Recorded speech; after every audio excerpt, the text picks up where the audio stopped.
late today. I was actually trying to organize my tabs. Spicy cat raid. What the I hell was is a organizing. Spicy cat raid? Aoabi-san, Aosabi-san, I made your name have more vowels today. Congratulations.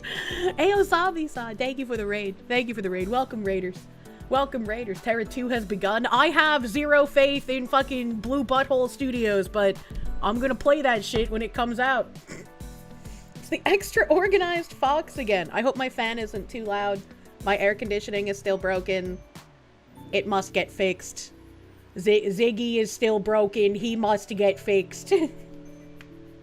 Average Cuppa, thank you for the 5 months, my guy. Thank you. Thank you, thank you. Appeared on Thursday and Twitch didn't tell you. You missed the Foxu. This is when I know none of the alerts ever work for my channel, man. I briefly mentioned that I'd be doing a Thursday collab like a couple of times on stream, and Binary Mind put it in like the Discord events thingy. But it's Thursday. It's a rare day. It doesn't happen often. Twitch alerts in general just never seem to work, right? If only you went into HVAC instead of plumbing. Unlucky. Where are the cute puffy cheeks? Did the interview stream go well? It was a lot of fun. It was a lot of fun. I always have like mega anxiety leading up to doing stuff with new people. So like I'm glad it's over because the anxiety is down, but it was a lot of fun once the anxiety went down, you know? Anyway, here's Nashville, my guy. That's my guy. Thank you. You listened to the business reform VoD at work and it was interesting. Happy to see me doing those kinds of interviews again. Thanks for having more journalistic integrity than the whole of mainstream media. Fox you love. Thank you. Thank you, thank you. You will play Terra 2, but will you pay $200? No! I will not buy the $200 Elin pet. Bored DevOps, thank you. Great interview. Made you nostalgic for the 90s hacker scene you imagined as a kid. If only, you know. Aquatic Sumo, thank you for the 9 months. Congrats! Please enjoy a placenta blueberry muffin. Did anyone take notes on all the product suggestions he made, or do you need to skim the VOD to find them? I remember one being the Faraday bag thing, and I posted that link in chat, so someone must have it. Smoggy, thank you for the monya. Thank you. Thank you, thank you. Delta, thank you. Your double bacon cheeseburger and chili fries are getting cold. Wish you could have tasted some of that delicious looking cake from yesterday's stream. I love food assets. I want to just cover the table in food every time I need to use it, man. Thank you, Delta. Don't let your food get cold, man. A placenta berry muffin, true. Shantae Boots, thank you. Munya! Yeah, munya to the honorable chatters. This isn't your normal background? Well, usually it would just be the void, but it's like, I don't know. I guess if I'm just talking, I could just have the background. I mean, I guess it would make more sense if like, where's my model? I guess it would make more sense if I put that here and then I put this,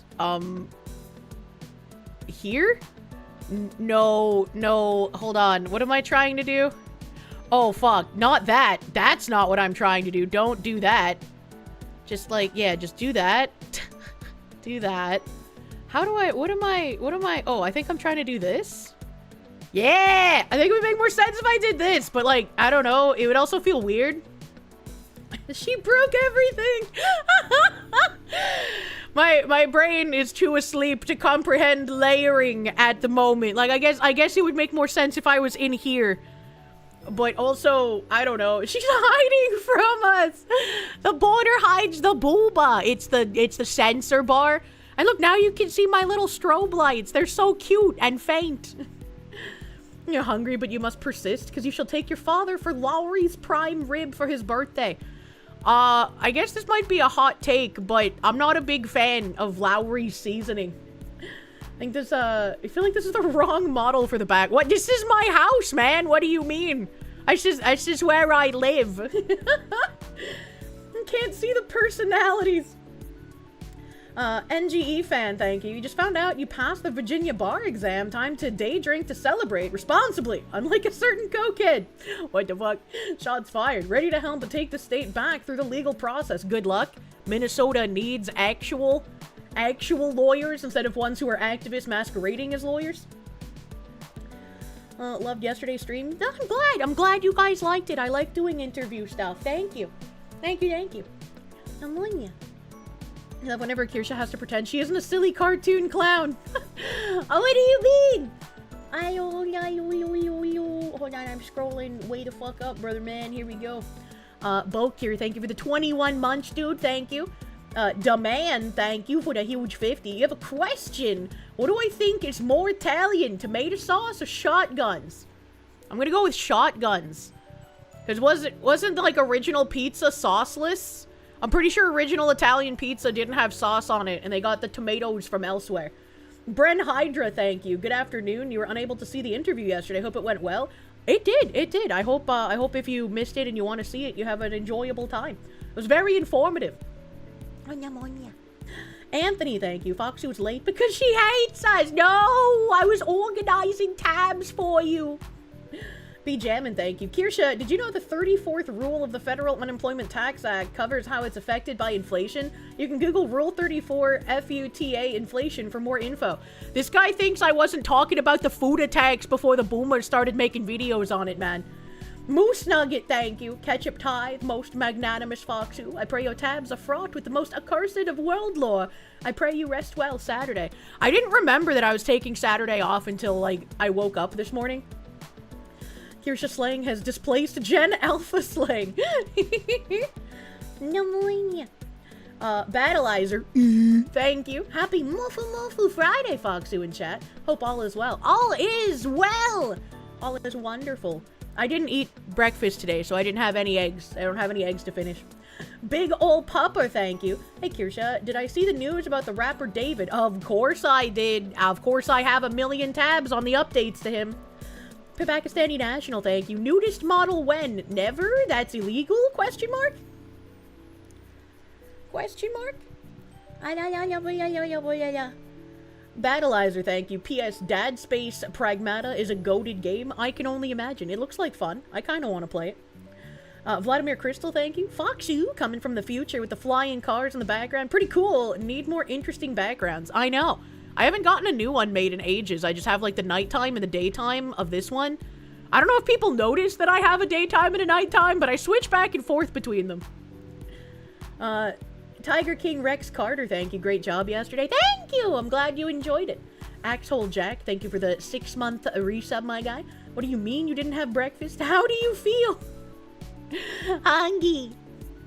Any more updates on the Southern Poverty Lies Center? Unfortunately, no. Unfortunately, no. Oh, I don't know why, because, like, multiple people ask me about updates to stuff, and then for some reason I only just got reminded of it by that one. Then, at the moment, hold on, please. Oh my god. Sonic Extreme, thank you. Theoretically, what would happen if a Doro and a Kirsche somehow met with each other? Look up what a Doro is if you don't know.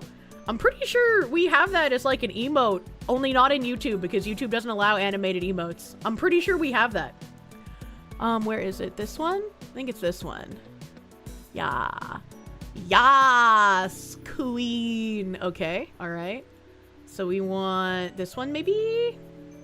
Yes. Yes, I would like to download this image. How do I download? Where's my download button? There we go. Download image. I am prepared. This is vertical. Okay, vertical. Prepare. Save image. Why is everything so slow? Maybe my PC needs a restart. Maybe I need to restart PC. I re-downloaded Russian Jank and now everything is running slowly. You bought $75 in gamer subs today using code Kirsche and got free shipping. That's true! For the next week, there is no 10% off using code Kirsche at gamer subs. Instead, you get free shipping. So if you're one of those people who gets unfortunately rape-gaped by international shipping prices, now is your time to use code Kirsche to get free shipping on your gamer subs orders. Incorrect? Incorrect! What? Incorrect! Okay, what? Wait, what? Hold on, I need to correct myself. What's incorrect?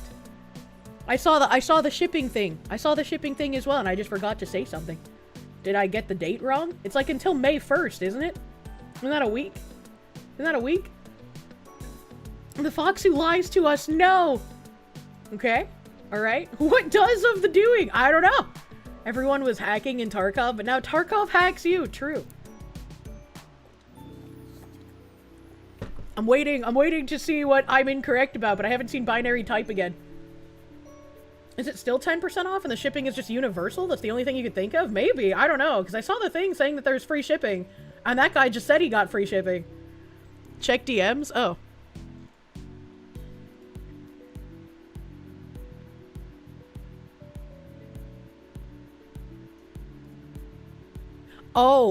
Oh, it's free shipping on orders $75 or higher. Okay, so you have to spend $75 to get the free shipping.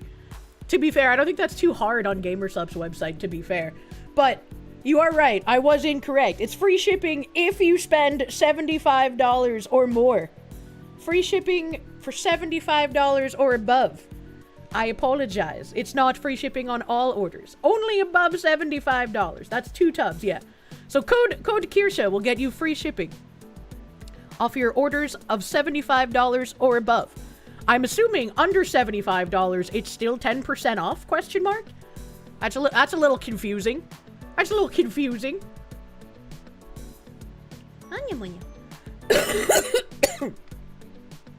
Yeah, probably 10% off across the board. Probably. That makes sense.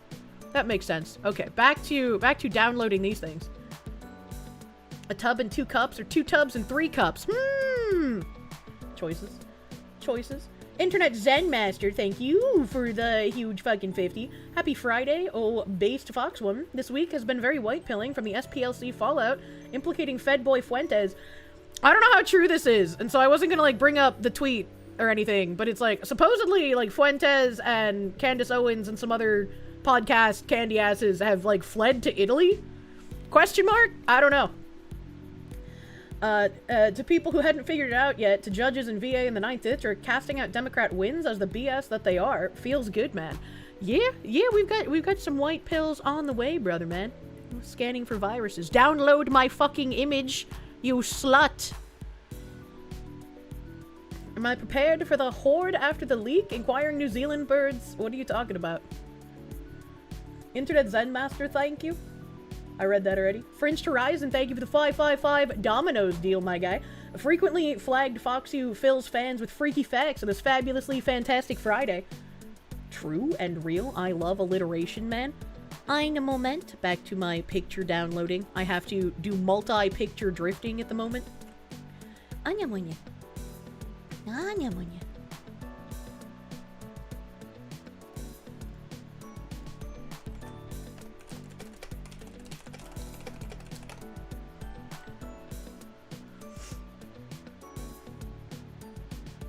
Did I see that Trump pissed off the H-1Bs with a Truth Social rant?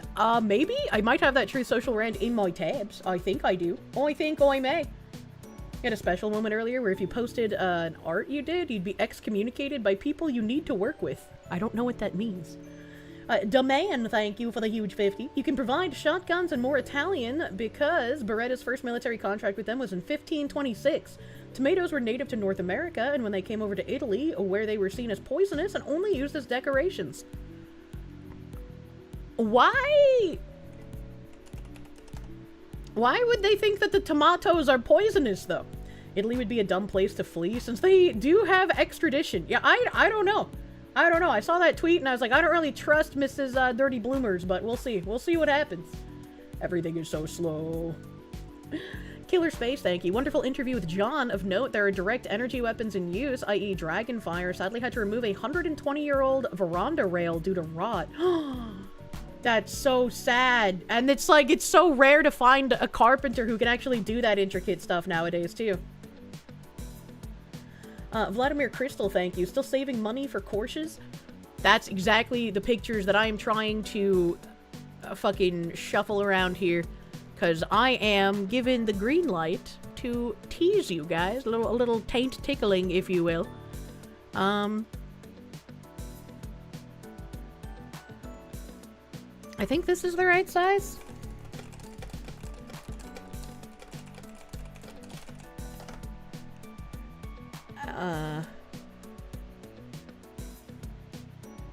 This. Dude, my PC is struggling so fucking hard, the brother. metrics on the merch sale. I wish to know the girth or a maxing of the honorable chatters. A what? What was that? Pineapples in space, thank you. Metrics on the merch size. You want to know the girth aura? We don't have the metrics yet, but you're gonna see a picture. You're gonna see a picture here in a second. Hold on, I gotta cover you up with my Windows chat. I am multi-window drifting. Scroll up. Twitter.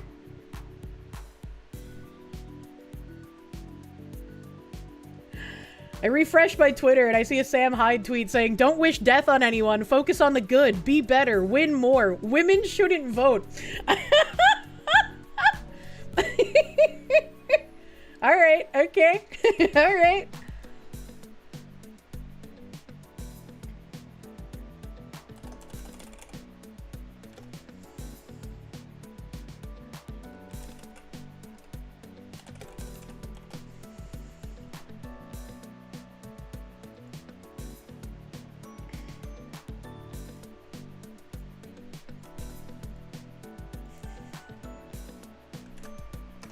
I've made it. I've made it. Go away, Cyber House. Where is my browser? Here we go. Here we go. Here we go. It's loading. I froze.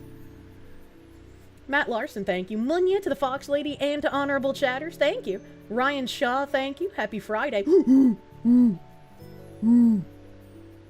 You just got hired on the spot for a new job. More shekels for Foxu. Congrats! Congrats on new job, Mr. Ryan, man. I hope your new job does not suck. I hope it's an enjoyable job. Congratulations. Congratulations. I know. It's happening. It is happening. Zim the Despo, thank you. Tomatoes are part of a family of plants called nightshade, where most plants are indeed poisonous. You see, I wouldn't have known that. That makes sense if they were just like, that's a nightshade. I'm not eating that. Well, Lord Suchio, thank you for the 11-month member, my guy. Thank you. Thank you, thank you. I figured people would want to see their favorite part of the Kirsche first. Look at that floofy fast help moving tail. Look at it. Look at it. It looks so retarded and floofy. And I have also been given the green light to tell you guys that if you would like to purchase this floofy poof whenever that date may be in the near future, it will be $34.99 USD. $34.99 for this giant fluffer, as it were. Realistic size. Cheap buy two. Sold. Is this the toaster? Take my money. Sure, it's a toaster if you want it to be. $34.99 US money dollars. Save it up. In the future, you too can have a Kirsche.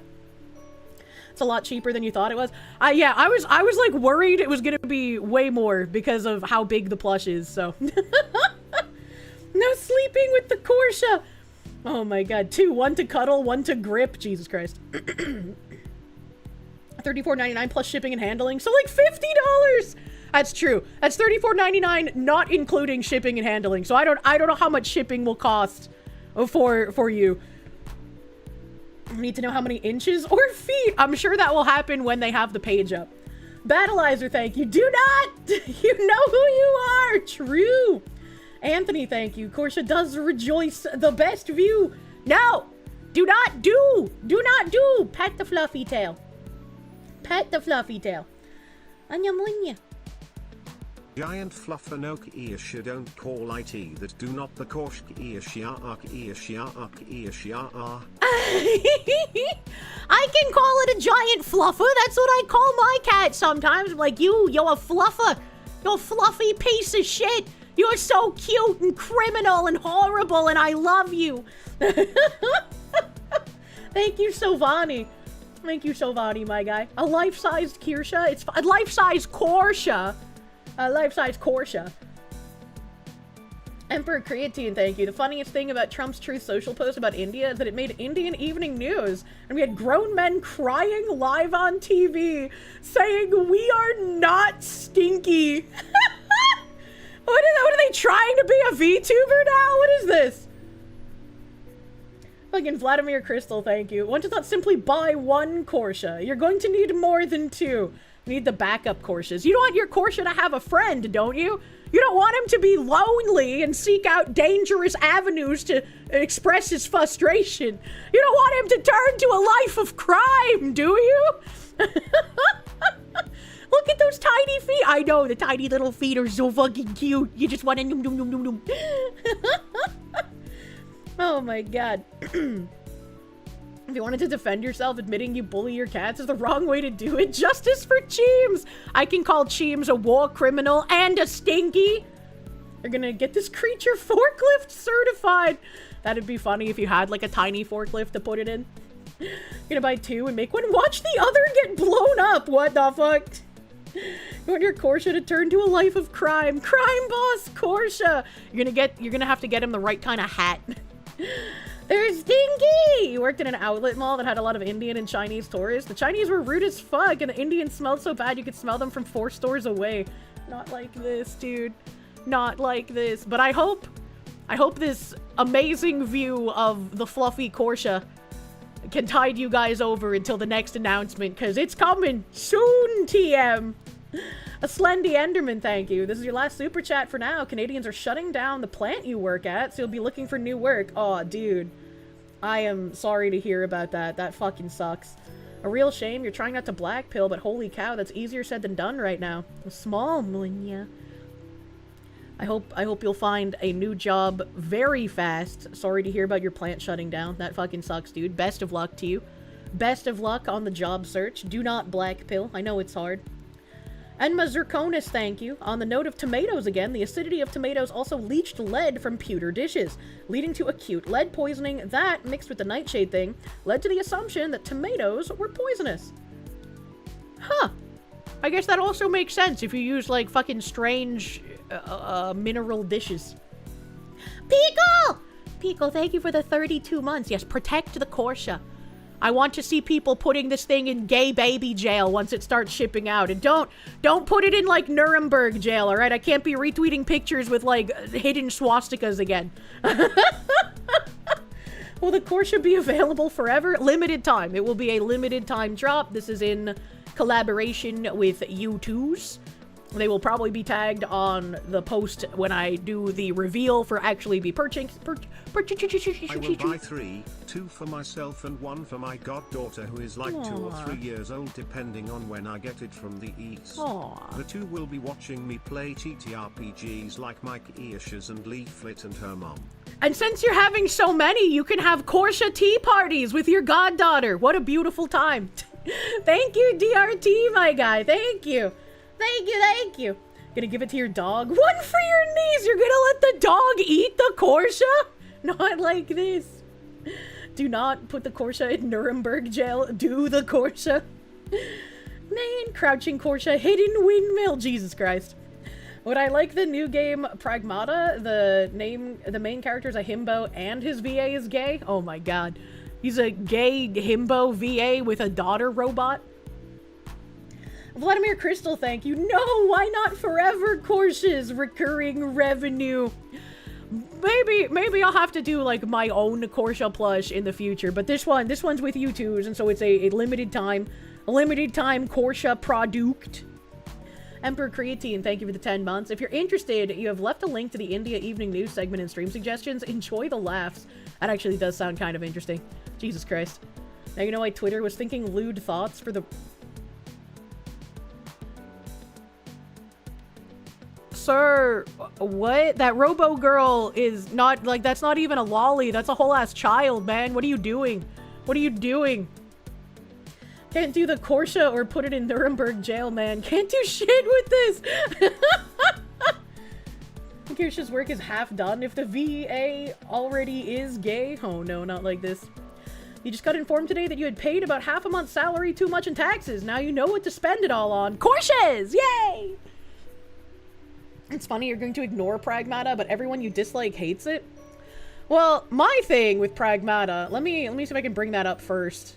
Cause like, I originally wasn't even gonna like talk about it because there weren't, like, it just seems like a decent game, right? Like, it's not crazy, it's not It's not woke to my knowledge. It's just like, you're a game. You're a video game. Stalk him and become obsessed with him, and wear his makeup, and his dresses, and use his skin as a coat, like the ancient Irish did.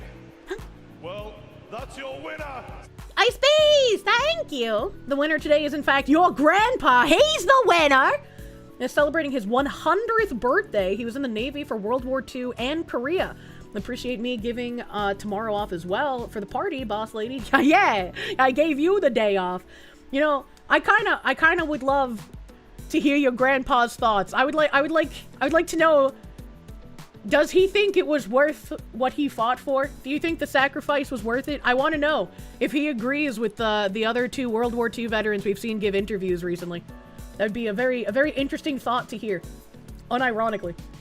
Pragmata has had a disproportionate impact in the Twitter dialogues. So my thing, right, I saw this tweet. Pragmata, Japanese voice actor, Japanese. So why is it when a white child is depicted, a grown black woman is playing her for the English dub? They're Netflixing voice actors now too. And when I first saw that, I was like, yeah, this guy makes a good point. Where are all those people who are like, the VA race must match the character race? Because, right, remember, all of us are the normal people who have been like, yeah, that shouldn't matter. It's, can you do the voice well? That's the only thing that should matter. And the crazy people on the left told us, no, that's bad and racist, and the voice must match the character race. And so we saw a bunch of white people losing their jobs while also simultaneously defending the fact that black people have voiced either white or Asian characters. And you can't have both at the same time. You can't have a faction of people saying yes, only merit, and a faction of people saying race and gender, whatever, must match. Because we all know that those people saying must match are trying to get rid of certain specific people from being able to do VA jobs. As we could have seen with Pro ZD getting his comeuppance.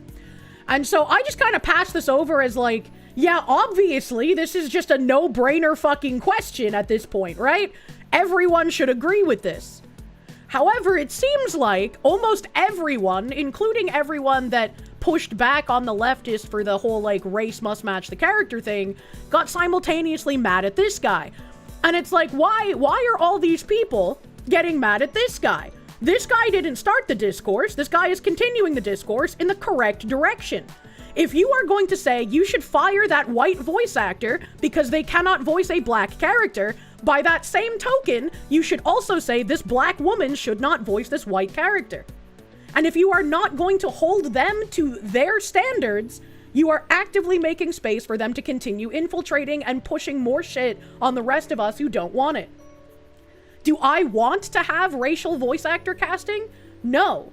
But I'm not the one who introduced it. These are the rules we must play by. We cannot sit here and say, yes, fire the white voice actors for voicing black people, but it's okay for the black voice actors to voice the white characters because they did a good job. You can't do that. You can't have that. It's either all merit or all racial. Remember when VA work was all about how skilled and dynamic their voices are? You miss the old days? Yes, I do too. This shouldn't even be a conversation. It should be, did she do a good job voicing this character? If yes, who the fuck cares? Who cares if she's black or Asian or like fucking, I wanted to say Korean and Mongolian, but they're both Asian. Who cares? She could be any amalgamation of like the 72 gender soup and it wouldn't fucking matter as long as she did a good job. The problem is you can't say she did a good job, therefore leave her alone, while her side is advocating for racial casting. Because they will win and you will lose. And I don't want to like single out anyone in particular. I apologize, right? Like this is just the first tweet that I brought up to make this point, right? And so I said, are we really doing the social justice warrior thing of demanding the voice actor matches the way the character looks? Sorry, but I'm not doing this double standard stuff to just make a point. Voice actors should be given the role because they fit the characters. I think her voice was perfect for the characters. This person would be absolutely correct in any normal functioning world. Unfortunately, we live in clown world, and if we do not hold the social justice warriors to their standard that they created and they forced upon us, causing people to lose their jobs over it, then what are we doing? We are going to lose. We are going to lose. And this isn't, again, I'm not singling out this one person because a lot of people who were against the social justice warrior race casting said this same exact thing. You must hold them to their standard. And this person down here also went further and said, it's not when it's even this voice actor's own standard. She literally did an hour-long interview where she demanded race-based casting and supported the harassment of white voice actors who play black characters. And remember, this interview was while she was recording lines for Diana. And he has a screenshot here saying to Chibi, because I guess Chibi might have also said the same shit. Both voices are great. I don't give a fuck what the skin color you have is. Just do a good job as a voice actor and that's fine with me. Restricting voice actor work to match skin color of a character is horrible and needs to full stop. It's blatant segregation of the industry. I agree, but you cannot stand there and say, I will defend you taking over white characters and also you demanding racial-based casting elsewhere. That's what's going to happen. That is what's happening, because all of us are going to defend this on our principle rather than holding the other side to their principle. My principle is it should be merit-based, not race-based or gender-based, but we can't have that. We can't have that, unfortunately. And so this screenshot said, she's a black supremacist who spent an hour crying about colorblind casting of white people voicing black characters. And this is a screenshot that says, I think this is from Grok. Her most substantive public comments touched on a political adjacent theme, appearing in a candid interview about acting, identity, and the British film and theater industry.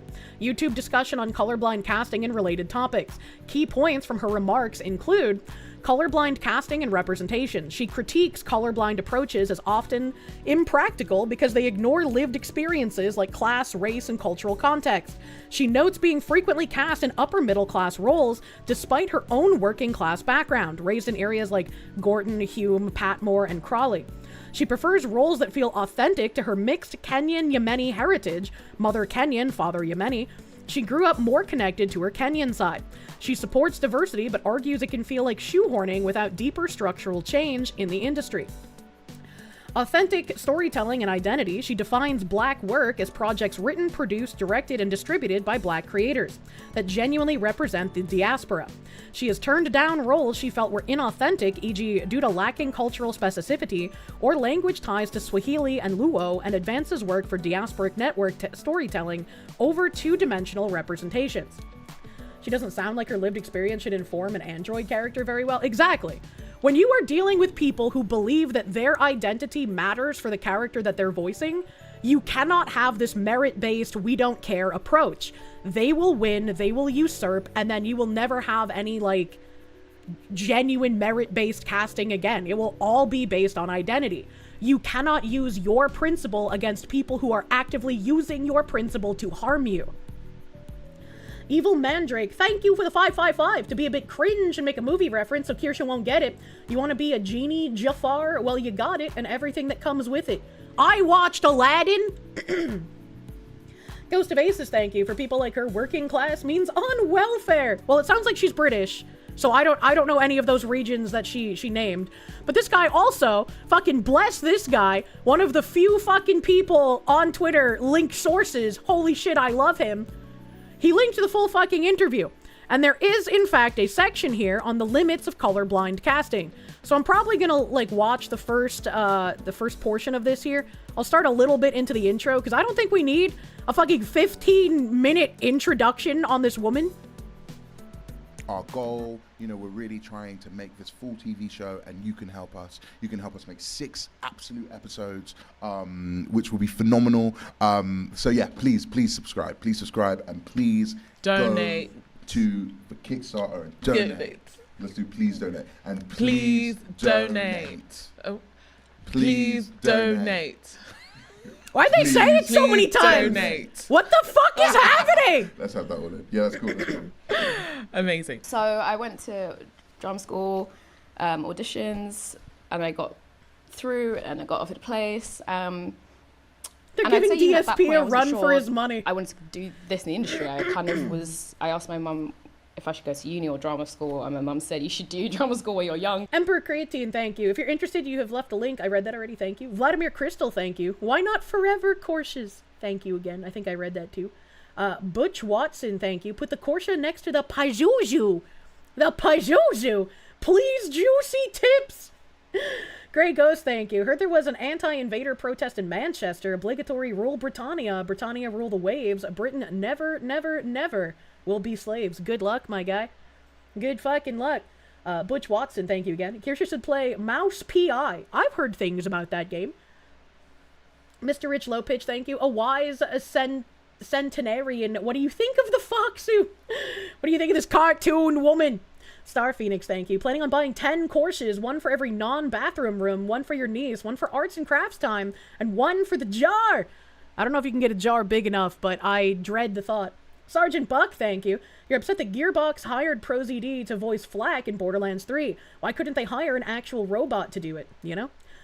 Anthony, thank you. How dare they have a Japanese female voice actor for Goku? They need to find a Saiyan man. Yeah, exactly, right? Like, holy shit. I hate that whole dumb discourse.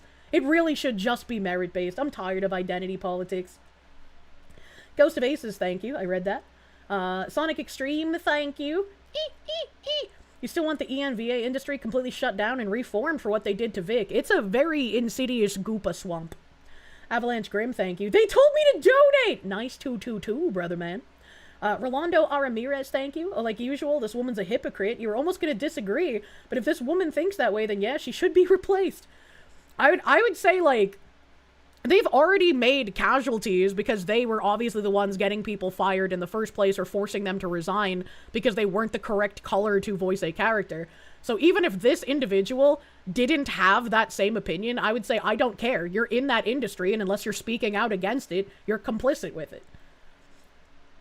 A lot of things end up continuing happening because people are too scared to speak out about it.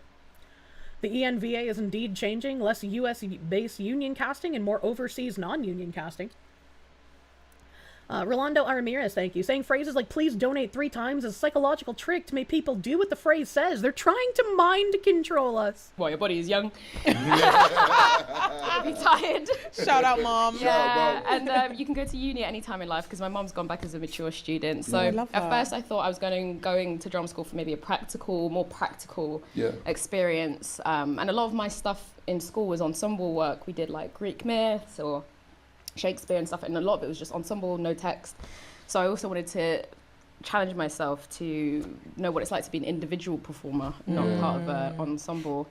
And it was literally, I'd say, probably at the end of my 3rd year that I thought, okay, I think I will actually go into Would you the kindly industry, donate? which might sound like a bit insane, but I just wasn't. I think there's the practical part of my mind, like no one in my family is in the arts or is from that background. And I wasn't really sure like how likely it is for you to actually do something like acting full time. Yeah. So in a lot of ways I've been lucky. I think also I was lucky in that the stakes were quite low for me. For a lot of people who'd been trying to go into drama school for multiple years, I didn't even know this existed, and honestly I thought my audition was an open day. I thought, because I only knew about uni, so I was like, oh, it's like an open day, but you have to like do a speech. So my stakes were like we're still in the intro. Like, get humongous to errors. the interesting part. I was like, you know, if you just don't know a house is on fire, you just walk around. I just had no idea. Like, that's so cool though. She's not working class, she's definitely upper class. I was like, yeah, this is what I want to do. I saw some really powerful performances at RADA during that time, like Tamara Lawrence and Ronke, Declawejo, and they really none of it will be interesting. Well, the part where she openly talks about identity casting is the interesting part. It transformed what was possible for me, and they were students at the time, or Ronke was fresh graduate at the time. Why are the British? And yeah, just changed my whole world. And I thought, well, whatever it is that they are doing, that's what I want to go and train and be able to do, and I want to keep striving for that level of performance. Yeah. Really, really sick. Yeah, that's really dope. I love that. Yeah, man. That's good. I know it's like heartwarming, isn't it? It is, isn't it? For real, I think like one of the There's things this that Black I really Sam admire Hyde about you, knowing you as a friend, is I think that like how normal you are. So well, particularly when we're in the industry, you have a lot of like, sometimes you have friends that you've made like when you're on a job, and like, okay, we met when we were on a job. Who is this woman again? She's the voice actor for the little white child android thing in Pragmata. It's like we've had you in our house and we've just been chilling and just been like talking about like normal work, and you're not one Why of those are his people that fingernails necessarily, painted like, black and white? What am I looking about at? The work that you do, you're always like, oh, sick. Yeah, I'm. It's nice to know you as a human being. Yeah, and to know that like acting is something that you actually working class, and her mom went to uni multiple times as an adult. Wait, that's actually a good point. Hold on a minute. I was the first person on my dad's side of the family to go to college. That's working class, man.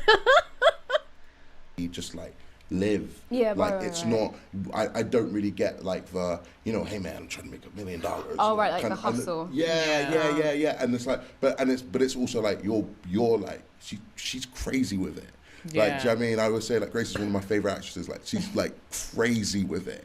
But like so, like no legit. Like, she's crazy. With it.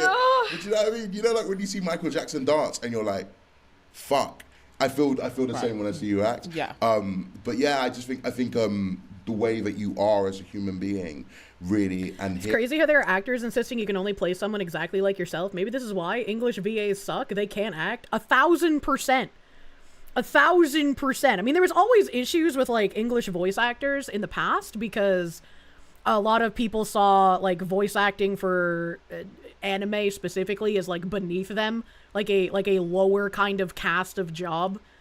And so we always kind of got like not always the best in English voice acting, which kind of sucked. And now compound that with the like, well, now the identity of the voice actor and the character have to match. You know, fucking holy shit. Hearing that background shows that, like, you know, acting. What's funny is this girl is talented enough to get by on merit, and yet she still advocates for the racial-based stuff. Yeah, it's confounding. It's absurd. It's just like the thing that you like love to do, and it's also nice to hear it from that perspective, because from this whole from this series, while we've been doing this podcast, we've been doing a lot of talk about like your whys, like what is your why? Yeah. So yeah, I want to say that before I wanted to give you flowers before we go in, because it's nice to be like flowers handed. Flowers. yeah. They're in the pot over there. yeah. No, I really appreciate that. That's very, very kind. No worries, man.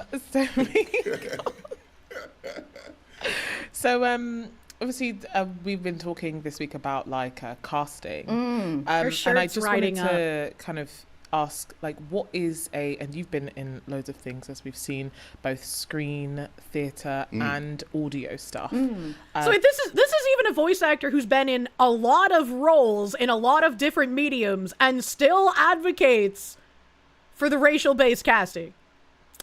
Interesting.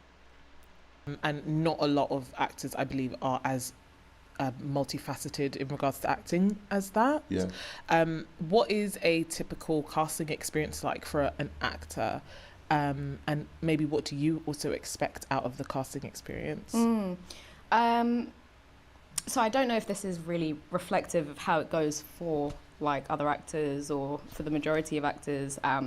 Primarily, I'm getting my material through my agent. They send me through work. Sometimes it's been a bit more. Sometimes you're just taping, sending off tapes. That's kind of gone up, I think, since the pandemic. And there's kind of pros and cons for that. There's a lot of actors who cannot afford the travel expenses. Yeah. So it's much better to tape from home. There are other people who feel like they are stronger in person. So it's kind of frustrating to be locked behind like tapes. But yeah, through tapes. Sometimes I go for an in-person meeting, but like I said, I just don't think that's happening as much anymore.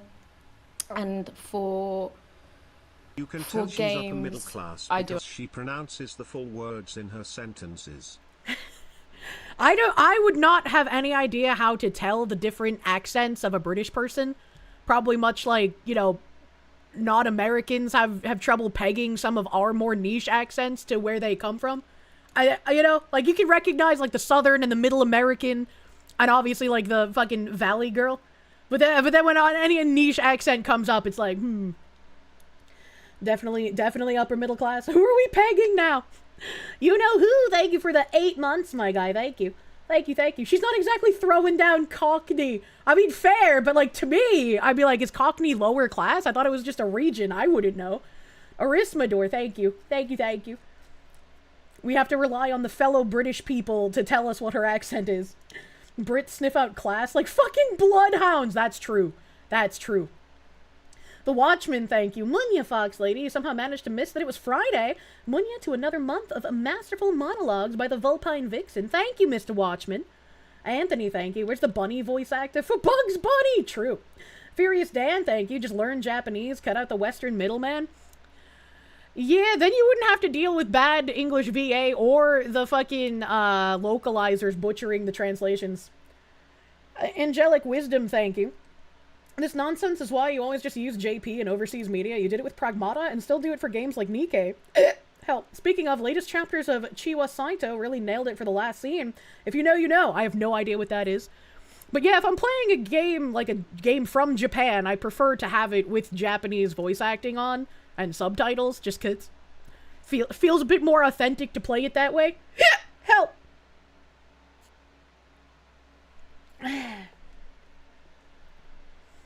Chiwa Saito voices the best Fox girls. Sorry, Kirsche. Well, you know. You know. Mildly OCD, thank you. The longer they talk, the stronger the urge to dump tea into the harbor becomes. I know. It's hard to listen to the British. Matt Larson, thank you. I think I read that about the Clankers. You do voice acting and you can't stand any of the elitist VAs who think they are the character. It's good to immerse yourself in the character for voice acting, but you're not the character. You wonder if this girl would call for you to be dropped because you voice a character with white hair when you have brown hair because you don't match the lived experience of a fictional fucking character. It's also tiresome, man. I hate it.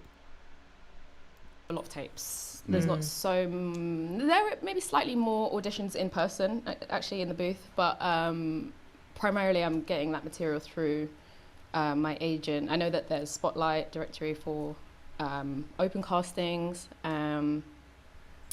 but yeah, that's my main experience. The casting process. And sometimes, yeah, sometimes there's several stages for callbacks. There was one piece that,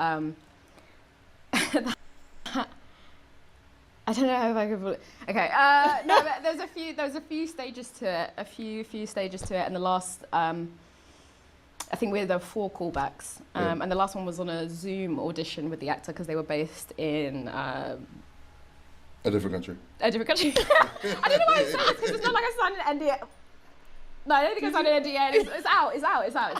But they were in Tokyo, so they were very, very far ahead of us and behind us, and that was a lot. There was a lot of process. It's a lot of hours of your, time to prepare, I think, thoroughly for that kind of stuff.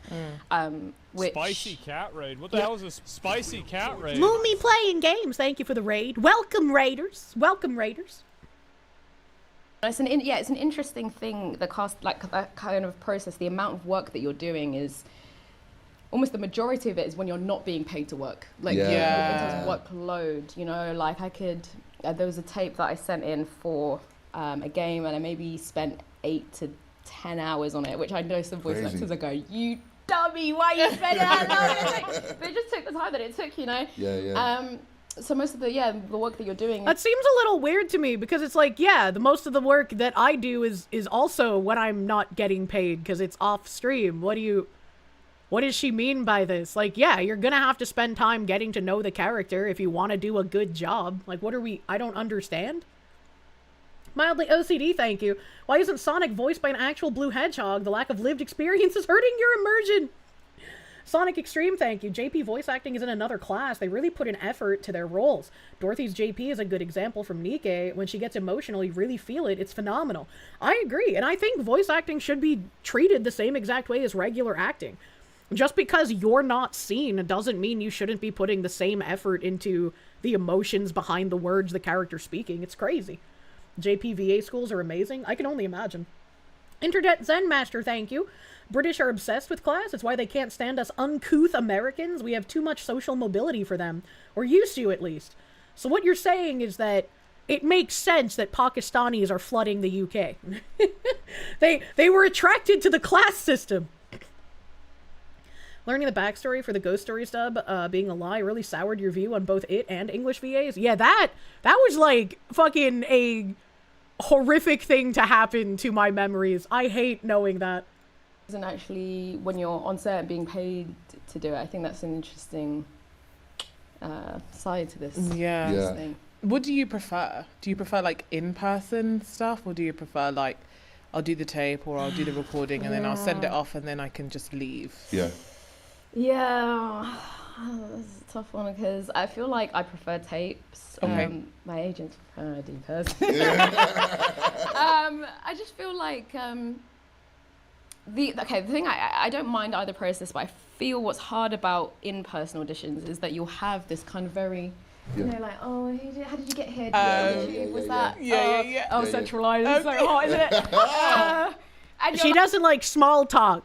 is what I'm getting. And your kid's dead. Right. Too much. I think I play into that kind of jovial, kind of cordial nicety thing. I find it very hard to switch that off. Right. And then go into, you know, because it's not like they go away for like 10 minutes and then you're literally going straight into it. And I just find it really hard to make that switch. Is that kind of like...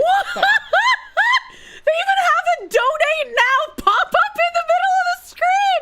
What the fuck? British niceties, kind of like, and then you're trying to do something. I find that you can just eliminate that when you're doing tapes at home, and you can obviously go it as many times as you need to. But maybe that's one of the problems about tapes, that you do it so many times it becomes static and you can't respond to feedback and change. Because I think the biggest part of an audition is that they're seeing how much you can change it, right? Not just how well your initial take on the material is. They're trying to see how well do you respond to a note, or did she just self-report being low skilled at acting?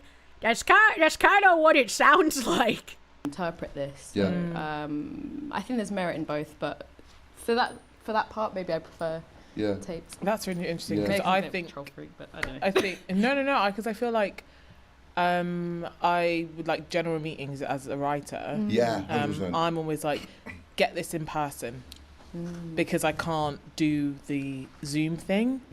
And obviously now that we're trying to build this TV show, everything's been via Zoom. We'll get you on a Zoom, Google Meet actually.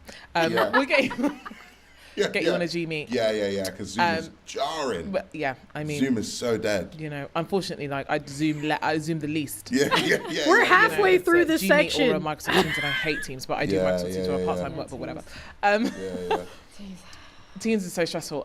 But so everything's via like, you know, a Google Meet. But then all our auditions were in process. Our callbacks were in person. Our callbacks were in person, but then it was an initial tape, and I think for ease, this is over an hour long. We're just looking at this one section here. But I think when it comes to like general meetings and stuff, maybe when I'm putting my best foot forward, I think it's really funny that you were talking about like the politeness that the sort of fakeness that you have to like turn on. Whereas I feel like for me, I'm anxious actually more about I also have to question, why is it fakeness to have like cordial small talk, right? Like even if I am in a bad mood, like let's say I was making eggs and I dropped my plate and my eggs went all over the floor and thus my morning has made me grouchy, I'm not fake nice to people, right? Like that's not faking being nice, because like they didn't do anything wrong. Why would I be upset with them? Things that are out of my control, like the technical difficulties that could possibly happen, or whether I'm in a meeting before the person and I'm like, oh god, how am I coming here? Am I breaking up? Is it slow? Is there all of that is, and they're like, tell me about your work, and I'm like but then when it's in person, I feel like I can pretend for an hour. I can pretend I can be like, but then I think I'm not auditioning for anything. I'm just sort of like. Aren't you also pretending when you voice the character? Because you're not literally them. Is this why there's such a drive for like the lived experience of the voice actor must match the character? Because like you don't know how to pretend to be something else for a little while? Like what am I actually listening to? Doing my best, pretend I'm doing the politeness the whole way through. And I know I'm going in, I'm going to be polite for an hour, and then I'm going to crash afterwards. But then Do you know what I mean? Yeah, I think that's really interesting because you're both kind of talking about how you can control the environment the best, in the best way possible. So you're going, there's less factors to think about if I'm just in front of you, and there's more factors to think about if I'm in front of you. Just enjoy one. Yeah. But no, it's so interesting. Which was so stressful for me. Yeah.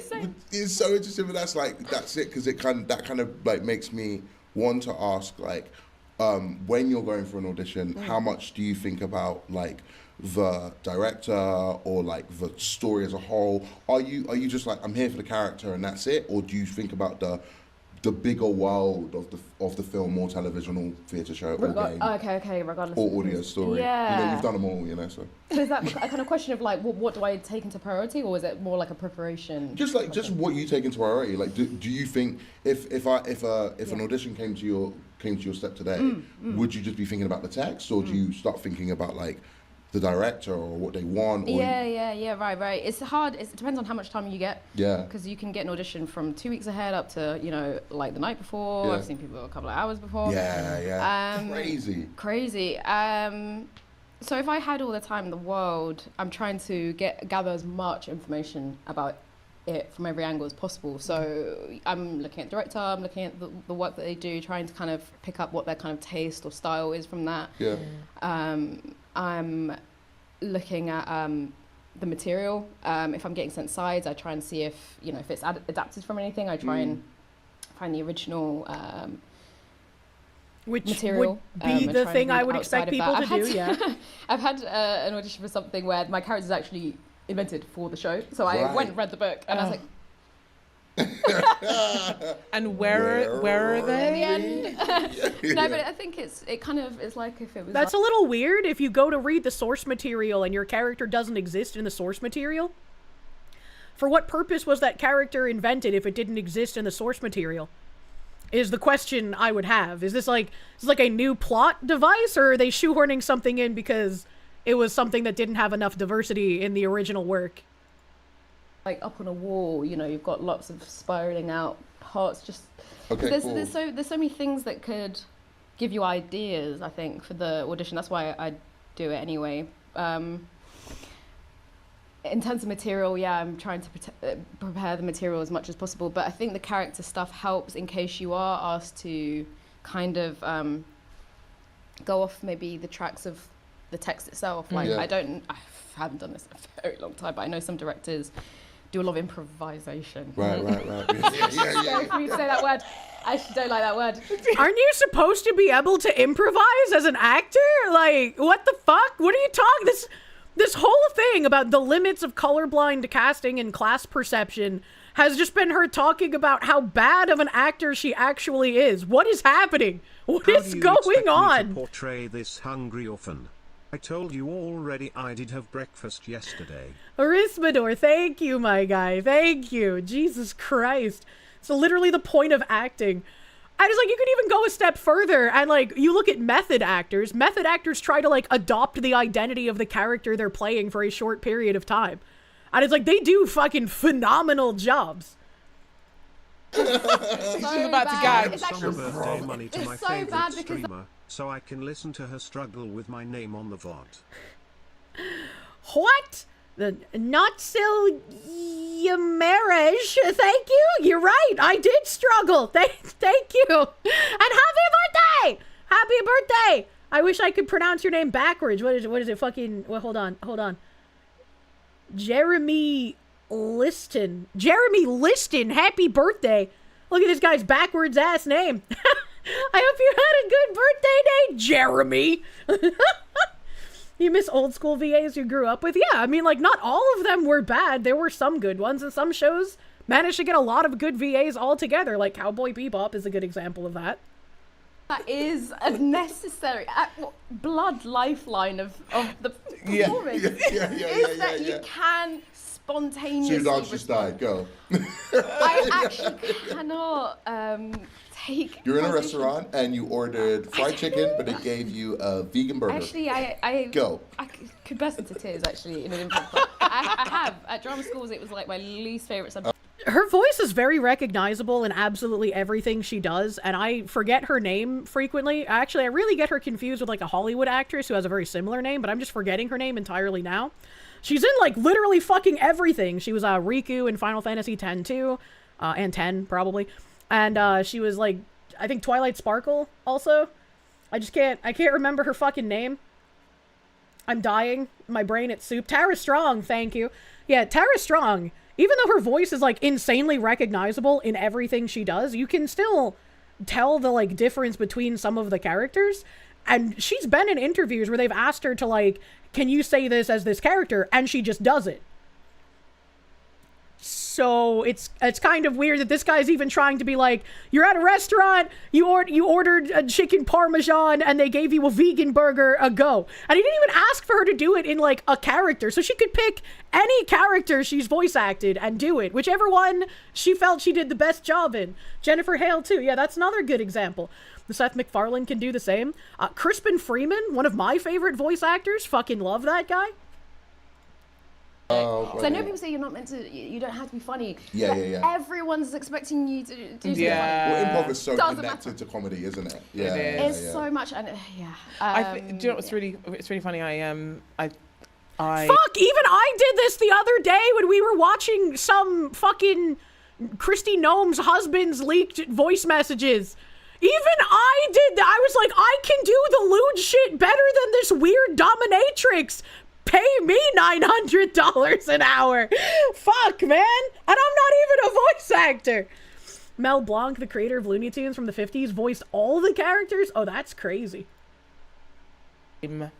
Maybe, no, I didn't act, but I did go to drama club when I was in primary school. Yeah, man. And that was my acting career.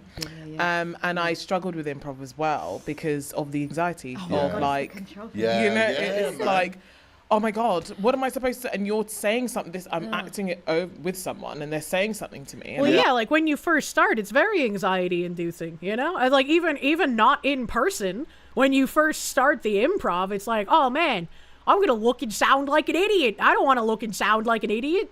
Like it gets in your head, but you're interviewing someone who's like, not this woman, this is one of the like podcaster people, but the woman on the couch, like she should be able to do this. She's a professional. Where's this?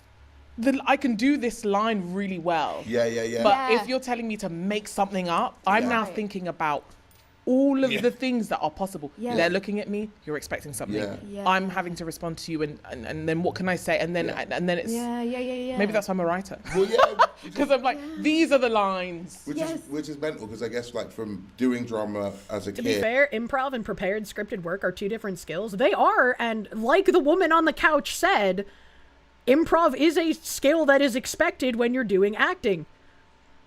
It's like, what do you mean? Like, the longer you're doing a job, the more proficient at it you should get, should you not? And at the beginning of this interview, the lady interviewer praised the voice actor lady for having a large spanning repertoire of acting. Not even just voice acting, but like stage acting and movie acting. Like, she's been in a bunch of different mediums. So again, this is a skill that she should possess, you would assume. And then during drama in uni and then becoming a director, whenever I was asked to improv, because I was just like a class clown, I was like, yeah, fine, whatever. But I think it's the same thing that you're saying, like, make people laugh. I'm like, okay, cool, yeah, joke, I'll figure out a joke. You are like, I'll do a joke right now. Is this why millennial writing is so bad? Everyone thinks improv needs to be a joke. Like, what? Sometimes when we're having conversations, I can see him going, where's the joke? And then he's like... It's terrible, but it's like, it's how my brain's wired. Too much of a people pleaser. Please love me. I think I was like asked to do something in a marketing thing where it's like, just make her laugh, and I just was like, I actually can't do that. I actually cannot do that. I'm the most unfunny person that I know, and that we're just gonna be it's gonna be crickets. I mean, like, I'll give her that one. When someone puts you on the spot and is like, say something funny, clown woman, you're like, I'll just make her laugh. I can't do that. I felt so bad as well because it felt like I was rejecting her. Yeah. But it was just like I can't do that. I can't do that. But I think to go out, were you asking if I don't have the time, that I do focus on the text and I go break it down as you would objectives Yeah. and beats and Let's do something motivation political. I and miss everything. I try and Philly. fill out as much as I can. Yeah. Cool, man. That's your question. I was gonna ask, do you feel like there's a difference between like the characters that you have been casted as and the characters you want to play? I do think there's a difference, yeah, and I think it's interesting having worked in voice stuff as well.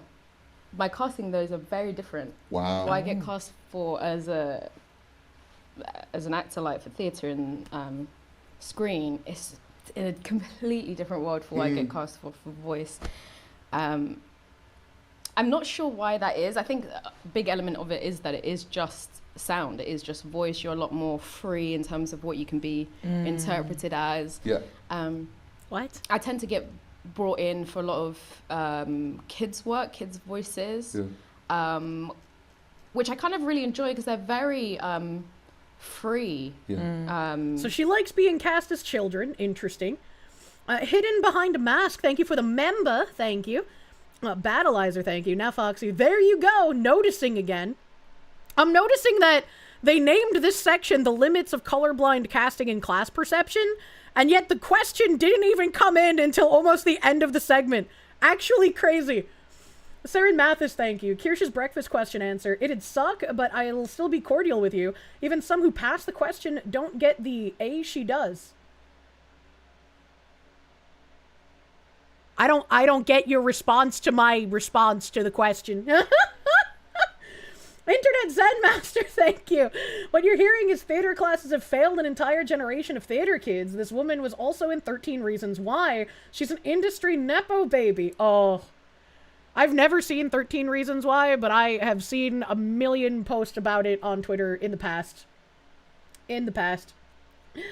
Free to be whatever you want as long as you're the same skin color. True. I know. Wastelander, thank you. Man, you miss you some good cowboy beat boop. Same. I remember the good times when that was on TV and Trigun was on TV. Sailor Moon was on TV. Oh, the future was so bright, dude. Anthony, thank you. Anime-only character are very common because of filler arcs, so a character not in the source is not necessarily a red flag. True for anime, but I guess that depends on what she's talking about. I don't think she was talking about voice acting in that particular section, but I don't remember anymore.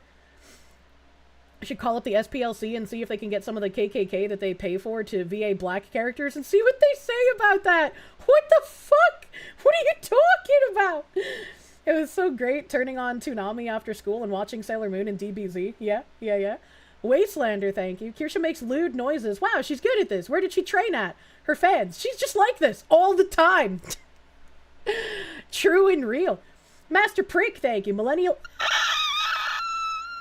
writing is bad because it's just Joss Whedon writing. I hate Joss Whedon! Ace Zero Spades, thank you. This reminds you of the Think Before You Sleep video about Chris Broad not being able to speak Japanese after living there for a decade. That's really stupid. How can you live in a foreign country for a decade and not learn any of the language? That seems really fucking bad. Master of Mundus, thank you for the 5 gift members, my guy. Thank you.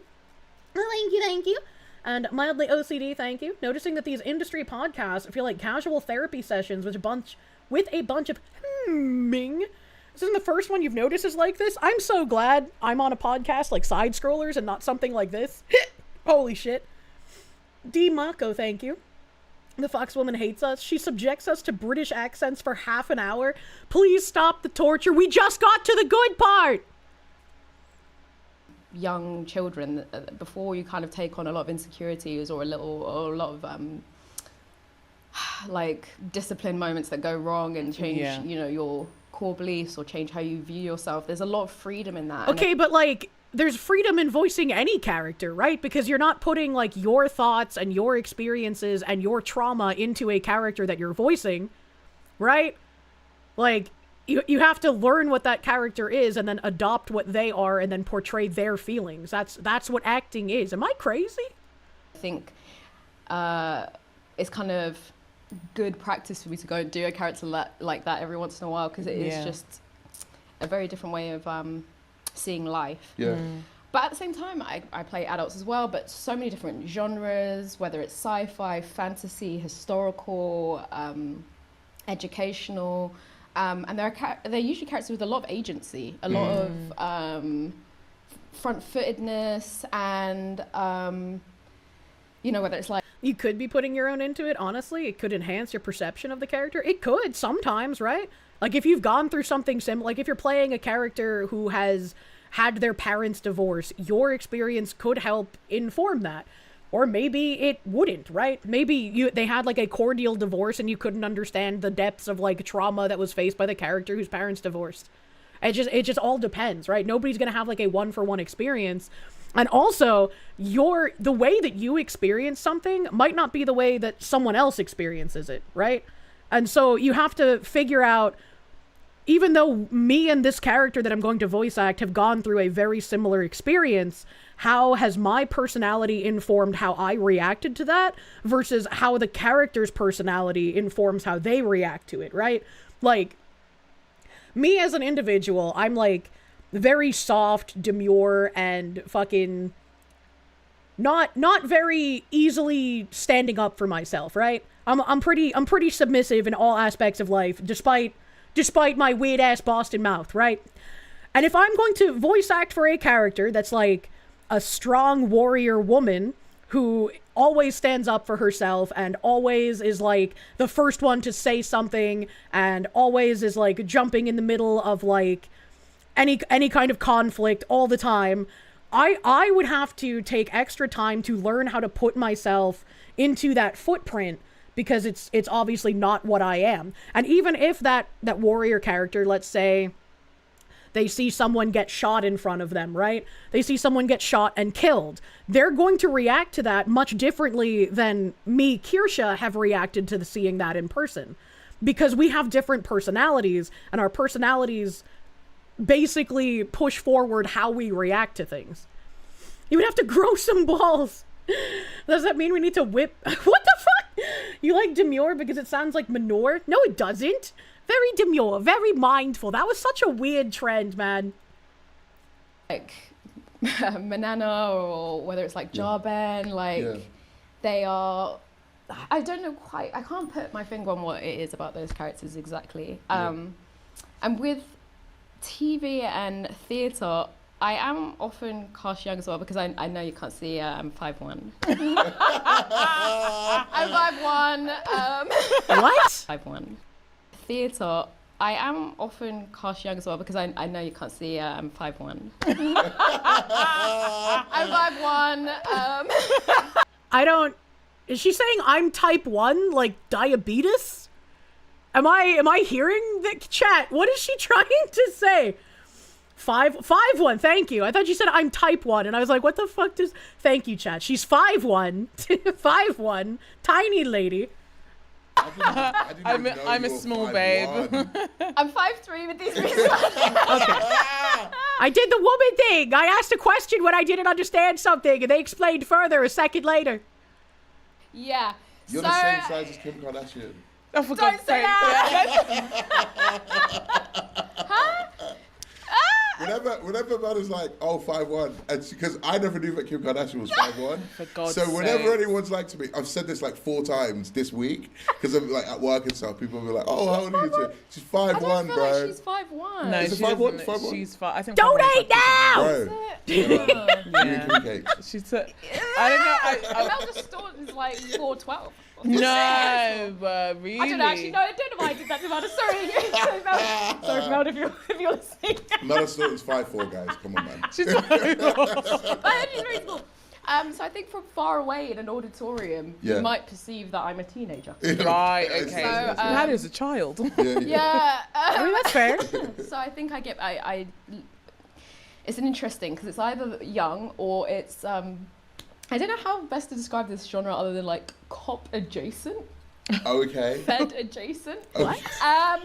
So like, for example, in the same working year, I played like a 14, 15-year-old in ballet shoes. Yeah. Right. And then Rosie was a 32-year-old mum. Oh, But in the same casting year, you know what I mean? Oh, yeah, yeah. And this happens quite regularly. I'm playing like, 16-year-old, and then someone a lot older, then back to 60. So it's very, Yeah. It's very interesting, but I think just, like, the biggest thing that stands normal? out to me about my TV and theatre casting is the class. Like, I think that there's, like, two different types of actors, right? There's, like, an actor that can play pretty much any role you give them.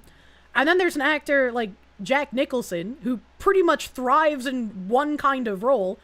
And it's fine if you're typecast, right? If you do a good job doing it, who fucking cares if you're typecast, right?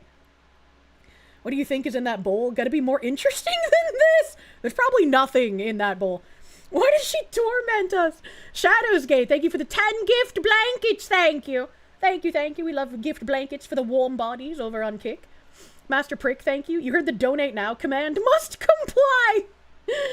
Ghost of Aces, thank you. Wait, the British measure height in feet and inches? Proof imperial units are the Lord's units? That's a great question. Why wasn't she using whatever the fuck the British people use for, like, the metric system units? Why isn't she using that? Mildly OCD, thank you. The newest generations are incapable of theory of mind, which is kind of necessary to be able to act. That's really sad. Enma Zirconis, thank you. Why are we watching this again? Because people on the right side of, like, I don't want to call them right, because I don't think everyone who is against, like, fucking racial casting and voice acting is right-wing, but more people leaning right who are against all the left trying to usurp in voice acting that the voice actor's race or gender or what the fuck ever must match the character that they're playing. And so there were some voice actors who either stepped down from their jobs or got removed from their jobs to make way for more racial-based casting. This is a woman who is talking about the limits of colorblind casting, and is also, according to Grok, espoused how casting should more rightfully reflect the characters they're playing. She's playing the white child in Pragmata. And a lot of people on the right were saying, she did a good job, therefore it's okay and no one should be angry. And in a normal world, I would agree with those people. We do not live in a normal world, we live in clown world. If we on one side are saying it is okay for this black woman to play a white child, and she is saying it is not okay for white people to play any role that doesn't reflect them, right? You can't have voices that are playing like the wrong character race, right? She shouldn't be playing this white child. You cannot have these people pushing for identity-based casting and then your side advocating for meritocracy. You must meet them where they're trying to force you. And you must say, no, if they believe that you cannot be a different race from the character you're playing, this black woman should not play that white child. You know that only goes one way. I know that only goes one way. That's why you should speak up and say something about it, right? That's why I'm disappointed that everyone who is on the side of meritocracy looks at this and says, this was meritocratic, this should stay.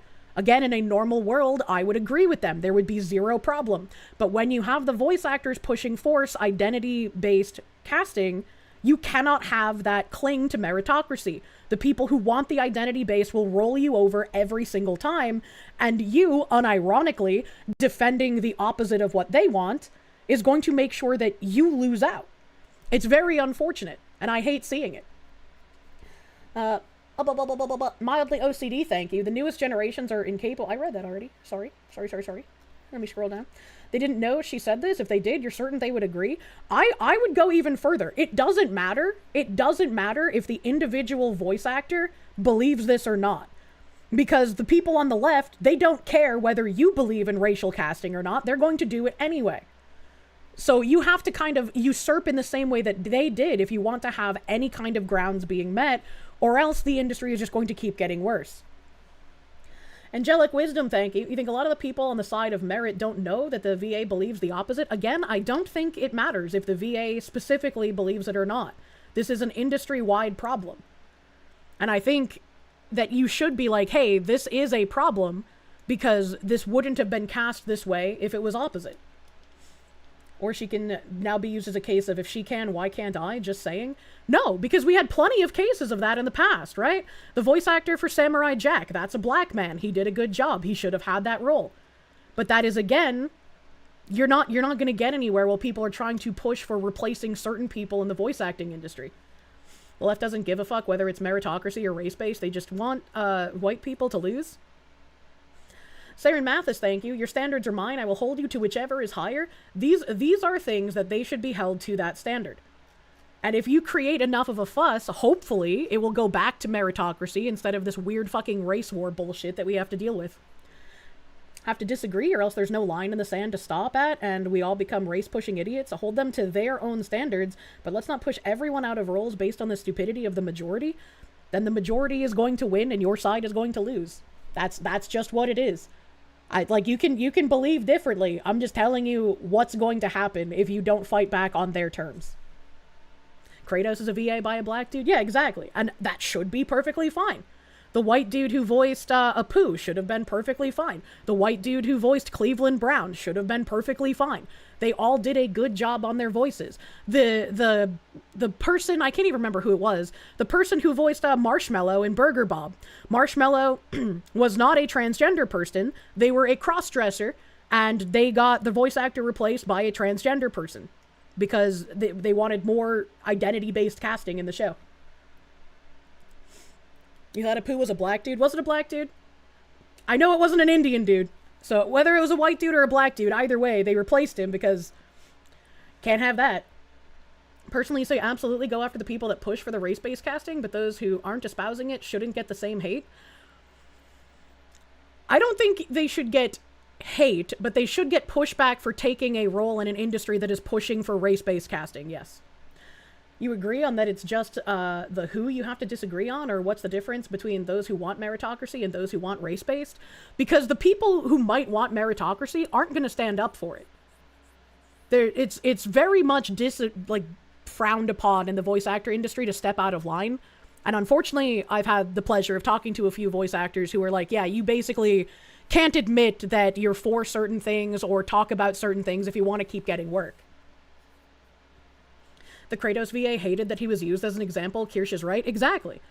And if the people who are for meritocracy aren't going to stand up and say something about the race-based casting, which, newsflash, they haven't, why should they be given benefit of the doubt? Why should they not be looked at as like, hey, even if you believe this thing, you aren't standing up for it, you're going along with the race-based casting, so why would we give you any room for whatever the fuck? I can't think of what I was saying. Why would we give you any benefit of the doubt, right?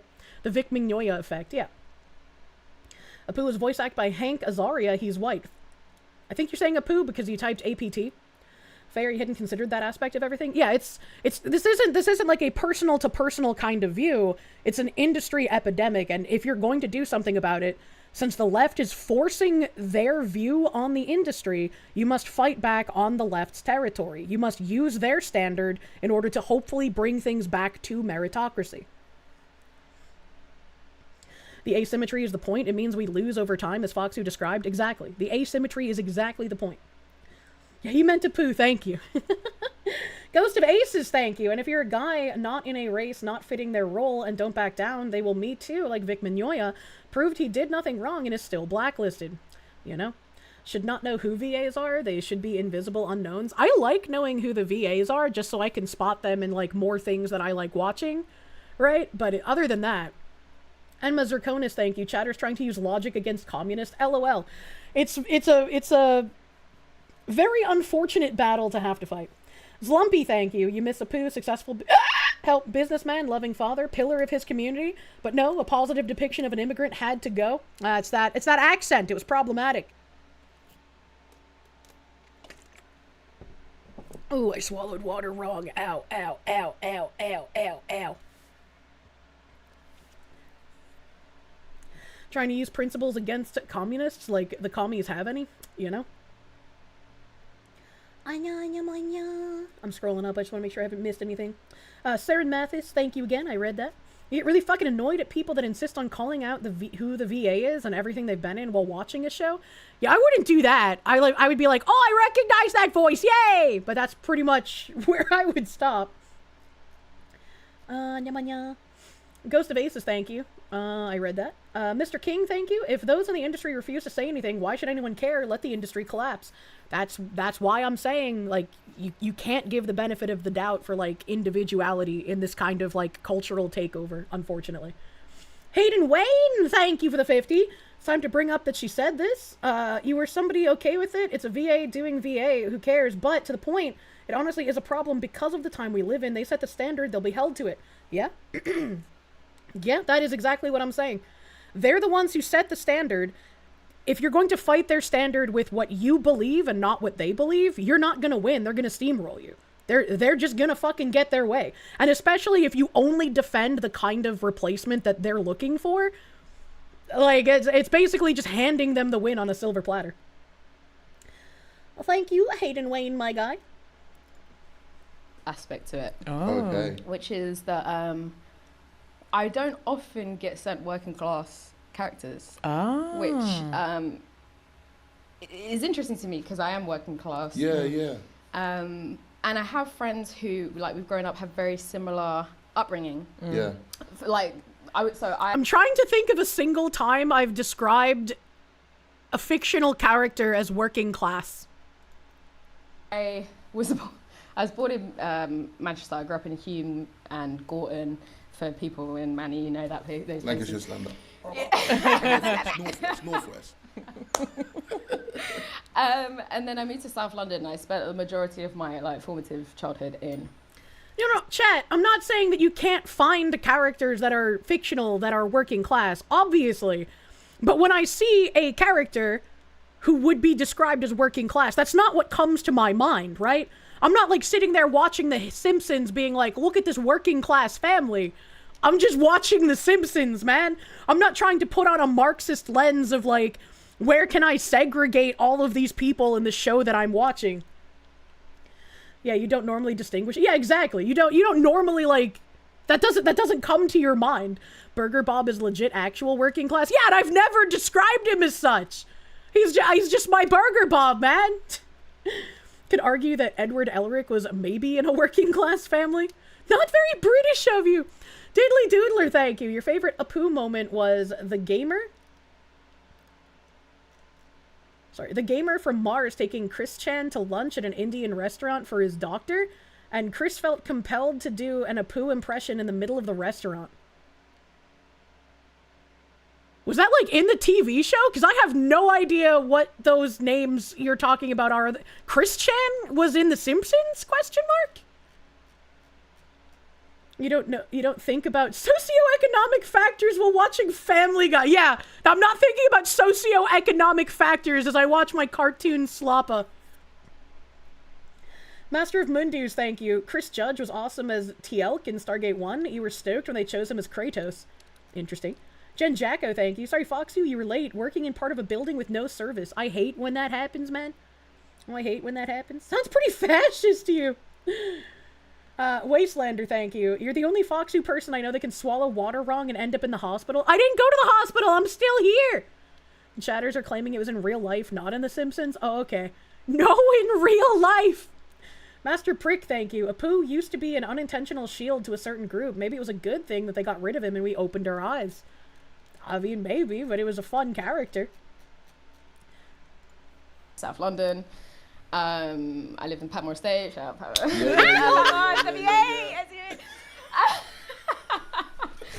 And then I moved to Crawley. Yeah. Shout out Crawley. Shout out. Kind of. I don't know who Crawley is. Broadfield.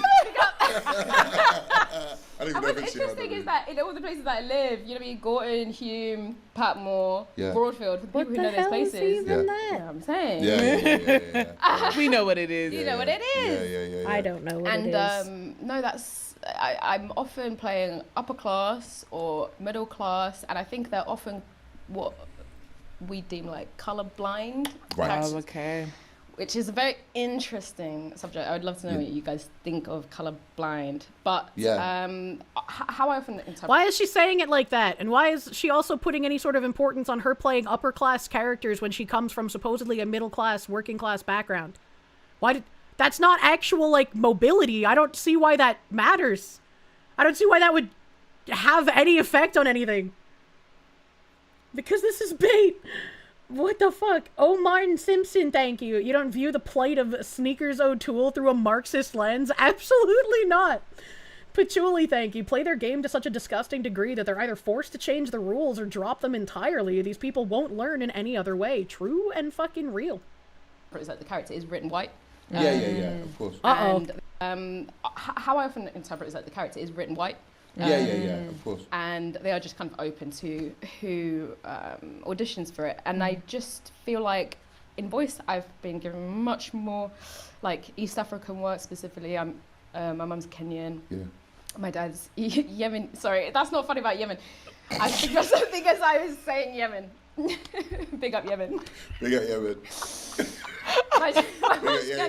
Big up Kenya. Big up Sierra Leone, big up Congo. I would like to know what she means by, like, when she receives a character, she just assumes it's written white. Isn't that kind of, like, racist in the first place? Especially if you're doing something for, like, a video game or anime? That's kind of a weird assumption. Oh my god. Yeah. Is that 5 minutes? I've already sworn. Okay. That's good. So yeah, I'm Kenyan and Yemeni. I grew up with my mum, so I'm much like more in touch with my Kenyan side. Yeah. But I'll even get casting for that stuff. Yeah. It's not that I haven't ever, but I think it's maybe once. Right. In TV and film, maybe once, maybe twice. Yeah. They were interesting. Yeah. Some of it was my fault. Some of it wasn't my fault. But that was interesting stuff. Whereas I feel like the game side of it is much more. It's just much more colourful. It's a lot more experimental. It's a lot more bold. A lot more. I think it's brave. Yeah. There's just much more diversity in roles that I'm being offered for voice work. Yeah. And I think maybe the visual is a big part of that. Yeah. But I don't know what sets me apart from my friends who've grown up in a very similar.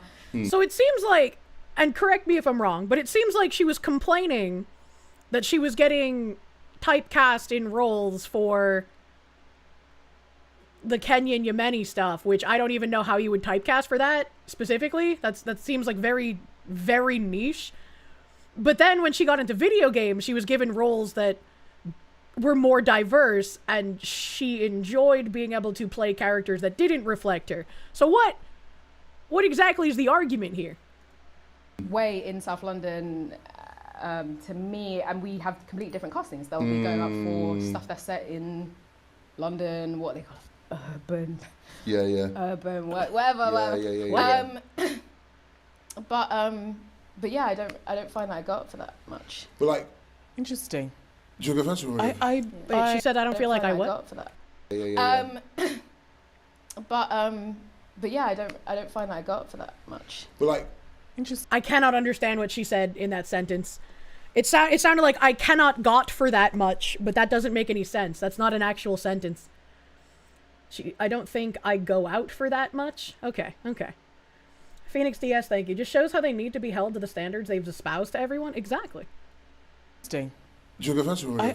I don't know. Are you going to respond to that? I was, yeah. I would. Maybe it's like I don't know. When I look at you, if you were to walk into my office and be like, "Can you put me in something?" I maybe would. You don't strike me as I don't know. Tory. As a Tory. You don't strike me as a Tory. Yeah. Thank you. It's not giving Boris. Yeah. No, but Sorry, I think. giving Do Kemi. you know what I think? Translators note, Tory is a political party in the UK.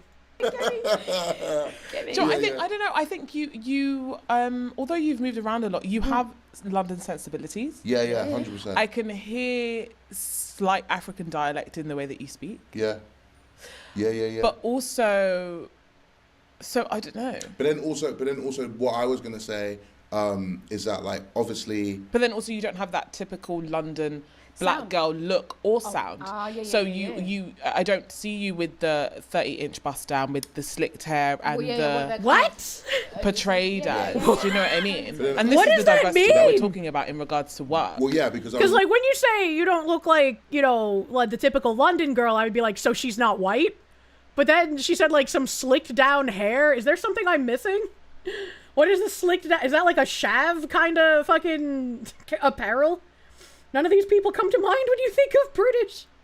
I was going to say that obviously there is we've been talking a lot about there being a specific way to write and produce and distribute black work. And so firstly you have to figure out for ourselves how we define black work. How I define black work really and truly is work that has been The question was about colorblind casting, and now they're talking about specifically black.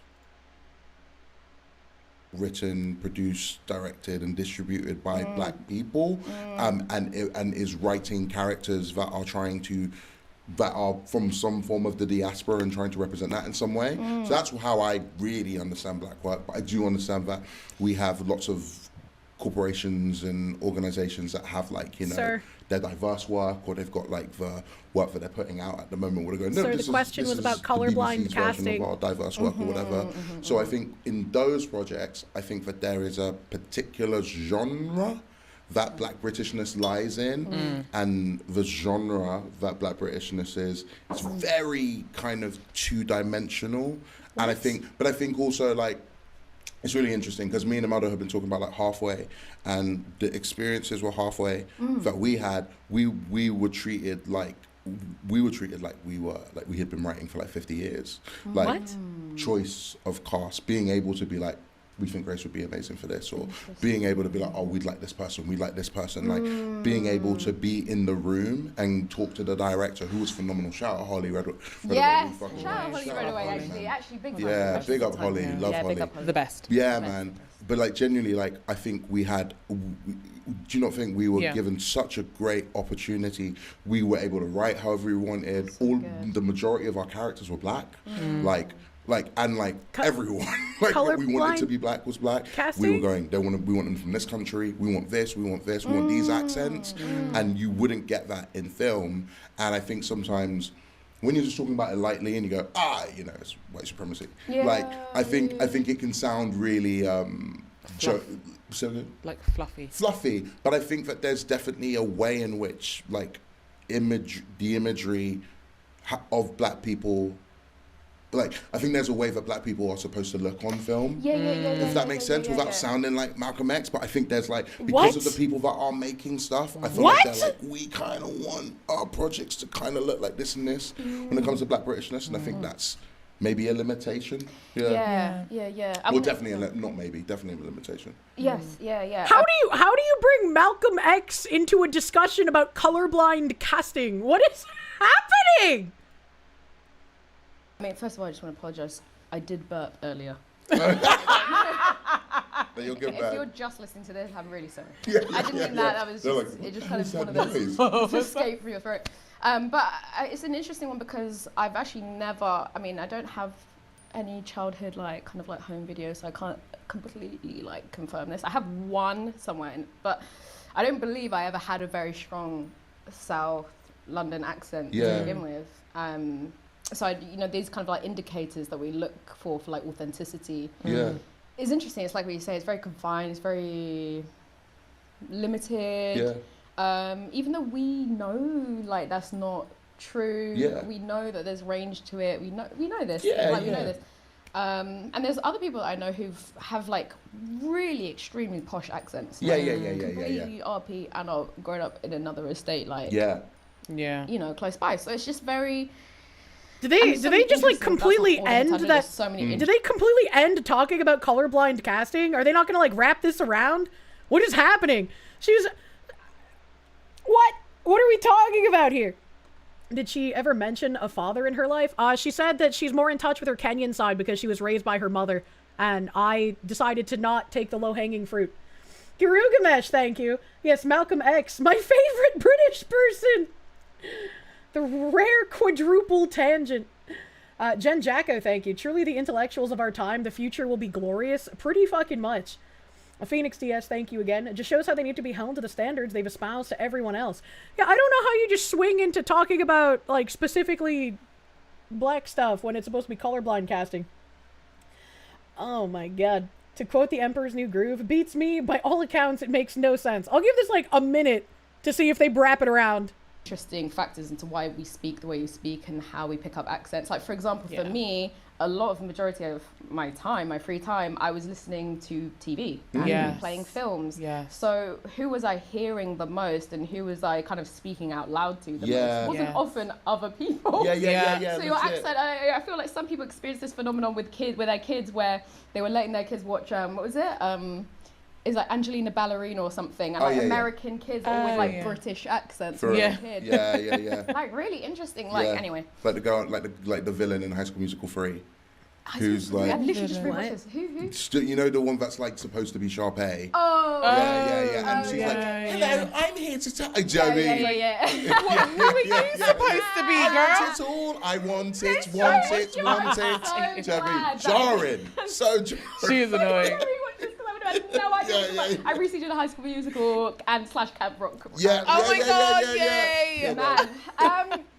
Music's in my soul. No, honestly, I actually forgot. I have no idea what they're talking about. I've never watched it. I've never watched it. No, yeah. I was getting grilled by her. I used to force my brother and sister to sing it with me. Okay.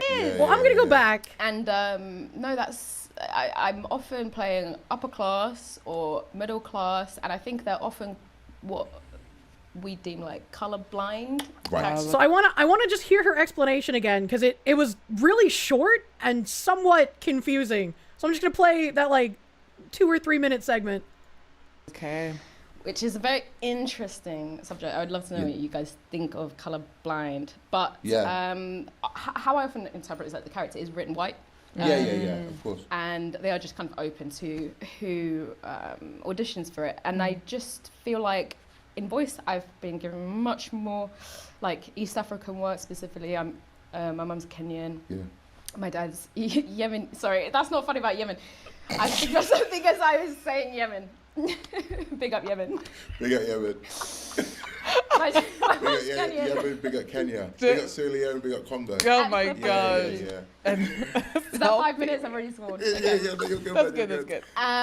So colorblind equals white according to her? I guess. Again, it's really weird that she's just assuming the character is written white. And then she says she gets more roles that are East African. So yeah, I'm Kenyan and Yemeni. I grew up with my mum, so I'm much like more in touch with my Kenyan side. Yeah. But I'll even get casting for that stuff. Yeah. It's not that I haven't ever, but I think it's maybe once. Right. In TV and film, maybe once, maybe twice. Yeah. They were interesting. Yeah. Some of it was my fault. Some of it wasn't my fault. But that was interesting stuff. Whereas I feel like the game side of it is much more. It's just much more colourful. It's a lot more experimental. It's a lot more bold. A lot more. I think it's brave. Yeah. There's just much more diversity in roles that I'm being offered for voice work. Yeah. And I think maybe the visual is a big part of that. Yeah. But I don't know what sets me apart from. You see, that doesn't make any sense, I guess, right? Because it's like, if she's saying that she's getting much more East African roles, and she referenced 2 roles that she played that she didn't exactly like, and then she likes video game casting because it's more diverse, meaning she can play characters that aren't reflective of her identity, which I would agree, right? I don't care who the voice actor fucking is. You've been a bad girl. In a normal world, I would agree. But I don't know what she means by, like, her visage is something that assists with that, because it shouldn't. Your race shouldn't matter when it comes to voice acting. I don't know what she means by this. It means she can play more black characters? Well, no, because she said that the video game stuff was more experimental and more diverse. It's called They're Dumb, so this is odd. I mean, I guess you have to take it as, what exactly does she mean by diverse? Is she using diverse the way we as humans use diverse?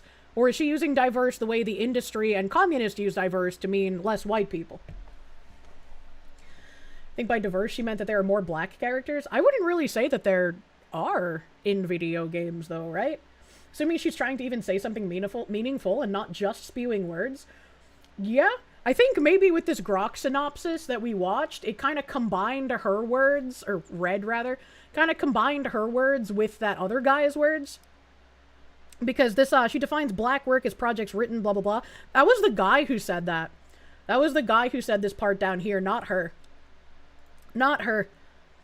And by diverse, they actually mean no white people. They've been talking, but nothing coherent was said. Waste of breath. And it's just like, this shouldn't have been an argument, but then racial casting shouldn't be an argument at all. There just should be no race-based casting. And you have to meet these people in the voice acting industry where they want to bring things, unfortunately. Weird how she says can be more diverse, but then assumes they're written white. She's just being self-oppressive about it because of her own mentality. Sounds like commie gobbledygook. Kind of does. Shouldn't matter what your skin color is. Are you a good VA or are your line reads lifeless? Yeah. And people said that she did a good job. I haven't played the game, so I don't know. And when I do play the game, I'm going to use Japanese VA. But people said she did a good job, and that is what should matter. It's what should matter. But I'm not going to defend a black voice actor playing a white character when we've seen all of these other people losing their jobs because their race doesn't match the character that they're voice acting. I think that is a losing battle if you play that game. Battleizer, thank you. Tinfoil hat, you think she means, in the orcs, are black people way of thinking diverse? I don't know what that means. Like, just retarded? Most egregious thing she said was how she said the words colorblind casting as if it were a curse. Twice! She said it weird twice. That was the worst of it in your view, honestly, based just on this. Yeah, I think Grok definitely mucked up the synopsis a little bit here. But definitely a side eye. And still, I maintain you must meet the industry where it is going. If you're only going to defend certain things, they're going to say, okay, well now we know how to get you to defend what we want to do, and we're going to use that to continue pushing. Cladex, thank you. She's complaining that she's not cast for IRL roles. Maybe, because like I was saying earlier, there are people who feel like voice acting is not as prestigious as regular acting. Voice acting being pushed for specific race-based quotas retarded, especially when it's only one way. Yes, exactly. Wasn't one of the Prime Minister's assistants in Love Actually a black actress that looked just like her? What is she on about, the not black British look? You can't stand these kinds of people. You never fit in with most millennials your age, and she is just another reminder of why. I have no idea what else she's voice acted in, so if you actually, like, recognize her, that's crazy. That's crazy. Colorblind casting seems to mean whenever a white person is cast. It's colorblind. I was not given that opportunity. Matt Larson, thank you. Can we hear something else? Maybe sounding. Wastelander, thank you. You learned a lot here today. That's why you demand Kirsche hire an actual female fox to speak for her. If you want to be inclusive, make sure it's a black fox, but I'm an Arctic foxu. And Kirsche vibrating at full power. Yes.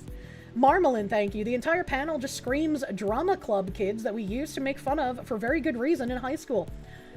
Bro, even I was like, the drama kids are fucked up. Never been so happy to be back in the void. We love the void. It's void timing. Alright, let me get rid of these fucking tabs because I don't want to hear a British accent again for a little bit. You know, I've had my British fill. Let us go to... I said I wanted to play this during my interview with John yesterday, but I was not able to get my browser to show, and then we were running out of time, so I was like, fuck it!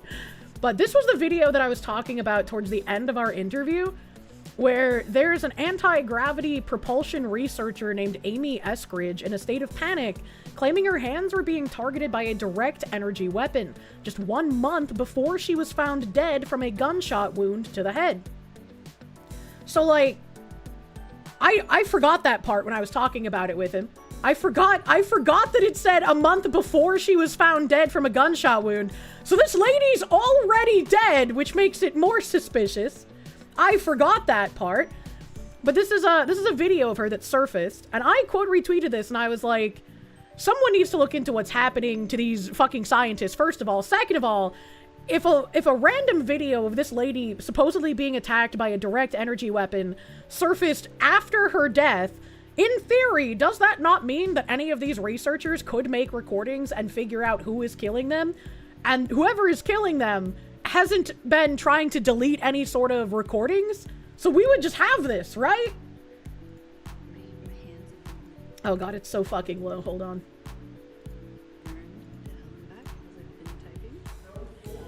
Because you can beam. My hands have been burned to hell and back as I've been typing. Because you can beam me through there and through there, and you can get a 3D image of what I'm typing. Because this computer doesn't have a Wi-Fi card. Oh fuck, BGM, you're right. But you can maybe get a 3D image of me typing. So like we just did that, and did that as an act of pure desperation. And guess what? I feel better immediately. Like, My hands still burn because there's damage. My hands still burn because there's damage, but it's like my body relaxed when we barricaded the shit. And it was like, oh, like relief. Like immediately. My hand.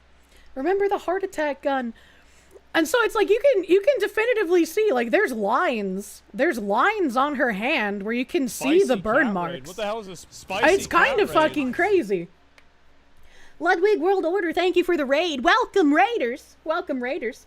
What were y'all talking about that this video was going to be played? Yesterday, I had a stream where I interviewed Business Reform, the YouTube channel, Dr. John Padfield. He was very fun, and we kind of briefly talked about this yesterday. I just couldn't bring up the video. My OBS was not playing nice. But I think this is very interesting. And some people have brought up that there's, like, alcohol on her desk. Yeah, I don't think that matters because she's in a house with other people. You can hear them talking in the background. And if she was just being insane, one of those other people would probably have said something and not let her barricade windows. Like, if I was sharing a house with someone and they were barricading my windows, I'd be like, hold up, I don't want you doing damage to my fucking windows. What are you doing? You would question why this weapon seems to not affect anything else. The only way that would be possible is if she herself has something in her that allows for her to be targeted. I have no fucking clue how direct energy weapons work. I just found this very, very interesting, especially in the wake of all of the scientists turning up missing or dead. And this woman, once again, this video was from a month before this woman was found dead due to a gunshot wound to the head. So that further increases the, hey, this is kind of fucking weird, buddy. This is kind of weird.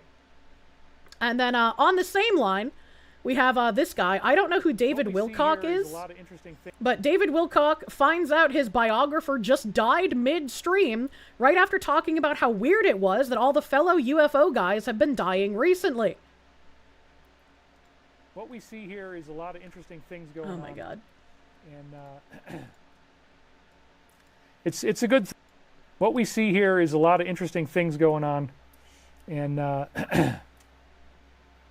it's a good thing. So oh my gosh, it's sad to hear Winfrey just passed away. Bright butterfly wing. That is so weird because last night I was lying in bed and thinking, wouldn't it be sad if Winfrey passed away? He's the guy that wrote the Reincarnation of Edgar Cayce book with me. Last night I had that thought. I am not kidding you, and now you're telling me this. Lotus Girl says, I can't listen to your comedy. Well, sorry. Everybody really likes it. A couple people don't, but it's not very often. I think you'll be able to make it. I think what a segue! Anyway, a lot of people like it. Wow, so yeah, he was my co-author. I did not know that he passed away, but thank you for telling me. What we see here is and that's fucking crazy. That's actually crazy. And then he died the next day after this 3-hour stream. Bro, what the fuck is happening? What the fuck is happening? John in English, thank you. Would that be like the shit they use in Venezuela? Maybe. I have no idea. Wastelander, thank you. I'm Kirsche, and I'm the fastest Mudnya alive. I don't know what that means. Phoenix DS, thank you. If the Foxu vibrates faster, does the Foxu enter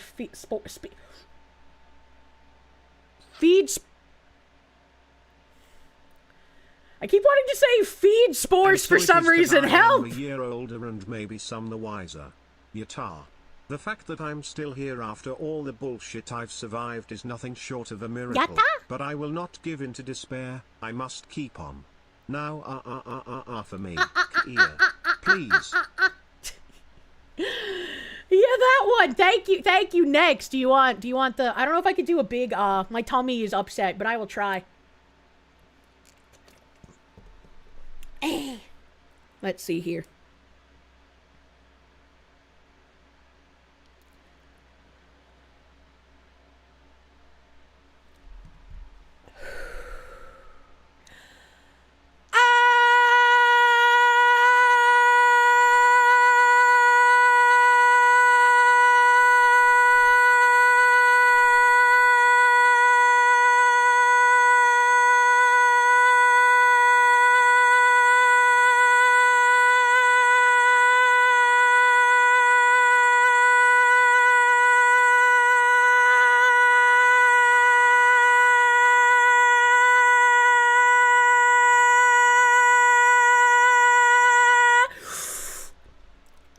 okay? It's about 30 seconds of ah. Thank you! Phoenix Diaz, thank you. If the Foxu vibrates faster, does the Foxu enter Speed Force like other speedsters, like the Flash? I certainly fucking hope so. Certainly hope so, man. My ears went tinnitus! Girugamash, thank you. This is the racist streamer everyone's talking about. My lung capacity as an asthmatic, it's ableist. Bomb Voyage, thank you. You want to know what's happening? There's a shadow war on scientists going on between China and the US. No one can acknowledge it or else it escalates. That seems kind of fucked. This has been the Foxu Broadcasting Service. Now back to your regularly scheduled programming. And then he died the next day after this 3-hour stream. Yeah, true. This has been a test of the emergency Munya system. Diner J, thank you. Your local game store had a 1/12 scale Cosmos model kit for half off. You're gonna have a great weekend. Good luck. That sounds like fun. UNSC Saratoga, thank you for the 1,000 bits. She was a highly respected anti-gravity scientist who founded an organization on studying anti-gravity phenomena. Toby, Turner as a source on a ear stream. What a timeline we live in. I already told him he has a nice dick. He posted something where he was holding like a sword or some shit, and I commented on his bulge. I had no idea that this was the fucking Toborskis guy when I did that. Type shit you hear Adult Swim play at 3 a.m. True. Being teased. I'm going to buy one and strap it to the front of my semi-truck, Mad Max style. Hold on, there's been so much TTS, I am fucking lost at the moment with whom I need to thanks. Sean Hoogland, thank you! Thanks, you didn't need ears anyways. Look, man, they'll grow back, just like Pippa. Fatmon, thank you for buttering my fucking dog! Hell yeah! You're gonna strap the Kirsche to your semi-truck? It's white! It's gonna get so dirty! Thank you, Fatmon. God hates taxes, thank you. Yeah, Mr. Tobusk is being used as a source. Let's go, dude. John in English, thank you. Did you just see a teaser for a certain type of fluffy creature on Twitter? You did. That fluffy creature can soon be yours. Soon, TM.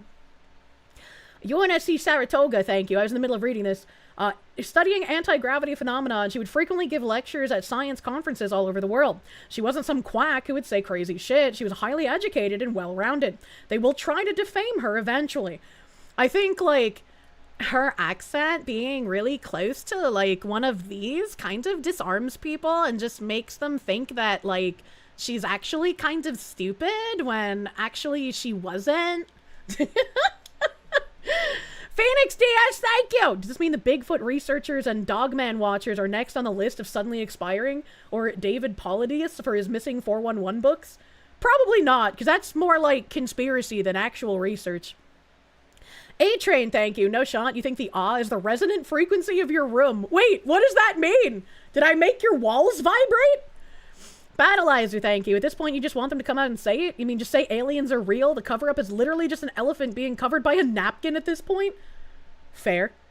Internet Zen Master, thank you. Today I learned Foxu can also double as a fire alarm. Put me in your ceiling, bird! I will chirp at you!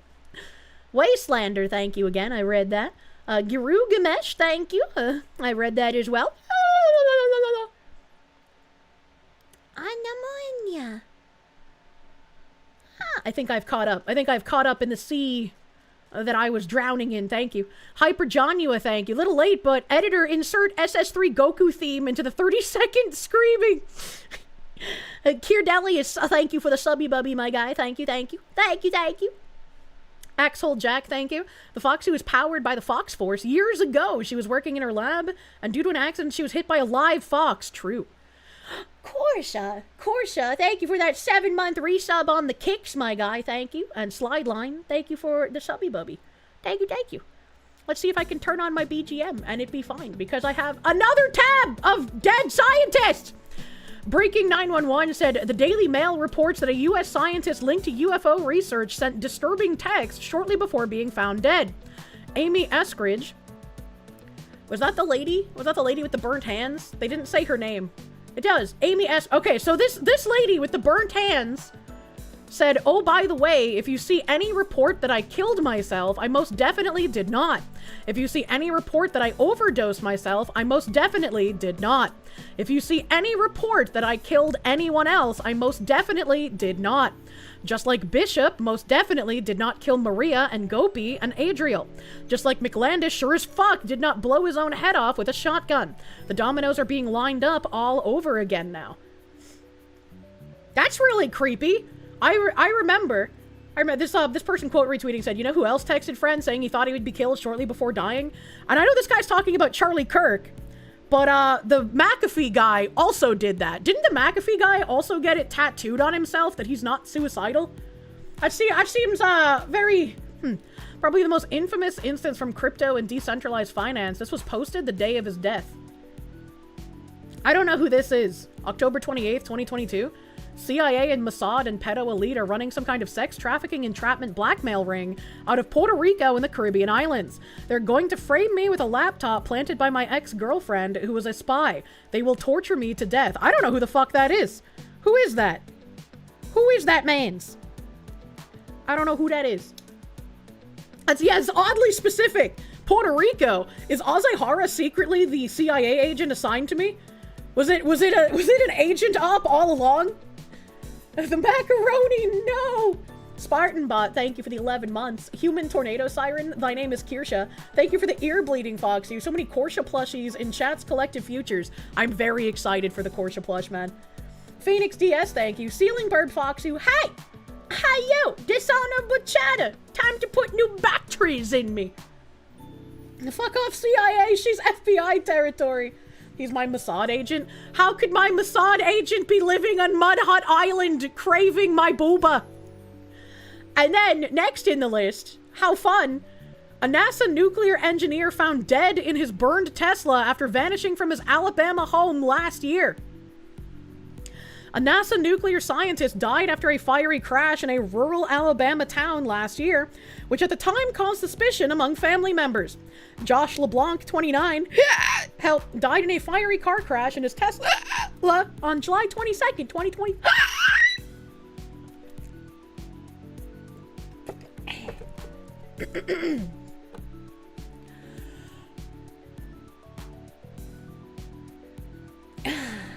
Well, you know, originally we thought that women just crawl into Teslas and then die in a bag and dismember themselves, as the David case has taught us. But it seems like people just die in Teslas. Maybe don't enter a Tesla or you might spontaneously combust. The crash happened in Huntsville, Alabama, where his Tesla was found burned beyond recognition at about 2:45 in the afternoon, the Alabama law enforcement agency told Fox News Digital. The vehicle collided with a guardrail, then several trees, before the vehicle burst into flames. What the fuck? At 4:32 a.m. on the same day, LeBlanc's family reported him missing, according to KLFY.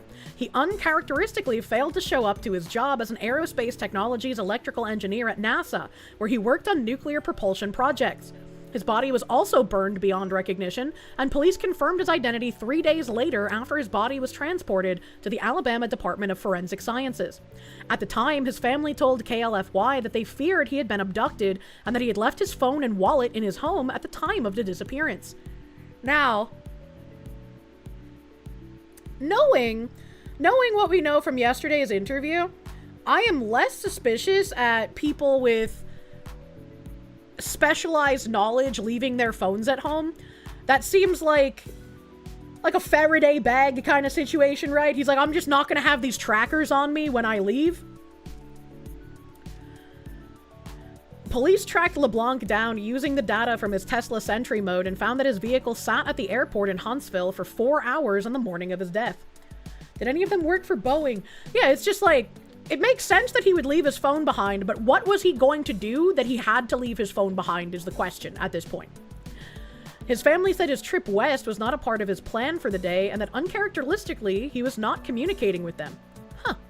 A LinkedIn page for LeBlanc says he worked at NASA for about 5.5 years and that he was a team lead for NASA's Space Nuclear Propulsion Instrumentation and Control Maturation. Links between missing and dead officials, alright? We got Frank Mywald, top scientist detecting signs of alien life. This is NASA JPL. Monica Jacinto Reza was also found missing. She received funding from the AFRL Wright-Patterson AFB. And William Neal McCausland oversaw for Reza's project at the AFRL Wright-Patterson AFB. And he also oversaw research at the AFRL Kirtland Air Force Base. Base collaborates with LANL on nuclear research. That's the Los Alamos National Lab, which Melissa Cassius, administrative assistant, and Anthony Chavez, a former employee until 2017, have both turned up missing. And then there's also a Carl Grillmeier, scientist working on infrared telescopes, and his work found planet with water. And then there's also Michael David Hicks, a NASA researcher found dead, working on deflecting asteroids from Earth. Can I say, working on deflecting asteroids from Earth, this guy found a planet with water. This guy worked on signs of alien life. Kinda seems like maybe not people on Earth are killing these scientists, potentially. Maybe, potentially. They aren't dead, they're clones. The originals are spirited away to work on some black box project in secret. Jesus.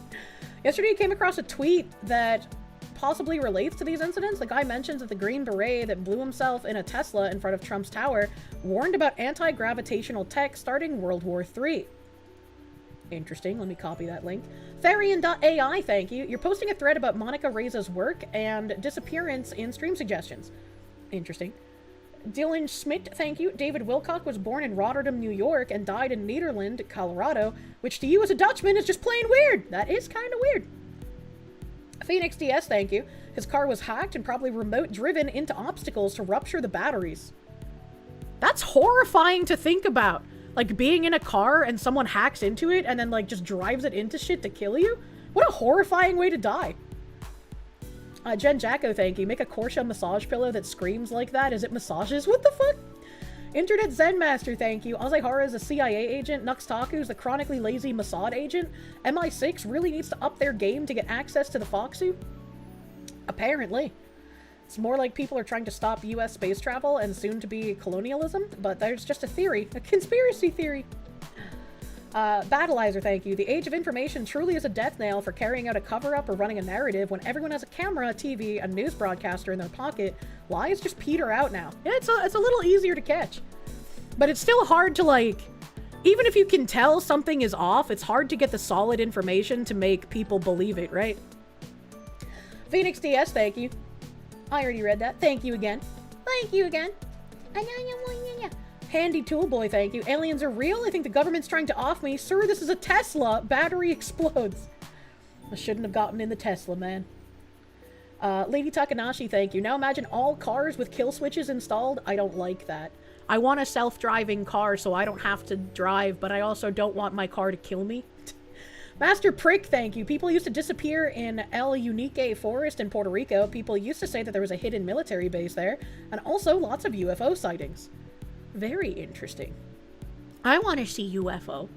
Big Doink Smoker, thank you for the fucking dominoes, brother.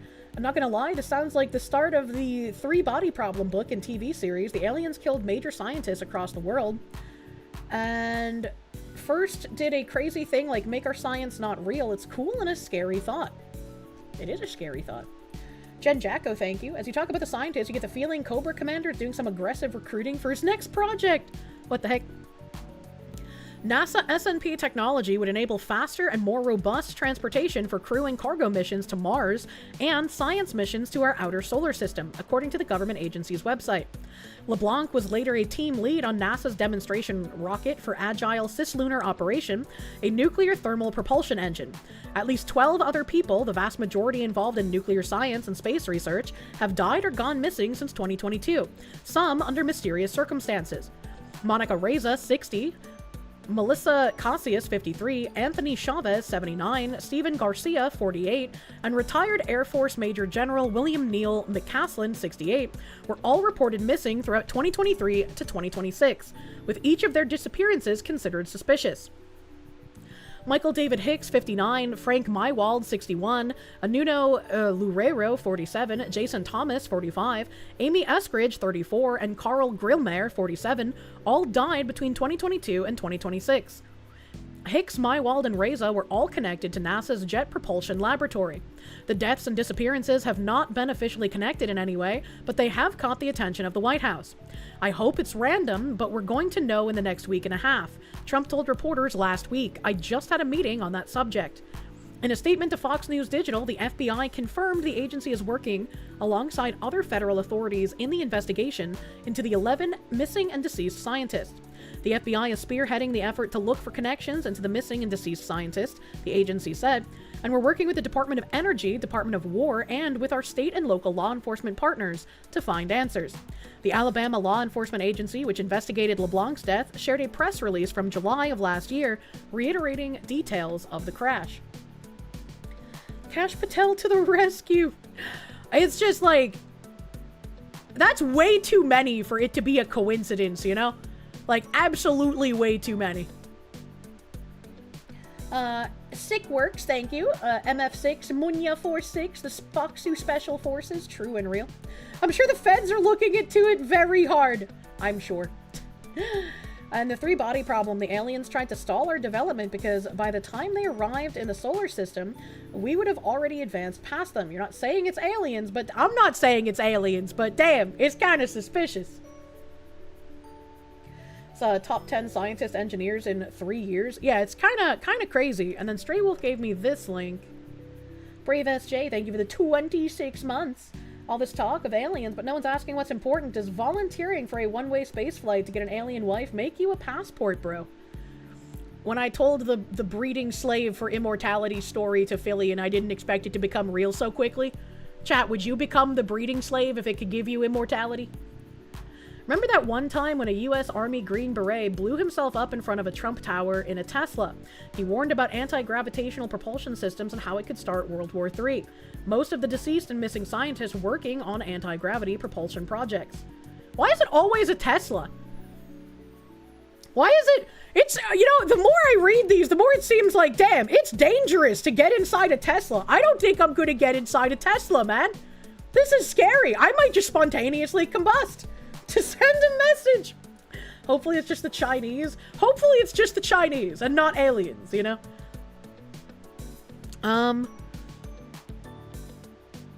There is a 911 dispatch recording. Interesting. Interesting. That's scary. This is 30 minutes. Holy shit. Full police scanner radio recording. Dr. Wilcox, sometimes pronounced Wilcox, did his last live stream. These are his final moments before his death as recounted by Boulder Sheriff's Department via police scanner radio audio recordings and just the next morning between 10:44 and noon Mountain Time.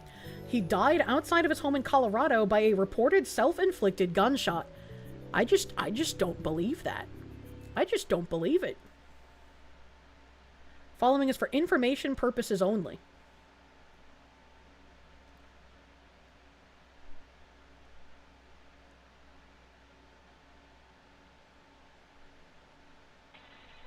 Ten 44. 516, sending you a phone call. Yeah, please. 791 area check, Winnegar Ridge Campground. 1044.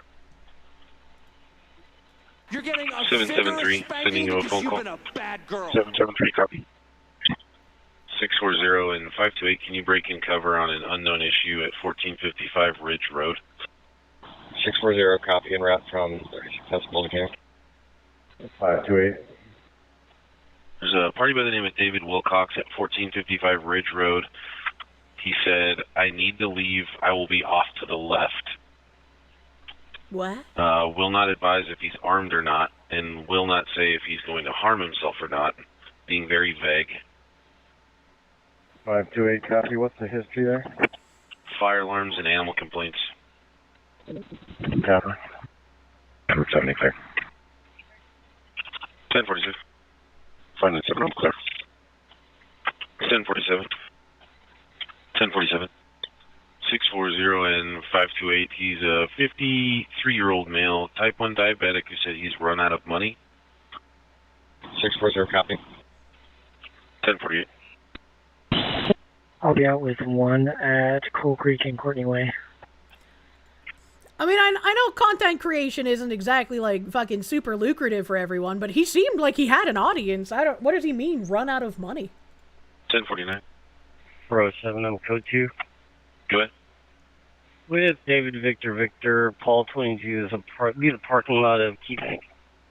Can you feel again with the plate? I got David Victor, Paul. David Victor, Paul 22. 1049. 574, I'll take the assist.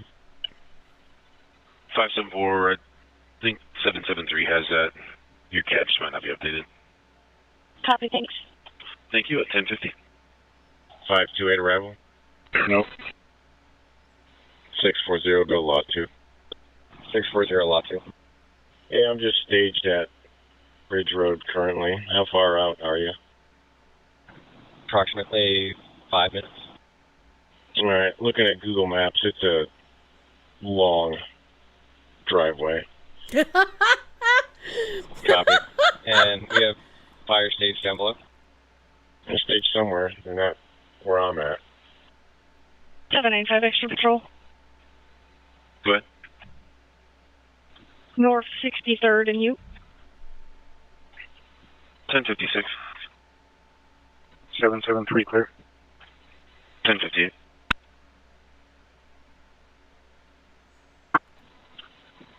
1761, begin launch, come in. 1761, good morning at 11 o'clock.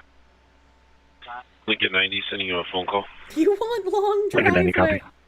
Lincoln 66, clear warning. Copy, break 773, sending you a phone call on fraud. 773, copy. 1101. 640 arrival. 1102. Lincoln 52, parking violation. Lincoln 52. Lincoln Ocean Frank 978, 100 block So much police code. 1103. 528, are you still on the... Majin GT, thank you. Teslas and EVs in general are gay, in your opinion? I mean, I'm not big on the electric vehicles, but I just want a self-driving vehicle, you know? I don't want to have to drive. Driving's scary. I wish to be the eternal passenger princess to our robotic overlords. Discord Sorcerer, thank you. You just got a new job, so here's a tip. Congrats! Oh god, congrats on the new job. You were at the checkout at the store using earbuds and I did the and you had to keep a straight face! I'm sorry. I'm sorry. Sometimes I'm requested to do things, and sometimes I try. Cladex, thank you. Would you be disappointed if aliens looked like us? Yes, I'd be pretty disappointed. But I would enjoy the ensuing chaos of everyone fighting over why the aliens look exactly like us. Phone with RP. Affirm. Copy. 640 and 528. Party said sorry and then disconnected. Copy, we're on the house. And just information, data found no criminal. All traffic, holder traffic, he's got a gun. Copy, there's code 3 on county law at 1104. Shots fired. Copy, shots fired, and all other traffic can go law 2. All other traffic law 2, code 3 continues. Well, here, I've got the rifle. He still got the gun to his head. Looks like he fired a test round. Copy, gun to his head, fired a test round at 1105. Why would he fire a test round? That seems very odd. That's a very odd thing to do. Does 528 need us up there? I'll just start you for now. 516, did you copy? 794 an animal complaint. 794 animal complaint. 794 copy. 1105. 587 in route as well. Be in 516, did you copy? Edward 70, I'll check on the Eagle as well. 528. I'm set. Go ahead. Let me get a couple more units with a shield. Male looks like he shot himself in the head. But I'm still concerned about this house. Edward 70. Edward 70, copy, thanks. Edward 28, your status in service. Copy. In route. Copy 587 has a shield. Party possibly did shoot himself in the head. 474 status in service. 627, I'm breaking in route. 627 confirming you're en route. Affirm. Copy. 627 is en route, and all units lock and go to Law 2. And this supposedly happened immediately after he ended that live stream where we watched the clip of him finding out that his biographer also died. 3 will continue on County Law.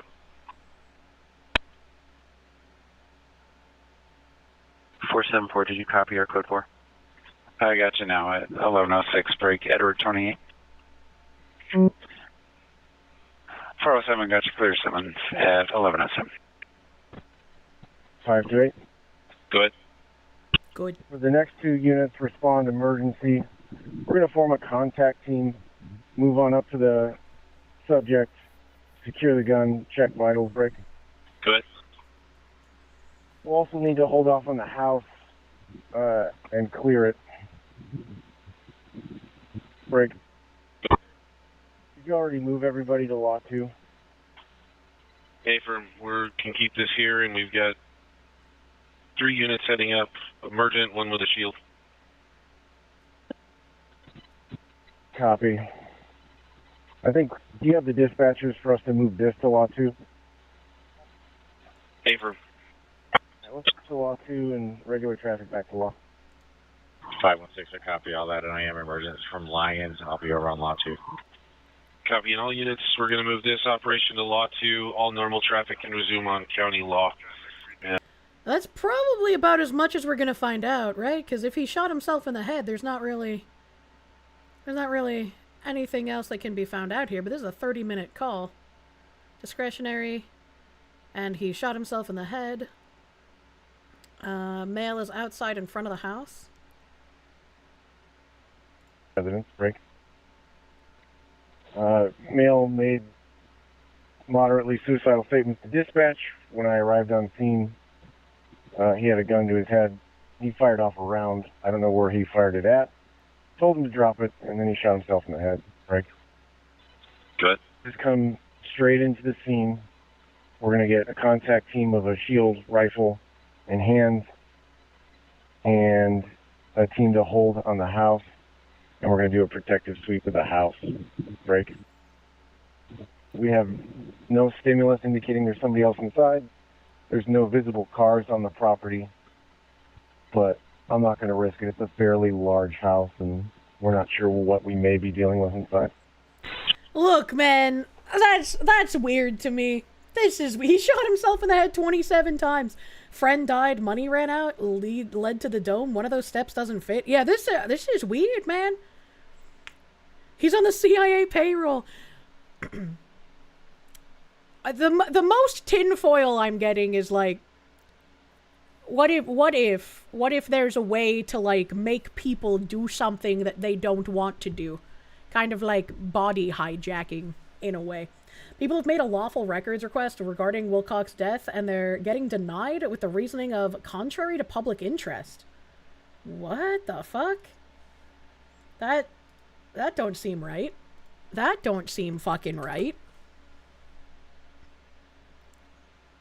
Has a large house, but is apparently out of money. I mean, it can happen, right? But it didn't seem like, you know, he had a YouTube channel. People said it was popping off. This person said, I submitted a detailed and lawful records request to the Boulder Sheriff's Office, and I also requested statistical research about any criminal activity reported by David. 24 hours later, they deny the request based on it being contrary to public interest.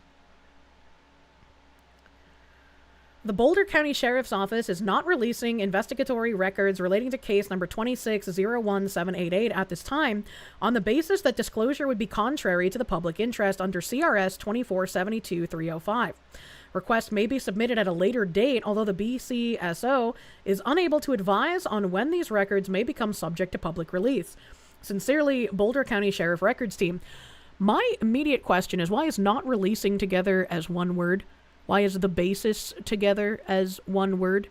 And why is unable together as one word? Is this just someone working there who like doesn't like using the space bar? Like why is it oriented in that manner?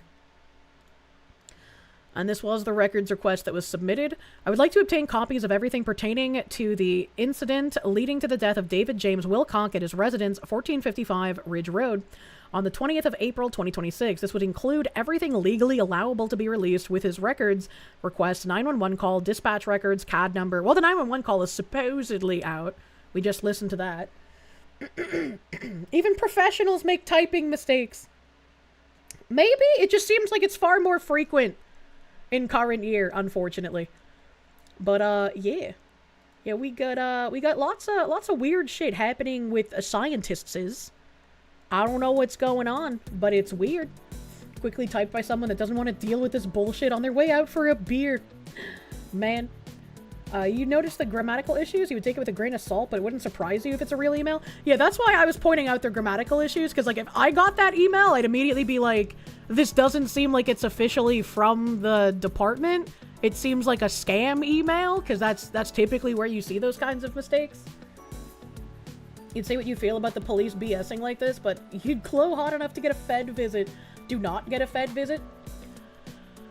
And speaking of Feds, we had some updates to the David case that I've been following on stream with you guys for, like, what, half a year now? 10 months? Something like that? I don't know. It's like September last year.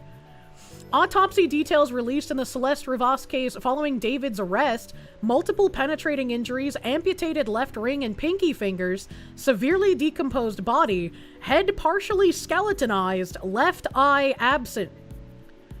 And they have one of these, like, where does it hurt sheets up here, pointing to different places where there is damage done. You're sure China's behind this? The scientists? They're known to offer money for this kind of stuff, and if you decline, you're a loose end, imagine. We already knew about the severe decomposition, because it took them, like, weeks to even identify the body. It's very interesting that specific fingers were amputated. That makes me wonder if he was trying to remove the fingers that had the matching tattoos. Because they had matching tattoos on one of their fingers, and I don't remember which one it was. And this is a video with the neighbors moments before Celeste Rivas went missing.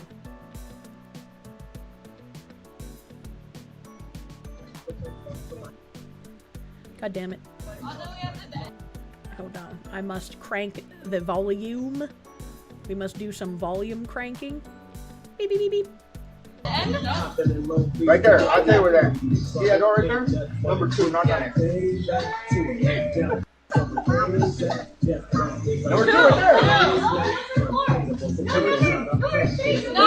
me talk real quick, okay? You gonna let me talk?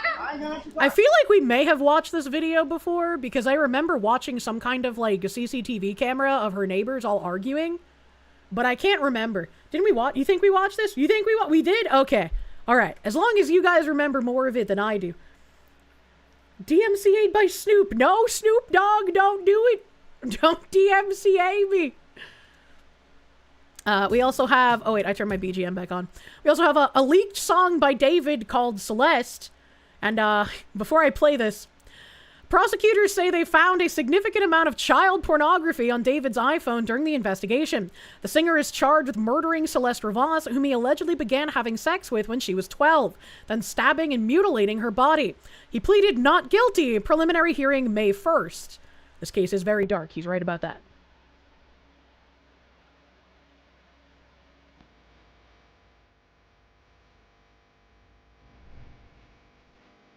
You don't think a murder suspect could DMCA me, right?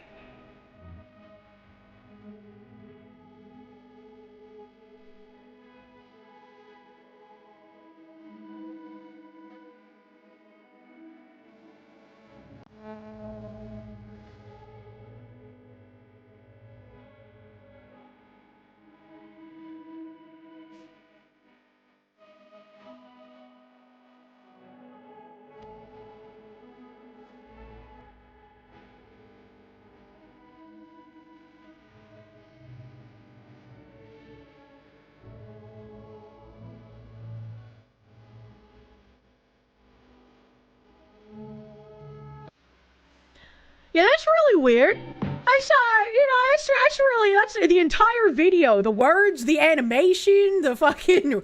That's weird. Why would you do this? Like, if you're going to murder someone, maybe don't make songs about it, question mark? What in the SoundCloud artist is this crap? Is he the type that leaves hints of their crimes? I said this the other day to my mods. I was like, it's a shame we live in the world we do because I can't make the joke I want to. Because he's like the Riddler, but I can't say what he would be as the Riddler.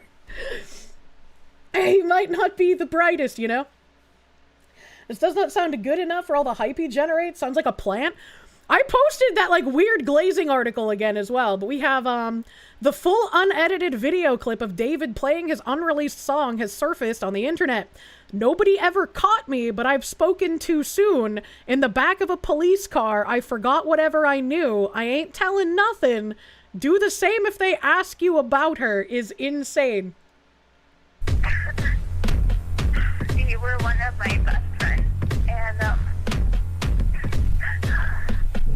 there's a lot of alcohol in my system right now, so you could just ignore all of this message because these corner things? I think these are speakers. Those look pretty cool. I like those.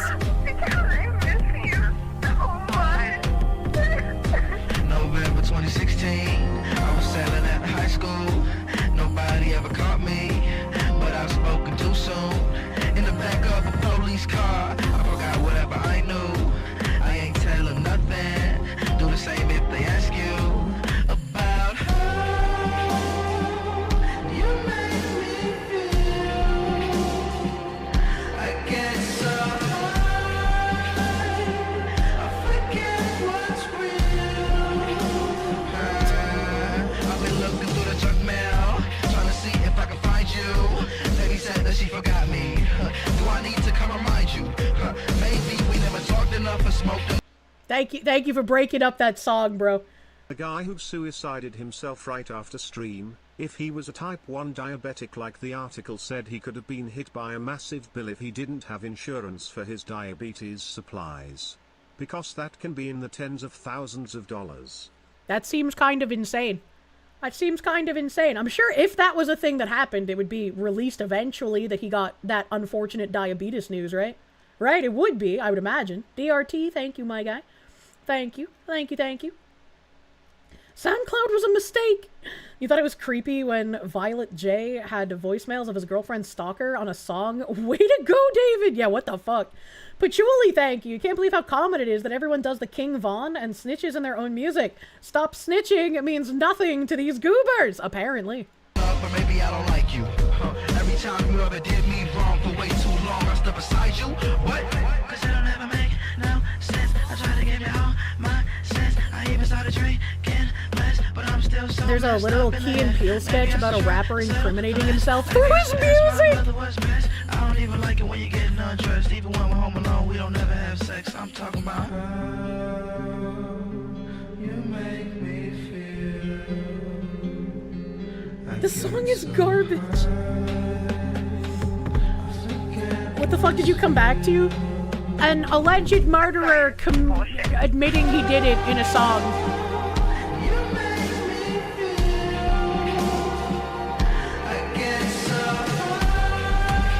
On the music.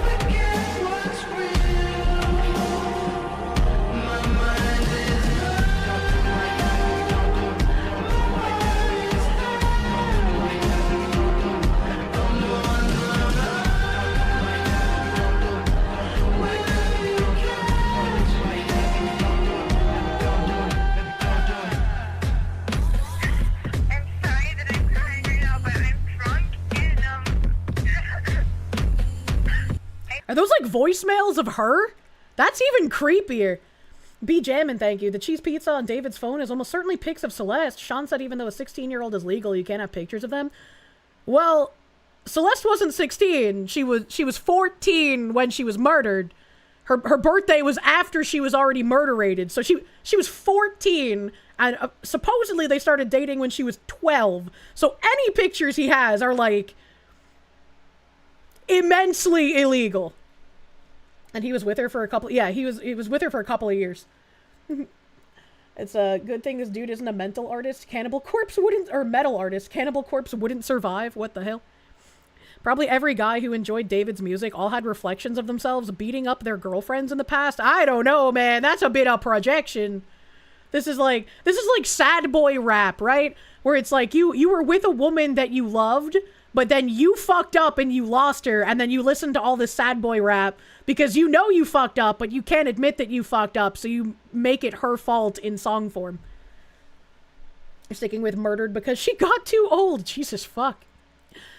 And then this weird article title, they made David a star, now they want him convicted of murder. What a weird title. A legion of young fans propelled the singer David to viral fame, and now that he's been charged with the murder of a 14-year-old Celeste Rivas Hernandez, they say the clues were in their Discord all along. And they got a cool little conspiracy board here. This article is exclusive to subscribers. You bitch! You ha! I must find, let's see. The archive site is still not really working well for me, so let's see if somebody's already archived this. Amalgamite, thank you for the raid. Welcome, Raiders. Welcome, Kick Raiders. More warm bodies. We're going over the David case stuff right now. Thing in the corner is a sound absorption foam thing. It's stupid expensive. $70 for 2 on Amazon. 3.9 out of 5 stars. Yeah, that seems kind of worthless. Why would you need those in the corner, man? You murder one teenage girl and suddenly everybody isn't cool with you anymore. Imagine. Sophia was sound asleep at her parents' apartment when the unthinkable happened. It was almost midnight on a Monday last September, and her phone wouldn't stop buzzing. She got out of bed and went over to her computer, her body pulsing with adrenaline. Messages were pouring in on the Discord server she moderated. She began to panic. What the fuck is happening? One Discord user wrote in the general chat. Y'all, I can't go to sleep now, wrote another. I have school tomorrow, someone else chimed in. Daddy David may be getting cancelled, a separate user wrote. Now, it just says a legion of young fans, alright? So, like, I don't know if I'm reading messages from minors or not, but regardless, anyone calling this guy Daddy David in the Discord server, that's a bit creepy. That's a bit weird. That's a bit strange, especially since we know that Daddy David has pedophilic tendencies. David slimed someone, another user said, slang for murder. The Discord server known as David's Closet.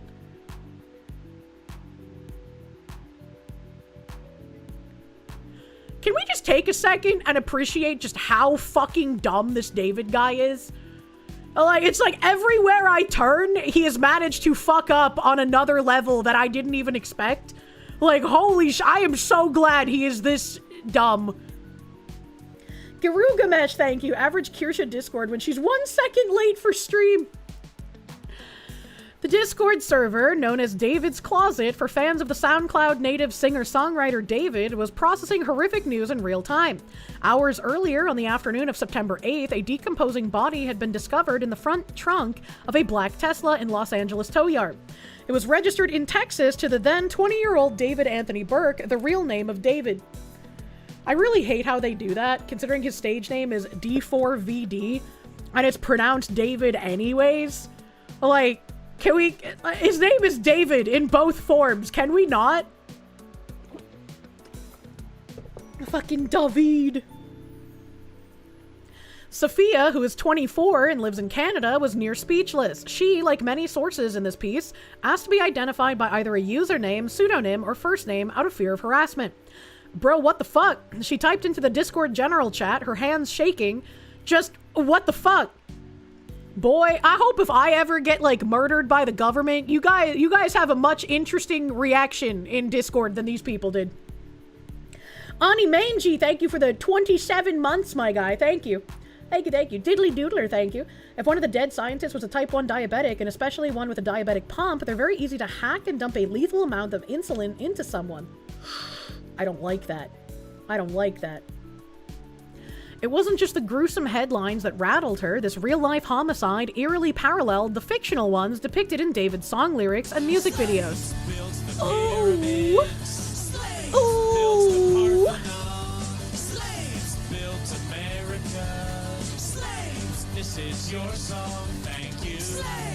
Do do do do.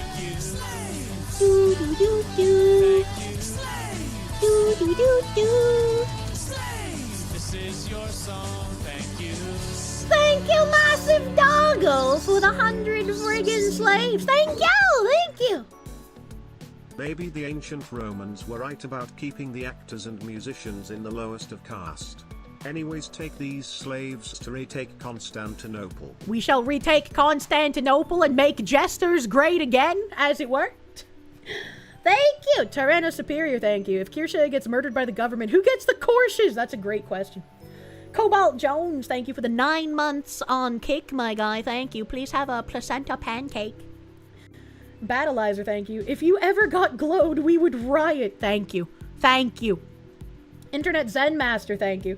David's Closet. My guy is making OJ If I Did It Simpson seem clever with how brazen he is about things. Closet? Seriously? Well, at least he didn't name it David's Tesla trunk, right? Like that's probably only the worst way he could have gone. Romantic Homicide, a moody electronic ballad that Sophia had first discovered, like so many others, as a viral earworm on TikTok. In the music video, David, dressed as Itami, his murderous blindfolded alter ego, stands in front of a woman's lifeless, blood-splattered body. A knife drops from his hand. And then there was the 2025 music video for One More Dance, which evokes a 1990s horror movie a la The Blair Witch Project.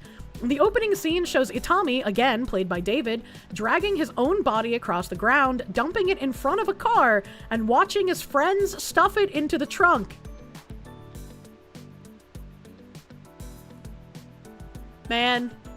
The video culminates with his friends burying him alive in an open grave. Now, David's fans wondered in the Discord server, was David's art imitating his life, or was it the other way around? David didn't kill someone, Itami did, one user wrote. Shut the fuck up, you absolute retard! Holy! He was trying to tell us all along, wrote another from, who posted an image of a particularly catchy lyric from Romantic Homicide. In the back of my mind, I killed you. Yeah, we listened to that one before. We also listened to an interview of him explaining how too deep 5 me the lyrics were. Sophia joined David's Discord more than 2 years earlier. She liked the song Romantic Homicide, but more importantly, her crush, whom she'd met while playing a first-person shooter game called Valorant, claimed to be a friend of David's. Some e-girls aren't gonna make it, chat. When she sent her first message, a simple hello, in May 2023, she found that others were eager to engage. The server was one giant, constantly active group chat, but with strangers from all over the world.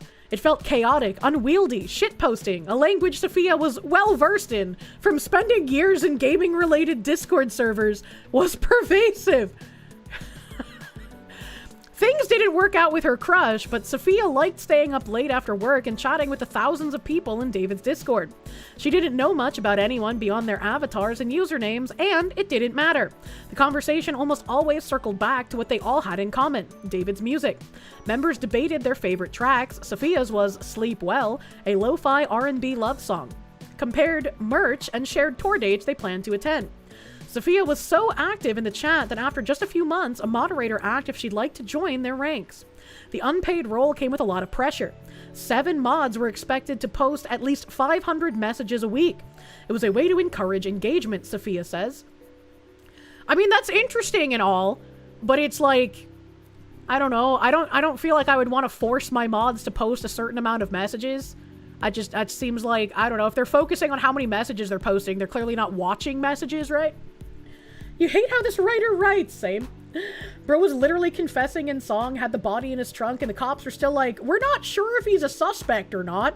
Yeah, it took a long time for them to even make him a suspect. It was really weird. Professor John Wolfman, thank you. Oh god, he had a Jeff the Killer alter ego? Fuck this guy even harder. Julio Acius, thank you. Rap snitches telling all they business, sit in the court and be their own star witness. Motherfucking doom. Yeah. Adam Wofford, thank you. Kirsche so bad at being late. We will all be at her funeral. We'll be in the middle of it. And then she runs in saying sorry for being late and jumps in the coffin and says, please continue. I will be dead. How would that happen? Tyron Dracon, thank you. Thank you, thank you. Almost a year of being a member, so you'll say this. Mwah! Almost a year, buddy. Phoenix DS, thank you. Did Foxy see what happened recently in NYC between a 14 and 15-year-old obvious suspects of every body cam? No? Question mark? Internet Zen Master, thank you. Oh, I read that already. I'm caught up. We're fucking jamming. All the time she put into the Discord server was worth it. She wasn't just a part of David's community. She was a curator of it. In the early hours of September 9th, though, Sophia started to resent her role as a moderator. She didn't like being one of the adults in the room, tasked with wrangling an out-of-control conversation. I liked the prestige that came with being a mod, but I didn't like having to do mod work. That's a bad moderator, chat. There was confusion, pandemonium, and, as one might expect from extremely online Zoomers posting on Discord, there were jokes, many in exceptionally poor taste. Some speculated that David had been framed, that the news was fake, or that this was all a promo for the forthcoming album that David had been teasing incessantly on social media. If this fucking SoundCloud rapper had managed to stage a disappearance and a murder on the same scale as, like, what the director of Cannibal Holocaust had to go through to prove that he didn't actually kill anyone, I would be a level of impressed that I wouldn't even know how to extrapolate into words. A woman didn't want responsibility. Who could have seen it? Yep. As anxious as Sophia felt, discussing a murder case in real time, one involving a suspect that everyone had at least a parasocial relationship with, was also kind of thrilling. Why are women? Sophia was close enough to David that they had each other's cell phone numbers. He'd even FaceTimed her once to ask for help, deleting a Twitch live stream. Sophia was on another call and missed it. She liked David, of course, and felt protective of his career. Sometimes you gotta know when to be like, this bitch a murderer, allegedly, and maybe I should not be associated. Initially, Sophia thought there was no way David could have been involved. He just played a show in Chicago, and she figured someone must have borrowed or stolen his car while he was out of town. To her, it seemed like an injustice that this would happen just as David was about to become a world-famous superstar. He was 2 weeks away from playing the Grammy Museum in Los Angeles, before headlining a European tour the following month, capping off a dizzying year in which he also made his Coachella debut. Guilty or not, Sophia knew the damage had been done. Tour finna get cancelled, broken heart, Sophia posted in the general chat of the Discord server. A short while later, in all caps, her frustration boiled over. This boy got collab left and right just for this shit to happen? Soon, the grave reality of the situation began to sink in. We're finna end up in a documentary, one user posted around 2:15 a.m. He's right, add him to the collage. By 7 a.m., the speculation in David's Discord server had become so rampant the moderators disabled new posts. Sophia was scared, feeling as if she'd suddenly been thrust into a criminal investigation. Over the next several days, David's remaining tour dates would get cancelled, just as Sophia had predicted. So would the deluxe version of his first studio album, initially slated for release on September 19th. His just-launched fashion campaign with Hollister and Crocs would get canned, and the Grammy-winning singer Kali Uchis would pull her duet with David from streaming platforms. Help. It seemed to many of David's former fans that his arrest for murder would be imminent. Imminent too.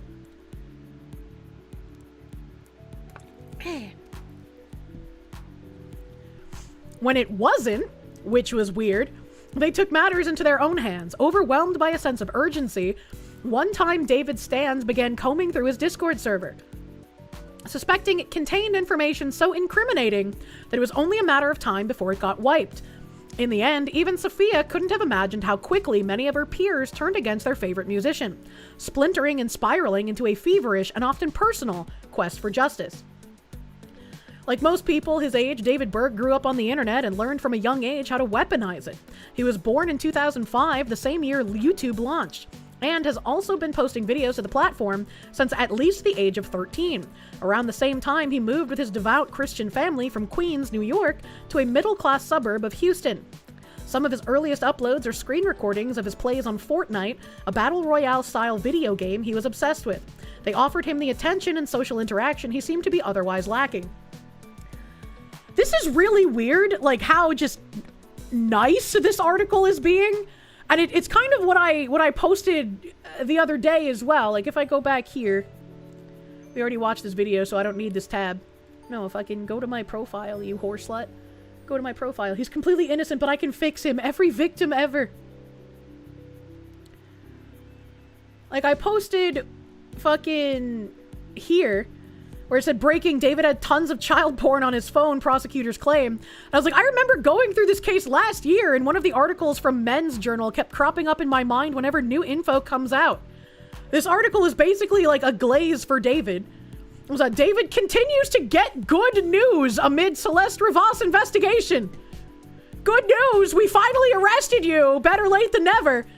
Earlier this month, 20-year-old singer David was thrust into the center of a grim investigation after authorities found the dismembered and decaying body of 15-year-old Celeste Rivas in the trunk of one of his cars. You know what I think is more grim? The fact that it was in his car. Like, why are we giving him benefit of the doubt? Well, maybe the fact that this woman, this child, got murdered might be the grim thing. Well, this is not exactly a good way to make headlines, and it had already cost him some sponsorships and support from his record label. David has gotten some good news this week, as his music is now more popular than it has been in years.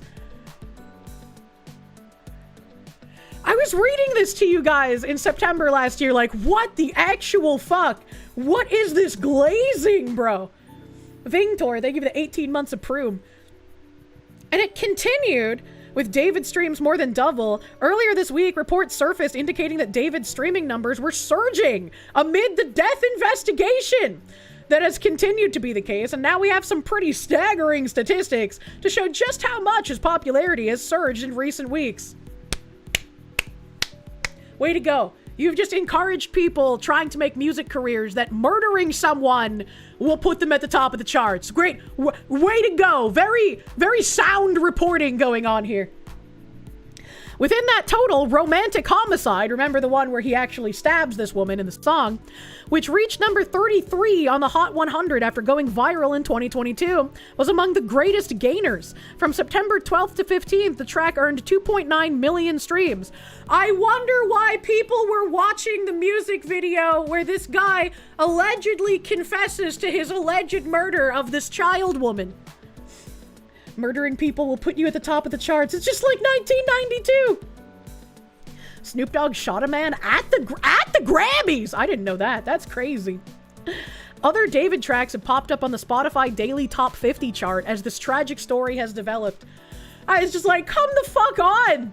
Why is there so much like nicety towards this fucking guy? It worked for Diddy, David. Just cap a few people and you're an A-lister. Fuck, man.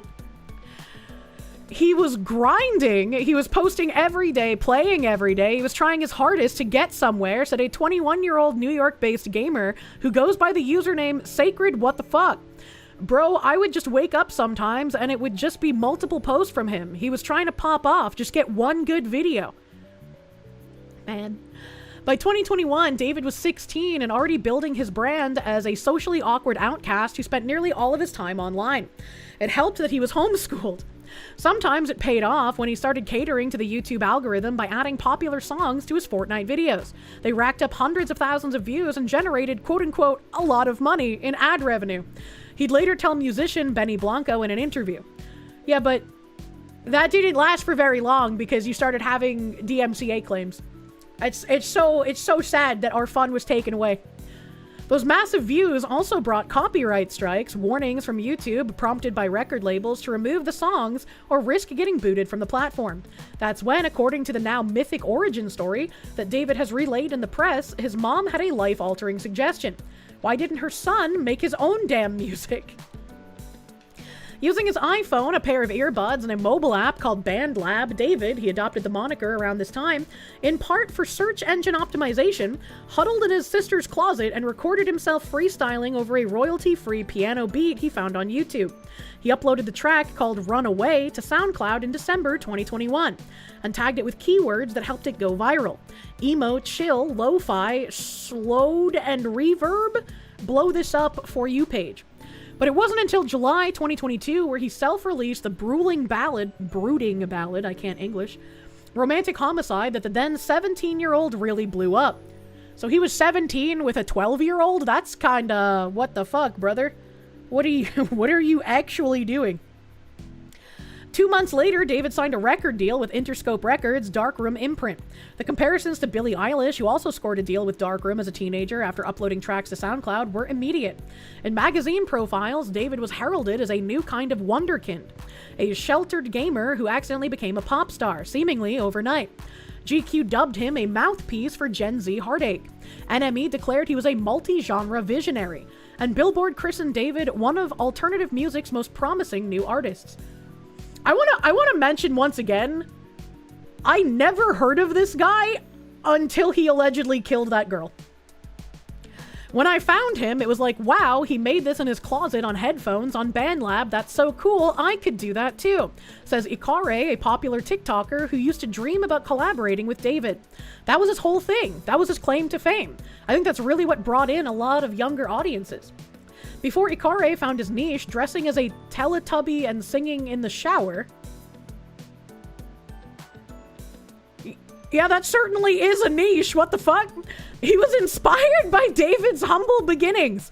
People looked up to him, Ikare said, because of David's explosive breakout from a homemade, I made this in my bedroom niche. That's where David lived, and he kind of was the most successful to do that. David communicated with his super young fans through his Discord. His server was created by a fan named Moji around the time he signed his record deal. Though not officially affiliated with Darkroom, the Discord had a clear benefit to the label. It was a way to promote releases, tour dates, and merchandise directly to superfans. As someone who's been a content creator for over 8 years with a Discord server for over 8 years, this being like a revelation is just very odd to me. Kirsche, if you hadn't discovered this wacko, you would have died knowing nothing of him, and that would have been a better existence. Who the hell was this guy? They talk about him like he's a household celebrity name. Who is he? I have no fucking clue.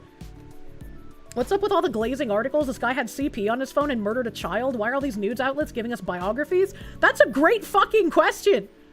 That is a great fucking question. And I think this is probably like how some weird alternate realities start popping up.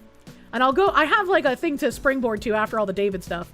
Moderators, which were mostly other fans, but also included at least one member of David's management team, Mogul Vision, and occasionally David himself. Why are we glazing him? Consider the number of women that unironically drool over true crime villains. Now remember how many reporters are DEI women.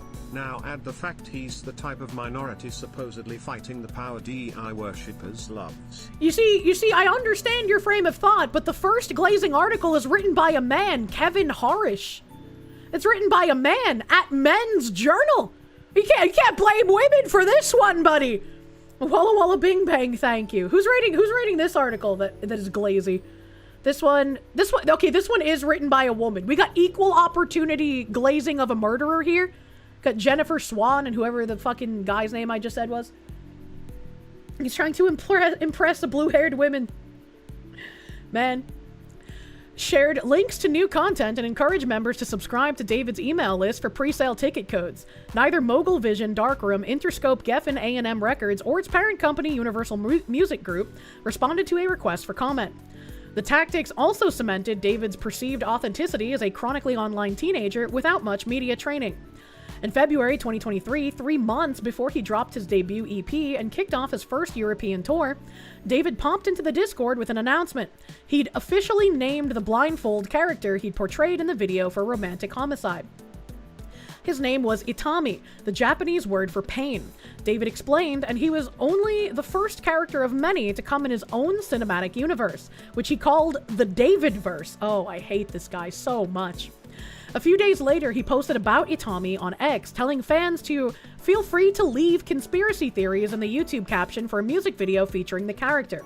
David took the concept a step further, instructing his fans to look for Easter eggs. He wears a blindfold for the sole purpose of not being held accountable for the pain he causes, reads the caption. He's been planted in all of my music videos, but it's not clear what his motive is. You will find out soon. All he did was be a pedophilic murderer. This is crazy, man. Internet Zen Master, thank you. Actually, Kier, we can still blame women. Gay men bat for the same team after all. Jesus Christ. Did the hood finally discover emo? When Sarah, who is 30 and works in veterinary medicine in Oregon, first heard about the body uncovered from David's car, she had the same thought as Sophia. David must have been framed. Sarah had joined the musician's Discord server after hearing Romantic Homicide on TikTok and loving its slow-building melody and evocative lyrics, but she always interpreted them as metaphorical, like, you're dead emotionally to me, you know? The media literacy crowd when they have to be media literate. Then she came across a Reddit post and began to fear that David's lyrics were more literal.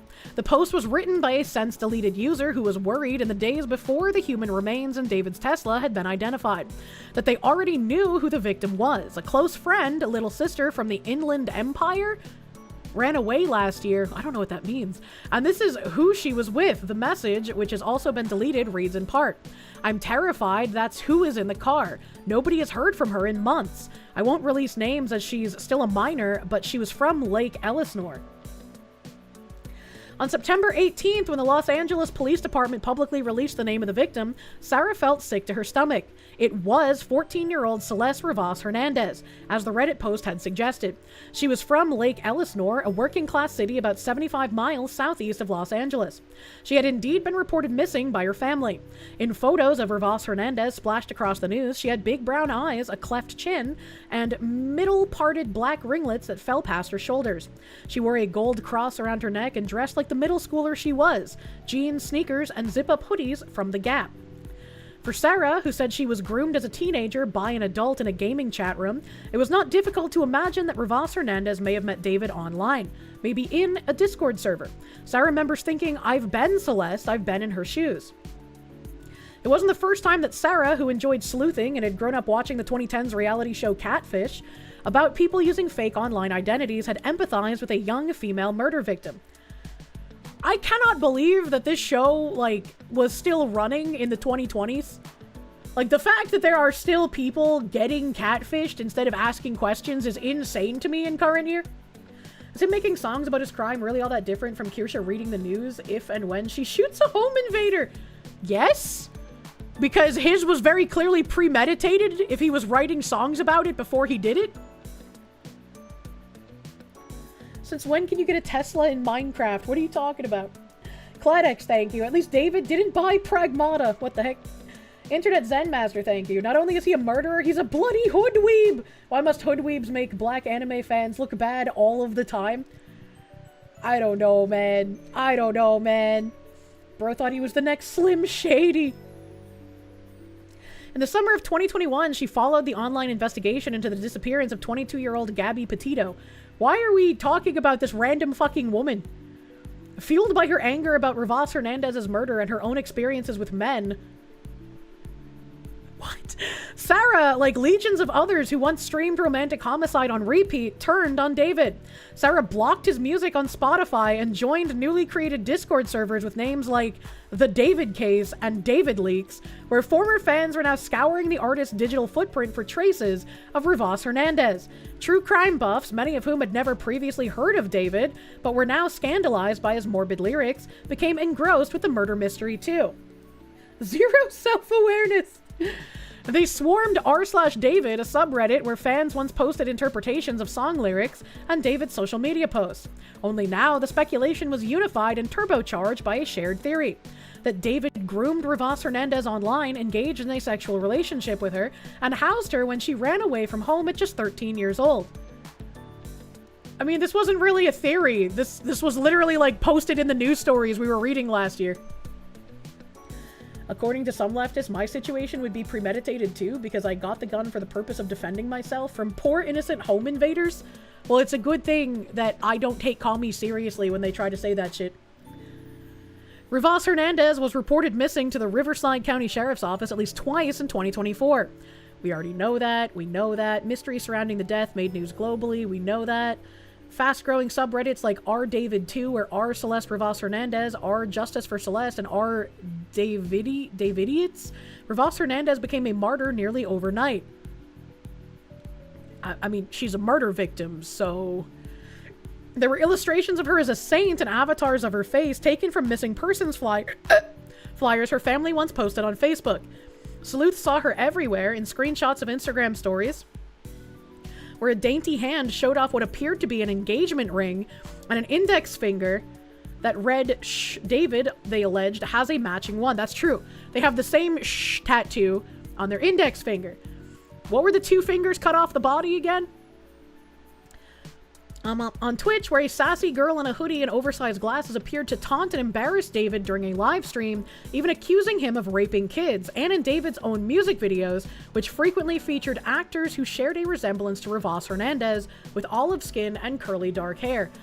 Oh, fuck. I closed out that tab. Hold on a second. I'm gonna say, I closed out a tab that had that video. Let me see if I can bring it up from my history. Because somebody claimed that it was Celeste in the video, and it wasn't, so I just closed it, but like, holy shit. Where are we here? This is what I opened this morning. Not that one, not that one. No. No.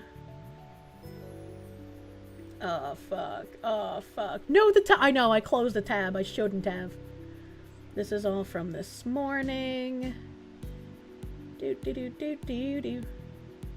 That's not it. We just went over that. No, no, no. No. Jesus Christ. No.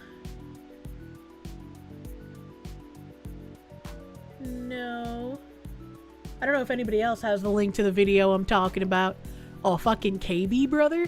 KB coming in clutch. Thank you. I have so many tabs that it was like getting lost in the swamp, man. She closes a tab.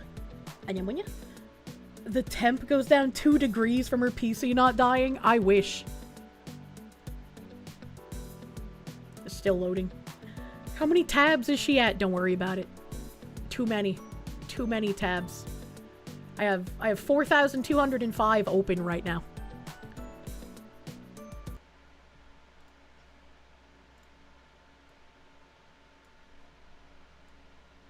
Where's your media training? I personally don't.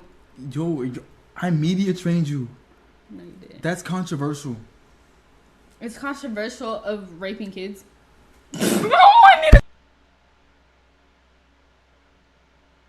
Really good. Okay, it's been a good one. Bye. Bye, guys. Mwah, mwah, mwah, mwah, mwah. Oh my! Delete everything. Delete everything. Everything goes. Everything goes. Everything.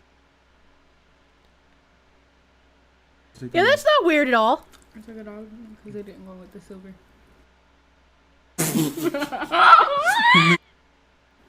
Season it. It's already seasoned, but it's Alfredo.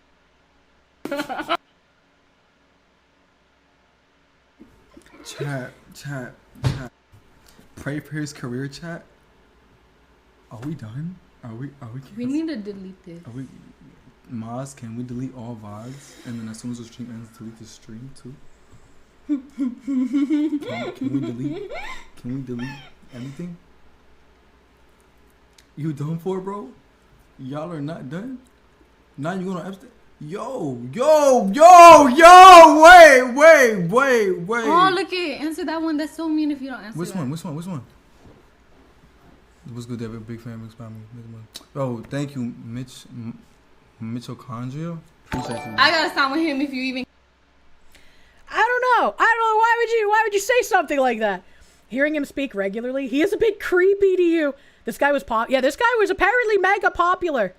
News to me. That's the That's the live stream where that lady was like, what, rape in cage is controversial? You're kind of tuned out. That's fucking dumbass. He can't just end the stream. You gotta keep going. Like, bro, just end it. Delete the VoD. It's not hard.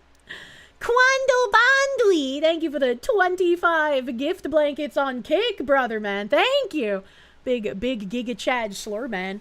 Thank you, Quando Bandwi. We're cooked. This is the type of man women look for. Why do you have a 14-year-old on stream and act like that's normal? Someone said that that wasn't Celeste on video, and this article we're reading says that he often had people on stream that looked like Rivas Hernandez. That woman does look like her, but apparently it's not her.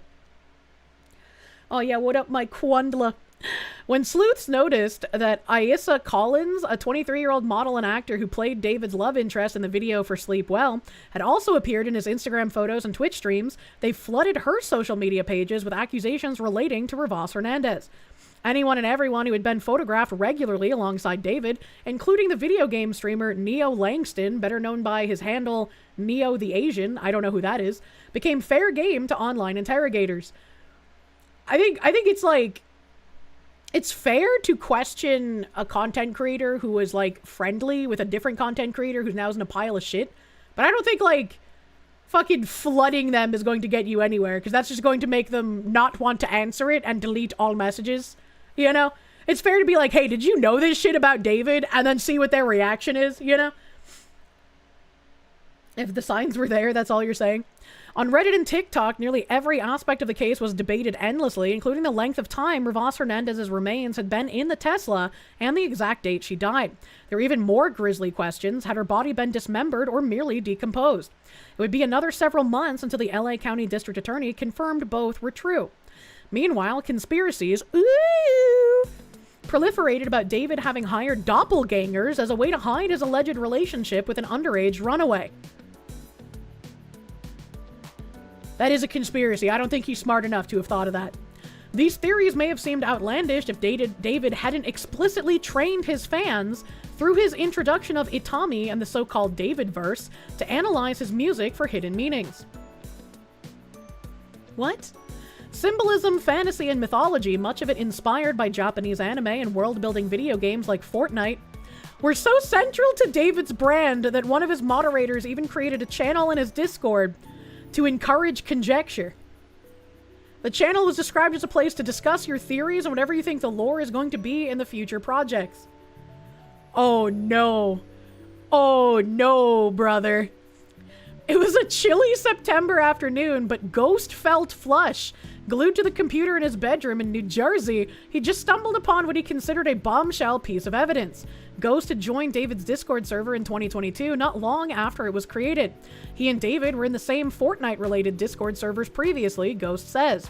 And when he found out that David was a musician, he was excited to be among the first to know about new releases.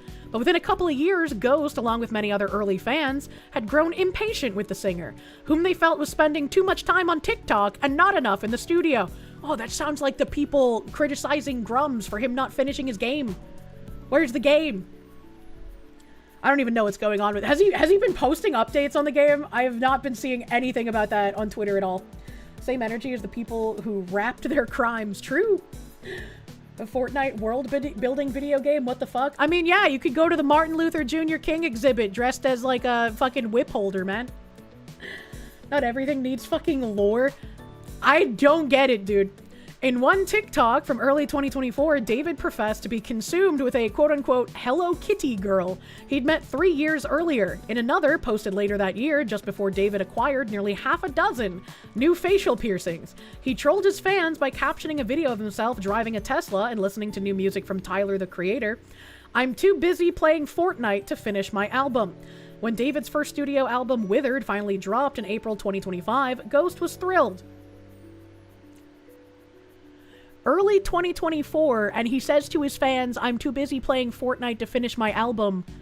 And then his album still doesn't drop for like another year and some change.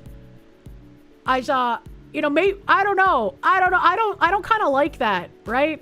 Like, I feel like if your fans are asking you, hey, where's the thing? You should probably answer them instead of make fun of them in that regard. But his feelings changed completely 5 months later when he heard about Rivas Hernandez's murder from a video that auto-played on his YouTube feed. It's like a switch was flipped, he said, imagining that Rivas Hernandez must have been the Hello Kitty girl. Ghost surged with anger and a desire for vengeance. He could feel himself slipping into detective mode. It was, as an online alias might suggest, one that he particularly enjoyed. Oh my god, this article is written with so much candy-assery. I'm like turning gay in real time. Ghost, despite being just 16 years old. Hold up, wait a minute! We need a timeline!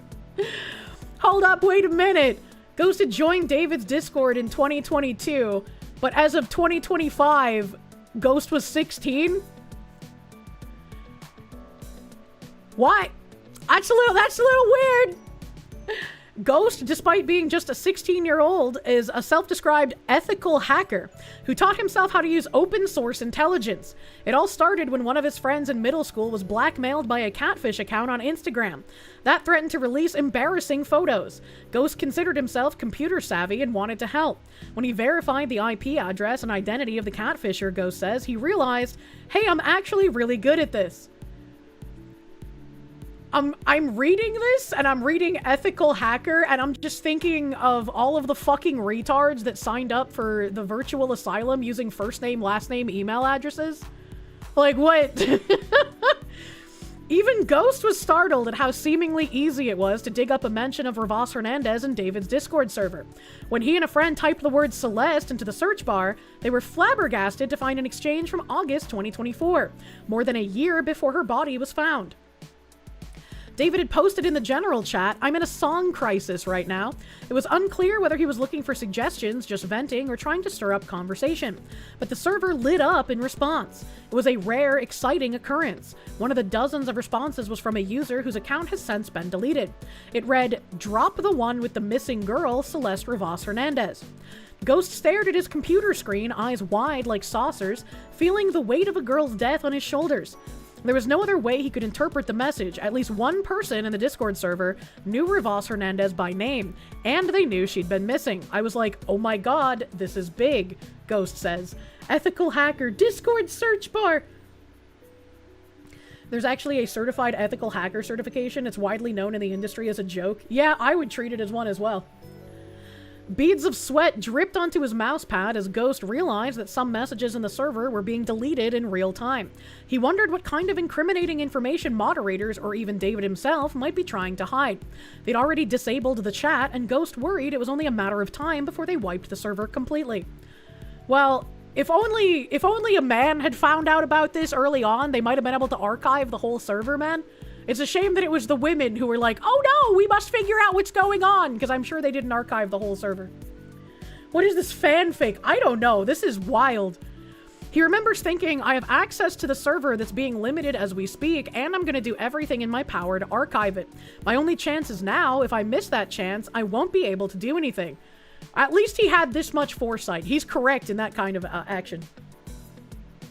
From his bedroom in his parents' home, Ghost used his security token on Discord to extract data from the server. The entire download of some 3.7 gigabytes took about 9 hours. Ghost spent much of that time nervously pacing back and forth across his room. When the download was complete, he uploaded the HTML code to the Internet Archive and shared it on r/David. A few days later, May, a 22-year-old law student in the Netherlands, was snooping around David's closet when she noticed the same thing as Ghost. I hate that his Discord is called that and they don't capitalize it because it's like, oh, how did she get into his house? What the heck? That was very suspicious to me. Why are their messages getting deleted, she wondered. Seeking to validate her suspicions and crowdsource intelligence, May sounded the alarm on r/David. My post blew up. I got over 550,000 views on it. A bunch of people started DMing me, May says. People started sending me information. May, a research-obsessed paralegal, considers herself a rational person who cares deeply about the truth. She was never a fan of David's, but something about the mythology of his music and the brutality of Rivas Hernandez's death nagged at her. She became determined to get to the bottom of it. Scrolling through r/David one night, May landed on a screenshot that made her gasp. It showed a message Sophia had sent in the general chat of David's Discord server in late 2024, roughly a year earlier. Members had been lamenting that David had gotten too popular and wasn't engaging with them online the way he once did. One member said that she used to chat with David over Instagram and Snapchat DMs. Sophia, who noted that she'd seen David's Twitch streams go from attracting 10,000 viewers to more than 100,000, had a flex of her own. One time he called me because he was trying to delete that stream with his girlfriend. Can I just, like, how...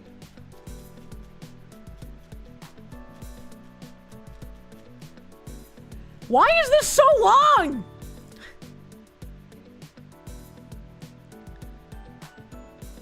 The last paragraph of the article. Lately, she's been thinking about going back to school to finish her degree. She used to want to be a legal assistant or maybe a journalist. She likes writing, but not so much talking to people. Now she's thinking maybe a teacher or a nurse. I like kids, Sophia said. Not in a weird way. I like taking care of kids. Someday, I want to be a good mom. If I ever have kids. If she does, she thinks, she'll want to keep them off the internet for as long as possible. So I guess this was just like some crazy, weird fanfic article? What the fuck was even all of this? What the fuck was even all of this, man? It's about all of the people who are no longer fans of him now that he's a murderer? Like, no fucking shit. No fucking, like, what? I am disappointed at this. Anyways, what does this have to do with a murdered child? I don't fucking know, brother. That was so weird. For the irony, I was about his Discord. That's so fucking odd. Battleizer, thank you. The story just gets more and more retarded the more we hear. Yeah, I was like, I've kind of hit my limit on this weird fanfic, dude. Leave David alone. Acor, thank you. This sounds like a fucking mystery novel. It's like, it's weird that they're all like, oh, these Discord members got to work. But it's like, we were reading all of these articles with all of this information and none of them mentioned, like, the Discord diggers, man. Internet Zen Master, thank you. You have only two things. A ghost is a glorified script kitty. What in the we did it Reddit is this article? You feel like half of these are fanfic BS? That is what it feels like, bro. Holy shit. This is journalism. Use Lenas, thank you for the 26. Thank you. Thank you, my guy. Pneumonia. Cladex, thank you. I already read that earlier. This is a real article, I hope. David case, singer's phone contains significant amount of child pornography, prosecutors said. A significant amount of child porn was discovered on a phone belonging to singer David, who's accused of murdering a teen girl, prosecutors said during a hearing on Thursday. The hearing was a procedural check-in as prosecutors and defense attorneys determined the next steps in the case involving the death of Celeste Rivas Hernandez. Thursday also marks 1 year since she was last known to be alive. Although a preliminary hearing appeared on Thursday's court calendar, it didn't go forward. Instead, the matter was handled as a status conference referred to as a 3 of 10 that sets the stage for upcoming proceedings, including the exchange of evidence. David appeared in court in handcuffs wearing an orange jail jumpsuit. He was then unshackled by a deputy. For some reason, the court rendition is giving off Somalian energy. His preliminary hearing was set for Friday, May 1st, and that's when evidence and testimony will be presented to show a judge that there is enough evidence to move to trial. That hearing could be delayed next week if either side says they're not ready or that enough discovery has not been handed over to the defense. On Thursday, prosecutors revealed that David's iPhone contained what they described as a significant amount of child sexual abuse material, evidence they said will be reviewed by forensic experts. Prosecutors have said they have more than 40 terabytes of discovery to turn over. A volume they say could slow the case's progress. That includes data from phones, computers, tablets, and iCloud, where David had about 3 terabytes stored. And there's been a lot of people on social media saying that he had 40 terabytes of child porn. It's not 40 terabytes of child porn, it's 40 terabytes of evidence against him, including the child porn. But 40 terabytes is kind of a fucking lot of evidence, regardless of what it is. So far, only about 30% of all the evidence has been turned over to the defense. Prosecutors also revealed that there were 3 investigative grand juries that looked at the case, one in November, one in December, and one in February. They were investigative grand juries to help compel testimony and not to gain indictments. Much of the hearing was discussion about setting dates and the large amount of evidence the Los Angeles Police Department and the District Attorney's Office needs to give to the defense. The court will reconvene on Wednesday, April 29th, to check in on that progress and if a preliminary hearing can actually occur on May 1st. Thursday's hearing comes 1 day after the release of the teen's autopsy report that describes what prosecutors call a brutal killing. Attention surrounding the case is intensified with Wednesday's release of the autopsy report, which outlines how Celeste died. According to the report, the cause and manner of death for the teen was listed as multiple penetrating injuries caused by objects. The manner of death was ruled a homicide. According to the report, Celeste's body weighed just 71 pounds when it was found dismembered in the front trunk of the Tesla. The LA County Medical Examiner's Office said one stab wound was on her right abdomen with an injury to her liver, and a second stab wound was on her left chest. Her body was found in what the Medical Examiner's Office called an advanced state of decomposition, and dismembered into several parts. Even the left ring and pinky fingers appear to have been mutilated. Where her body was dismembered, the report says, multiple fragments of blue plastic material are found embedded in the cut surfaces. The report also shows there were presumptive positives for benzodiazepines and methamphetamines MDMA in her system. Celeste's family issued a statement through their attorney saying they're devastated by the findings. The Rivas Hernandez family is devastated by the findings contained in the medical examiner's report. Let's see, this might be what this video is. Hold on, let me let them say them. New reaction this morning after Houston area singer David was hit with murder charges this week. For the first time, the family of the victim, 14-year-old Celeste Rivas Hernandez, is speaking out. They released this statement last night thanking investigators and the community for their support, remembering Celeste as a strong, joyful girl who loved to sing and loved to dance, adding all they want now is justice. And this comes after singer David appeared in court on Monday facing the murder charge, months after investigators say the teen's body was found inside of his car. We'll keep you updated on the latest details as the case develops. New reaction. Okay. So that might not be what the family said in this article. The Rivas Hernandez family is absolutely devastated by the findings contained in the medical examiner's report involving the horrible and gruesome death of their beloved daughter. These findings have caused profound emotional pain for the family. They respectfully ask for privacy, understanding, and patience as they process this information. Jesus and Mercedes will not attend David Anthony Burke's hearing tomorrow. The Rivas Hernandez family sincerely appreciates the community's support and concern. The report does not include any evidence connecting David to Celeste's death, but prosecutors who charge the singer with murder, mutilation of remains, and continuous sexual abuse of a child under 14 say they have a strong case through forensic and digital evidence. David has pleaded not guilty to the charges, and his attorneys say they'll defend his innocence. He will remain in custody on no bail. Wow, an actual no bail in LA? That's crazy. A judge with some common sense? Actually crazy. The singer was being held at the LAPD 77th Division, which is why he was dressed casually in court on Monday and not wearing a jail uniform. He was eventually transferred to Twin Towers Correctional Facility. Mr. President, a second murderous rap artist has hit the building, which is the same facility where Nick Rayner, who was accused of killing his parents, Rob and Michelle Rayner, is being held. I remember that. ABC News learned David is being segregated away from other inmates due to his fame and the notoriety of the case. When the time comes for the case to go to a jury, the medical examiner's report is one of the pieces of the puzzle that jurors will be considering. Is Nick Rayner also being held in a segregated area? Because his was also really high profile. If a jury is to convict, the specifics of how someone was killed play a huge role in what charges to go with. David faces a maximum sentence of life without the possibility of parole or the death penalty. LA County District Attorney Nathan Hochman said. He said he and his office will decide whether to seek the death penalty at a later time. Well, I don't think they would get it because, again, it's LA and it's a heavy liberal area, but I would love to see the death penalty get carried out in this case. Throughout the 7-month investigation, the LAPD has faced criticism for how it has handled the case. It was handled very incompetently, and for its decision not to provide details. LAPD Chief Jim McDonnell noted at Monday's news conference. Investigators believe Celeste was dead for many months before her remains were found. I want to be clear about something. My duty is not to fuel speculation. It is to deliver justice, the police chief said. That requires patience and discipline on everybody's part. This investigation was driven by a single purpose: to secure justice for Celeste Rivas and for those who loved her.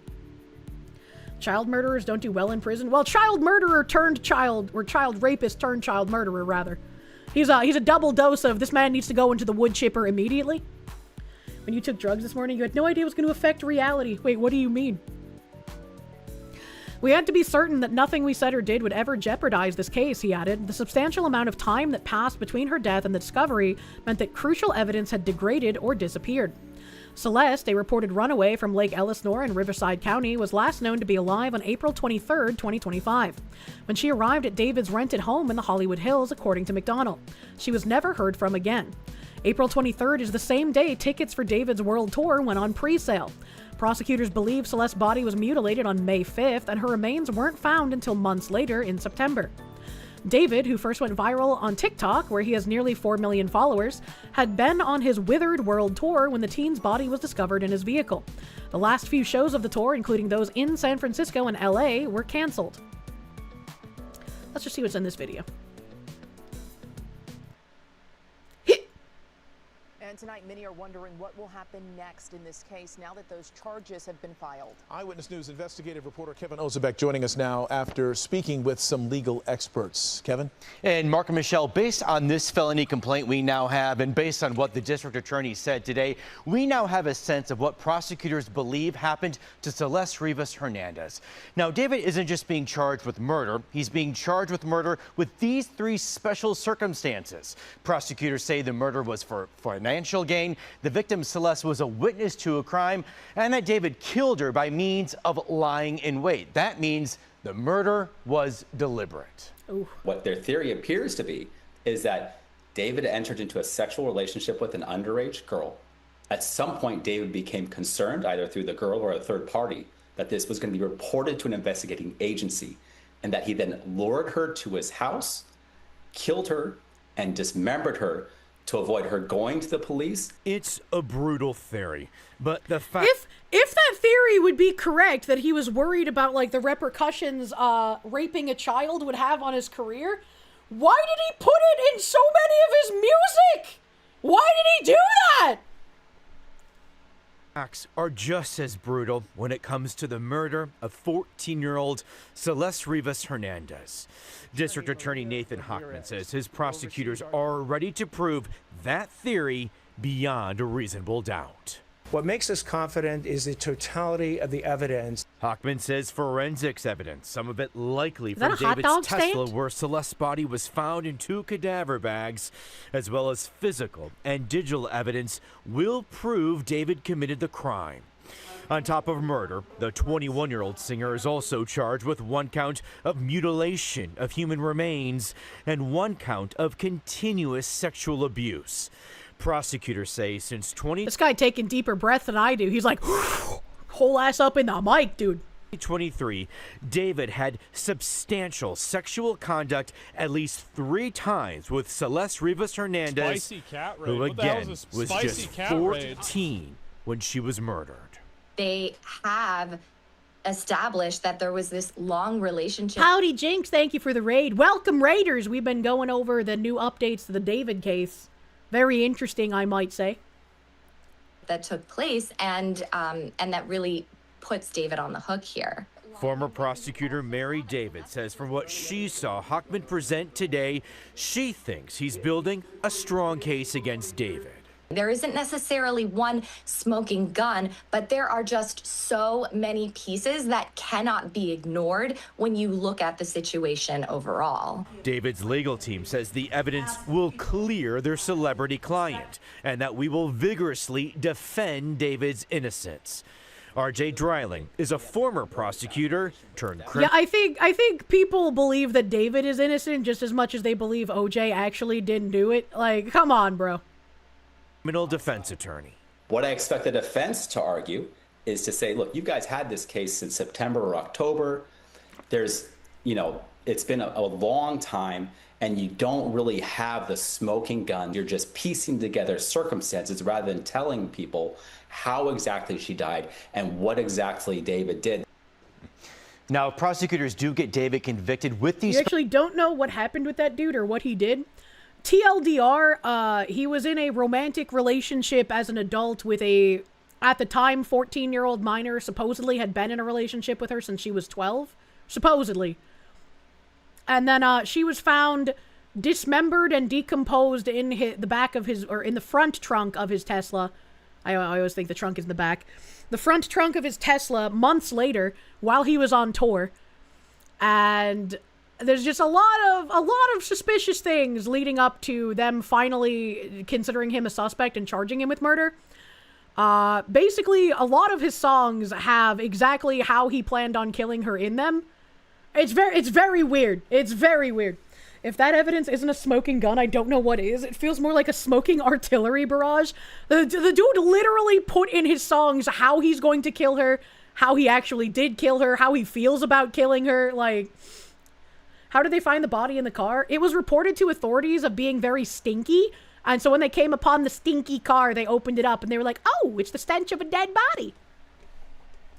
You're shocked that there's always no video from the Tesla? Yeah, I mean, I'm sure they're keeping that video for the trial, right?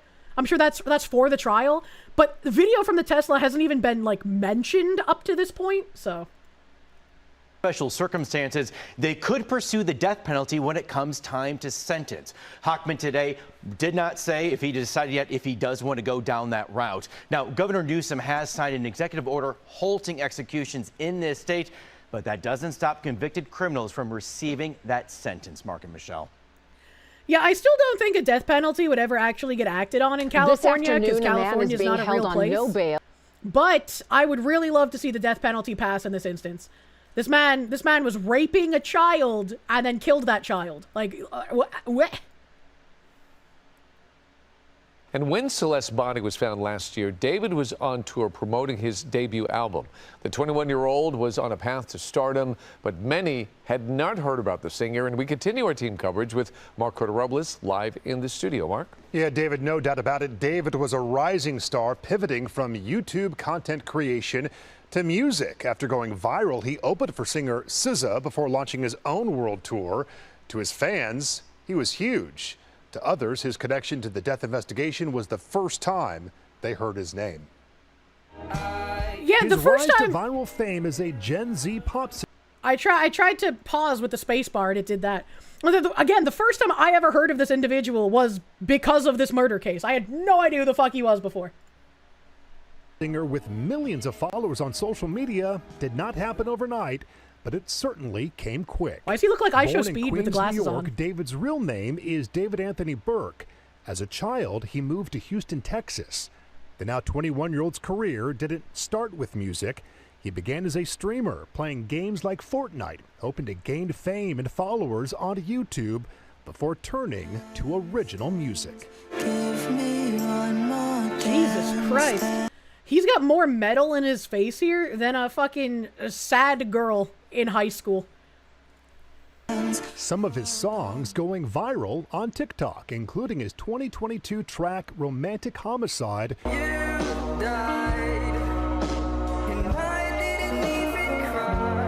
It peaked at number 4 on Billboard's Hot Rock and Alternative. Reminder that his character Itami, the Japanese word for pain, wears the blindfold so that he is blind to the pain that he inflicts on others. Songs chart. He performed it on Jimmy Kimmel Live. Of course he went on fucking Jimmy Kimmel. Hey yo, Jimmy! What's it like platforming a child predator, Jimmy? He had signed a record deal and at 20 years old, just 1 year ago, released his debut album, Withered, sending him on his first world tour. He spoke last August to ABC's Gio Benitez. What's it like for you looking back? And because it wasn't that long ago, to see how your life has changed now. Yeah, I mean, it's such a blessing to be able to like express myself and release my art and help people around the world too. But once again, I have never heard of this individual, and he's doing like mainstream media circuit interviews seemingly regularly and going on mainstream TV shows to perform. What the fuck? How is this happening? Do they just make these people in a factory? So I was like at home, just video games, writing, poetry, reading books. He says it was that upbringing that led to all this. Yeah,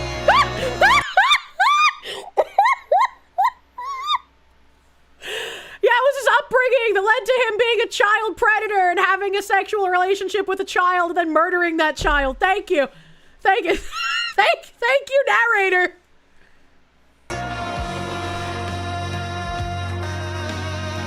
The momentum that once seemed unstoppable, now grinding to a halt. Well, David's world tour was, of course, canceled amid the death investigation. Those tour dates last year included a September stop in Los Angeles at the Greek Theater, along with a scheduled performance at LA's Grammy Museum. Live here in studio, Mark Cutter-Robles, ABC 7 Eyewitness News. Yeah, fascinating story, Mark. Thank you for that. And stay with Eyewitness News for continuing coverage of this developing story. Monday. Why is the news making him look like a fallen hero? That's a great question. It's like, why is everyone fucking glazing this guy? It's so crazy. It's like disorienting. Investigators have spent months, but fucking roadkill VT, thank you. He's not good enough for this level of success. I don't fucking get it.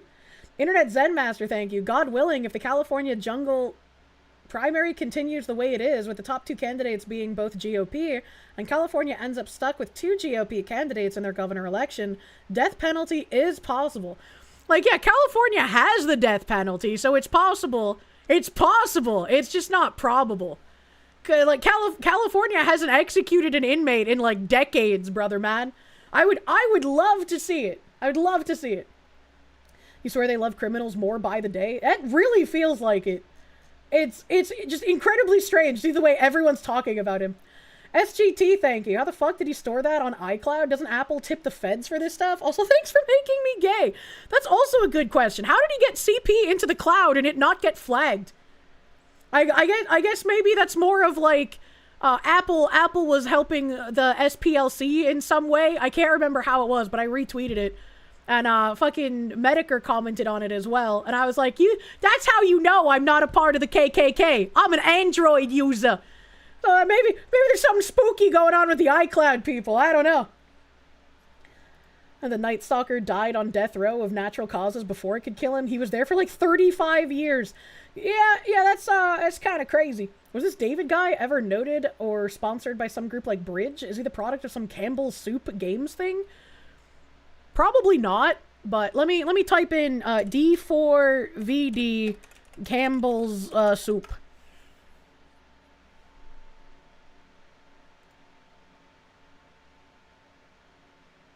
Huh.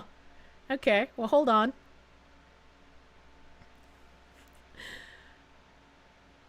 Do do do do do do do do do do do do do do do do. Most of the stuff that's coming up is just that, like, IT chief claiming that the food was made of fake meat and then put on leave. Don't see anything involving David and Campbell specifically. Let me do some fucking hyphens here. Campbell's. Why hasn't she said she found nothing yet? No, I'm just finding like Campbell's firing that executive in November last year. Nothing to do with Campbell's and David. There's a TMZ thing here. Gotta say, this is somebody who's making a comment, firing the executive, the audio of the Campbell's executive. It doesn't look like there's anything. Oh my God, 50 Cent slammed Campbell's over the quality of their soup. Good. Fucking 50 Cent's nuts. Campbell's soup sucks. All right, yeah, I can't find anything attaching them to that. So I doubt there would be any sort of like Bridge nonsense going on. Well, David had a song named The Bridge, but I'm assuming that's a deep, edgy, emo boy suicide song. I'm assuming. All right, let's get rid of this tab. Let's go back to the news article, brother. Oh yeah, I was playing videos. I don't need to turn on BGM. Methodically building their case. They're expected to present it to prosecutors on Monday. While David has been arrested, charges have yet to be filed. Eyewitness News reporter Abigail Velez joins us in studio now to walk us through the timeline of the events in this case. Abigail? Yeah, well, this case spans nearly 2 years, Colleen, and a lot of people have been asking the same question. Why did it take so long to make an arrest? Well, senior officials tell ABC News. Investigators spent... Does 50 Cent chat? Does 50 Cent have a cameo page? Gregorian Gangster, thank you for the raid. Welcome, Raiders. Welcome, Raiders. And thank you, Liam Sexton. Thanks for the background noise. You recover from working the night shift and some minor dental surgery after said shift. You're getting a vigorous spanking because you've been a bad girl. I would be the bitch that cancels going to work from dentist surgery, man. I can't handle that shit. I mean, like, Obviously, I would cancel now because my job is talking and I couldn't do that with dental surgery. But if it had a normal job, I'd be like, no, the pain's too much, man. Can't do it. Can't get the K-Dog shout out. That's what I want. That's what I just thought of. Absolute horror, thank you. He doesn't even have a full album out. Weeb Conquistador, thank you for the 17 months. Send your bridge info to 50 Cent. Maybe he'll bring them down. I think he'd be very confused. He'd be like, now why is an anime fox? Why is this cartoon fox thing sending me information about a bridge? What do I know about bridges? What is this? The Wastelander, thank you. Have you found anything? Kirsche with an afro. Man, we ain't found shit. True. True and real. Iced, thank you. Sorry for bringing down the mood of your last message, that your life is going down the shitter so quickly you just don't know what to do anymore. You realize, you really hate how no matter how hard you try, things just get worse. Wait, what do you mean? What do you mean? I must have missed the last message. I don't know what you're talking about, my guy. But it's like, yeah, sometimes things feel very despairful, and it feels like, man, anytime I do something right, it just like, I just get beaten back down. And it's like, whenever something good happens, I'm just terrified of when the bad is gonna happen next. But like, you gotta keep trucking on. Because the other option is just the void, and that's not good. That's not good for you. That's not good for the people that care about you, man. Don't give up. Even if it seems very bleak, giving up is a final answer, and that's not one you want to take. Can't wait for 50 Cent to say Munya in his next song. True and fucking real. Months building a case they could stand behind, carefully gathering evidence before making a move. That process really began last fall when a teenager was found decomposing inside a Tesla. April 5th, 2024. Then 13-year-old Can I just hold on a second? Officials tell ABC News. Investigators spent months building a case they could stand behind, carefully gathering evidence before making a move. That process really began last fall when a teenager was found decomposing inside a Tesla. Well, yeah, why would an investigation start? But, well, I mean, I guess if you wanted to investigate him for fucking child rape, sure. But nobody was spilling the beans on this relationship. That's like, I don't know, that's a really weird way to phrase that. April 5th, 2024. Then 13-year-old Celeste Rivas Hernandez is reported missing for the third time that year. Oh, she did the thing. She did the thing where she just decided to have like a random Spanish drawl when she said the name. It's so weird when people do that. And this time, she never comes home. April 2025, David releases his debut album, Withered. One music video shows a bloodied body being placed into a car trunk. Then September 2025, a gruesome discovery. Police tow a Tesla registered to David from a Hollywood Hills neighborhood. Inside the front trunk, decomposed, dismembered human remains stored in bags. David is on tour at the time. Days later, those remains are identified as Celeste. Investigators note a distinct finger tattoo similar to the one worn by the singer. Then police serve a There were some people when I was talking about this the last time who were trying to tell me I was wrong about the matching tattoo. It's like, what the fuck do you mean I'm wrong? It's been reported in a billion different places. What are you talking about? Warrant at a home where David had been staying. By the end of September 2025, Celeste is laid to rest. Her death certificate lists the cause as undetermined due to advanced decomposition. In November, sources say David is a suspect, and investigators believe this is a homicide. Then in February 2026, court documents named 21-year-old David Anthony Burke as a main suspect. And on April 16, 2026, police arrest him at a Hollywood Hills home. And he's only what? They said he was 21 now? Dude, it's like he aged 30 years in 4. That's kind of crazy. He looks so much older than 21. They don't match. They are incriminating. She had a David tat on her pointer, and he has they both have They both have There's a picture of them with the same tattoo. Artemis Kane, thank you. When you took Spanish class, you were told to do the accent when speaking it. You're neon white, by the way. It's like, if you're speaking the language, yeah, putting on the accent makes sense. It's encouraged when you speak the language to put on the accent.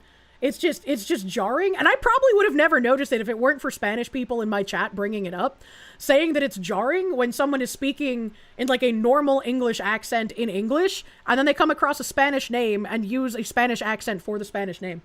Like I can say Jesus without going, I don't even know how I do a Spanish accent, but I can say Jesus without sounding like I'm doing a Spanish accent. In what world would it not be a homicide? Great question. When you speak Japanese, you put on a thick Japanese accent. For Japanese as well, there's a video, I don't remember if I watched it alone or on stream, but there's a video of a guy saying, like, you can just take English words and put on what you would think is a stereotypical, like, offensive Japanese accent, and you're actually just saying the word in Japanese. Internet Zen Master, thank you. Note, the LA cops and prosecutor's office took so long because they really want to make sure they nail this punk. They don't want a repeat of OJ. I really hope that's the case. I really hope it's because they were trying to make it absolute rock fucking solid, and not because they were incompetent. Yeah, pancake. Artemis Kane, thank you again. Thank you again, I read that.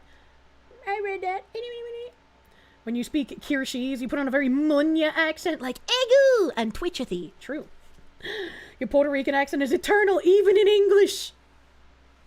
Home. He is held without bail. On Friday, Eyewitness News learns the medical examiner officially rules Celeste's death a homicide. Now, this arrest comes after months in front of a grand jury, with the case only now heading to the DA. Now, that's not the usual order. Abigail Velez. Oh, that other guy was probably right. I thought she might have been some flavor of Asian, but she's actually a flavor of Hispanic. So that makes sense. Tough this case has been to put together. Reporting live in studio, Abigail Velez, ABC 7 Eyewitness News.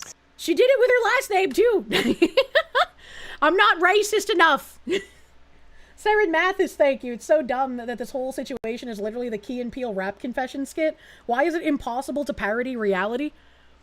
Unfortunately, it seems like idiocracy becomes more and more true by the minute. And I saw somebody in chat asking for these videos. They were in this article, so I'll just link the article. You're one of her. You're a Spanish woman girl. Spanish woman girl. Spanish woman girl need lady woman girl purse wallet bag. Abigail would have been his type too, probably. God damn. What else do I have here? Evidence against singer David in killing a 14-year-old girl will be revealed in court within days. Lawyers for singer David insisted Thursday on forcing prosecutors to show what evidence they have, and a judge set a hearing for next week for them to lay it out publicly in the killing and dismemberment of Celeste Rivas Hernandez. The 21-year-old, whose legal name is David Burke, appeared in a small Los Angeles courtroom in orange jail clothes, sitting next to his attorneys exactly 1 year after authorities say Rivas Hernandez, a 14-year-old from Lake Ellis, North California, was last known to be alive. He does not look 21. If I was playing a guess the age of this individual game, I would have been like, this dude like 34. This dude 34, and he already has 3 kids with 3 different baby mamas. Like, there's no way. There's no way. You go hard. Not the purse bag. He looks like someone you'd find under an overpass. Burke was brought into court wearing handcuffs that were ordered removed when he sat.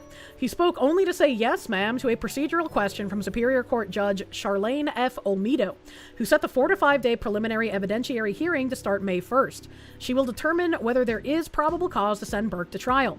Deputy District Attorney Beth Silverman said the prosecution has voluminous evidence that will take time to share, including child sex abuse images taken from Burke's phone with a warrant that must be handled sensitively. I cannot turn that type of materials over, Silverman said. I mean, that makes sense. You want to be very fucking careful with that kind of shit. She said the prosecution is fine with working on an incredibly tight timeline for the hearing, which usually comes many months after defendants are arrested and charged. We'll be ready, she said. Today, it's been exactly 1 year since the death of Celeste, the prosecutor said. We're eager to set this case for trial. Burke was arrested on April 16th and pleaded not guilty Monday to first-degree murder, lewd and lascivious acts with a person under 14, and mutilating a body. His lawyers spoke only about the exchange of evidence at Thursday's hearing and declined to comment outside court. But at his arraignment, defense attorney Blair Burke told a judge, "We believe the actual evidence will show David Burke did not murder Celeste Rivas Hernandez." In a rare move, the singer is exercising his right in California to have the preliminary evidence hearing within 10 court days of his arraignment. It is not entirely clear why his lawyers are pursuing the strategy. Burke said in court previously that with all the secret evidence gathered in this case, they simply want it seen. The body of Rivas Hernandez with the head and arms Jesus, with the head and arms cut off, was found in 2 bags in seemingly abandoned Tesla registered to Burke that was towed from the Hollywood Hills while he was on tour. In an autopsy report unsealed Wednesday, the LA County Medical Examiner determined that she died from 2 penetrating wounds to her upper body. The decomposing body made the examination difficult. Investigators did not determine how she got the wounds, and no weapon was recovered. Prosecutors allege Burke had been sexually abusing Rivas Hernandez for at least a year, starting when she was 13. That's confusing that this guy is David Burke, B-U-R-K-E, and his defense attorney is Blair Burke, B-E-R-K. It's confusing because they refer to both of them as Burke.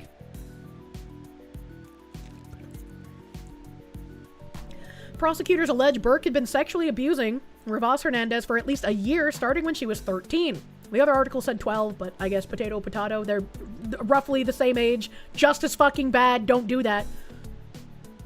Killed her on or around April 23rd, 2025, after she threatened to report the relationship and dismembered her body about 2 weeks later.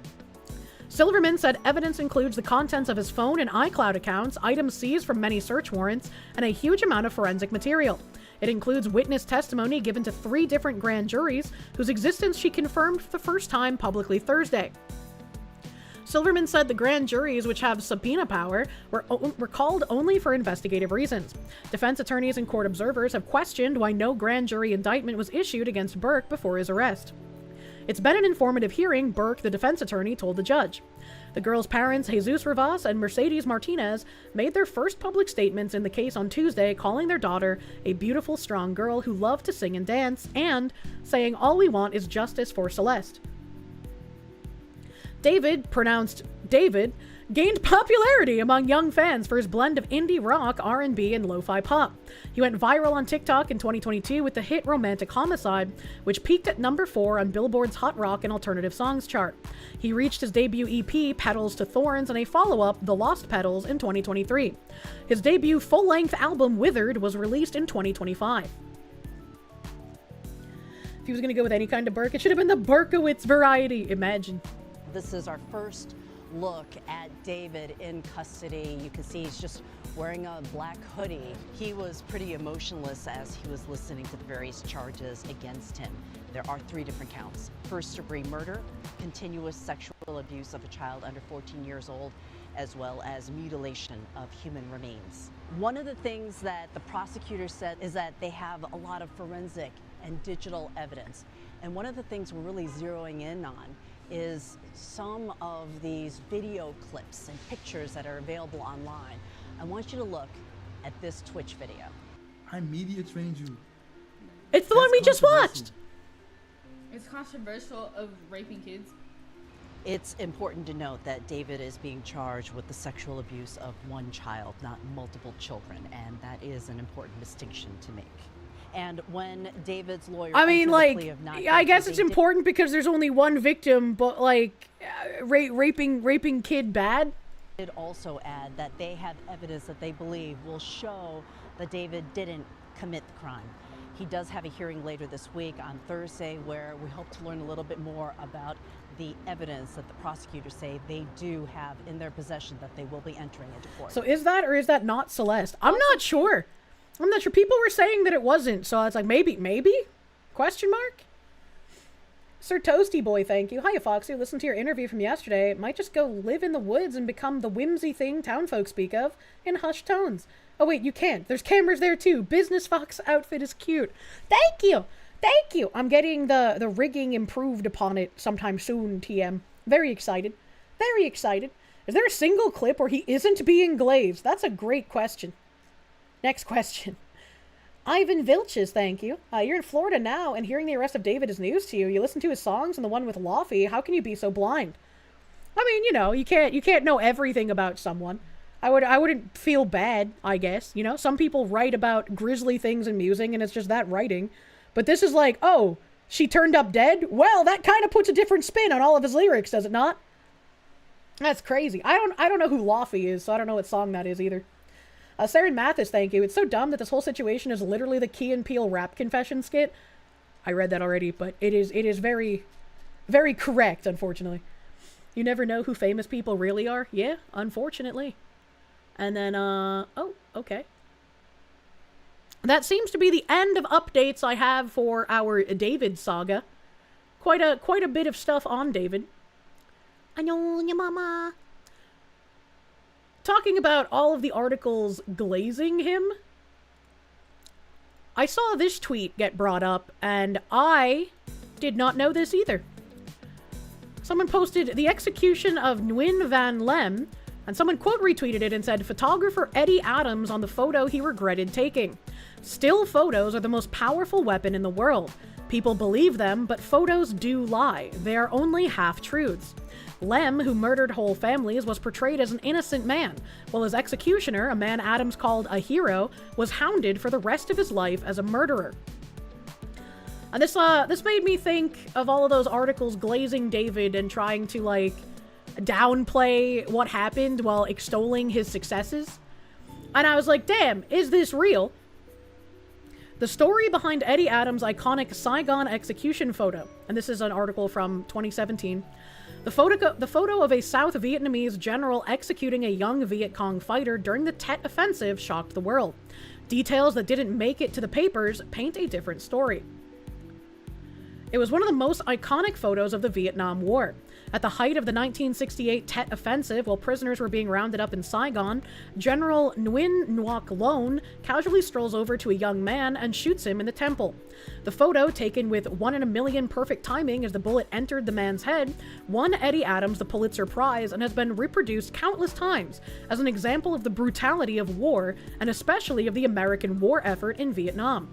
However, what most people at the time, and even now, don't know about the events leading up to the Saigon execution photo paint a somewhat different picture from what the public got at first glance. Prog Maestro, thank you for the 28 months, my guy. Thank you. Thank you, thank you. Phoenix DS, thank you. Being emotionless kind of fits with their personality, seems to be the trend. It's very odd. It's very odd. Did you know addiction is something starting with the same C in Viet? What? By 1968, America was deep as it was going to get in the war in Vietnam. For several years, what began as a limited advisory deployment had grown into a full-scale combat between U.S. forces and a volatile mix of North Vietnamese regular forces and Viet Cong guerrilla. The latter operated in the shadows from villages all over South Vietnam, and American intelligence was all but incapable of gauging its strength and locations. From about 1964, however, the Lyndon Johnson administration had maintained the line that resistance was diminishing and that the whole country should be pacified soon. The Tet Offensive of early 1968 blew those lies out of the water. All at once, 80,000 communist troops struck more than 100 targets all over the country. It was clear that the guerrillas had a lot of logistical support from areas thought to be loyal to the South, and that everything the brass had been saying about progress towards victory was false. Early in the attack, Saigon itself was overrun, which gave the Viet Cong the opportunity to cleanse the city of political enemies and settle some old scores. General Loan, as commander of South Vietnam's National Police Force, was part of the effort to retake the city. The first thing to know about General Loan is that he was absurdly good at his job. Universally adored by his men, he had led combat operations against the North both on land and as a pilot, and he had risen to the rank of brigadier general on merit rather than by nepotism common in the Saigon government.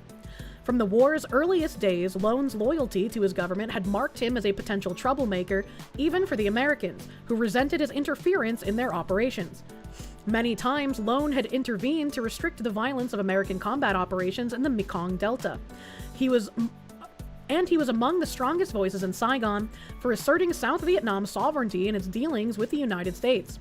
He also hated communism with a passion, and he routinely blocked the release of Viet Cong prisoners and secret negotiations that threatened to cut the South out of a peace deal. On the morning of the Saigon execution photo, Loan was leading a police detachment in Saigon looking for at-risk civilians and the Viet Cong who might be a threat to them. The man being shot in the Saigon photo was Nguyen Van Lem, also known as Captain Baylop. He was exactly the kind of enemy fighter that Loan's men were looking for. It's kind of confusing when the good guy is named Loan and the bad guy is named Lem. According to Lem's widow, he had disappeared just prior to the Tet Offensive, and according to the soldiers who captured him in Saigon, he was caught practically red-handed leading a Viet Cong hit team tasked with killing National Police members or, if they couldn't find any, their families instead. On the morning of the Saigon execution photo, Nguyen Van Lem's death squad had just killed 34 people. 7 police officers, 2 or 3 Americans, and several police officers' family members, all bound at the wrists and shot in the head over a pit. And they may have been looking for Lone himself. Legally, this put Lem in a bad position. He wasn't wearing a uniform, he wasn't fighting a battle, and he had evidently committed a major war crime against General Lone's own subordinates and their kids. As a war criminal and a terrorist, Lem had effectively no protection under the Geneva Conventions and was eligible for summary execution when caught. The Saigon execution photo that would become an icon of the anti-war movement in the West caught largely by accident. Photographer Eddie Adams was out looking for interesting things to capture that day, and he saw what he thought was an ordinary Viet Cong soldier being dragged out into the street. Figuring a few photos couldn't hurt, he followed, and this is a quote, followed the 3 of them as they walked towards us, making an occasional picture. When they were close, maybe 5 feet away, the soldier stopped and backed away. I saw a man walk into my camera viewfinder from the left. He took a pistol out of his holster and raised it. I had no idea he would shoot. It was common to hold a pistol to the head of prisoners during questioning, so I prepared to make that picture, the threat, the interrogation. But it didn't happen. The man just pulled a pistol out of his holster, raised it to the Viet Cong's head, and shot him in the temple. I made a picture at the same time. The shooting was barely a blip in Lone's schedule. He led his men through some hard fighting to retake the capital, and that spring he suffered a serious wound. Leading from the front, as usual, Lone took a detachment of men to assault an enemy machine gun position. During the attack, an unlucky burst caught him in the leg. Australian journalist Pat Burgess was photographed dragging the wounded general back to safety of a field hospital. It goes without saying that the general had also been a staunch advocate for building and updating South Vietnam's hospitals during his career, which now ended with the amputation of his leg. Eddie Adams' Saigon execution photo made its way into countless papers around the world, stripped of context and presented as a war crime caught on film, without knowing who the victim was or why he was shot. The public was left to assume that he was just a random civilian being murdered by a bloodthirsty sadist. It's really interesting that this man, fighting the Viet Cong, hating commies, executing a commie who just finished killing 34 people, instead of becoming a symbol of why commies are bad and should be executed, it became an anti-war symbol against Americans. That's crazy. That's kind of nuts. The furor reached all the way to Australia, where Nguyen Ngoc Lone was convalescing after his amputation. Public outcry over the picture led an Australian hospital to refuse him treatment, whereupon he traveled to America to recover. In 1975, he left South Vietnam for good, a few days before the country he had served was overrun by the North Vietnamese army. Lone relocated to the United States and opened a pizza restaurant in Virginia. When word got around about who he was, local people, most of whom knew nothing at all about the context for the picture or what kind of person General Lone was, started making trouble for him. People accosted Lone in his restaurant and threatened his life. Many chose to vandalize his business and leave threatening messages on the stall in his bathroom. Nguyen Ngoc Lone closed his restaurant in 1991 and died of cancer in 1998. He was 67 years old.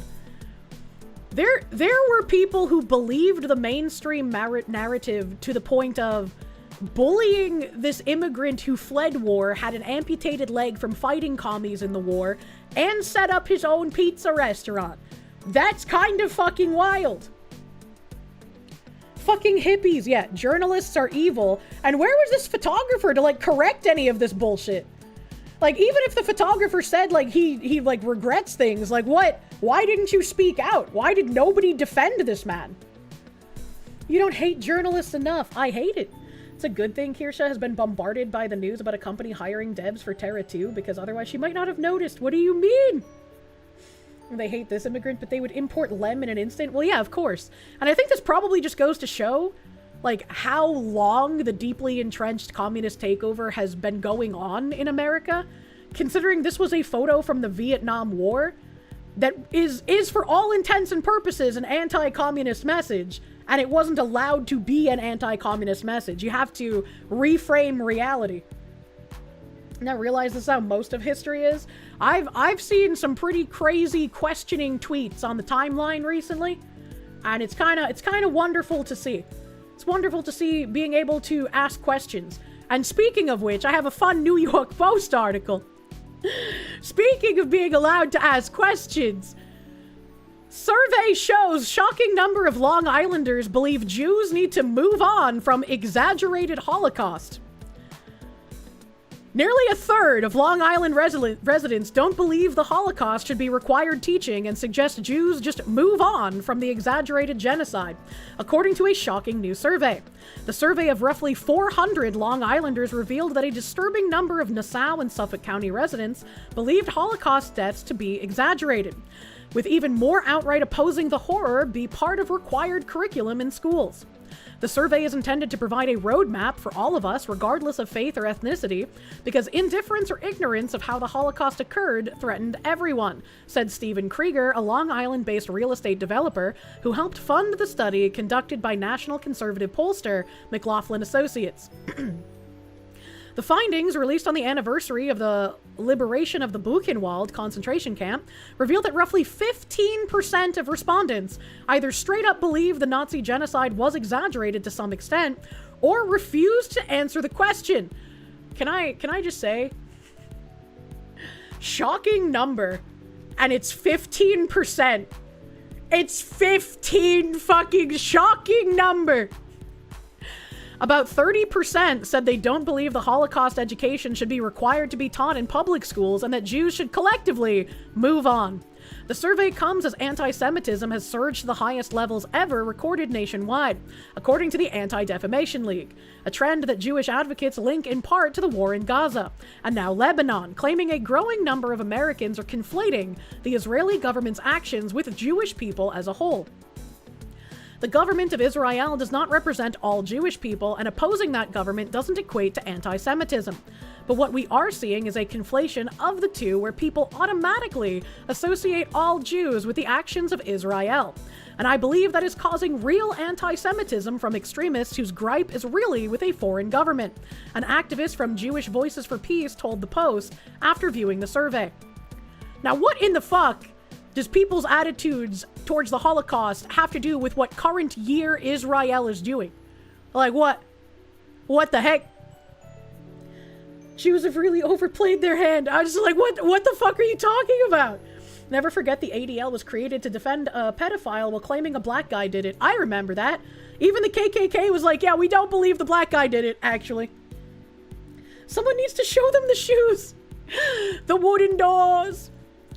Gloria Sesso, president of the Long Island Council for Social Studies, which co-sponsored the survey, said, "It is inconceivable that there are those who would propose that Jews move on from the Nazis' final solution."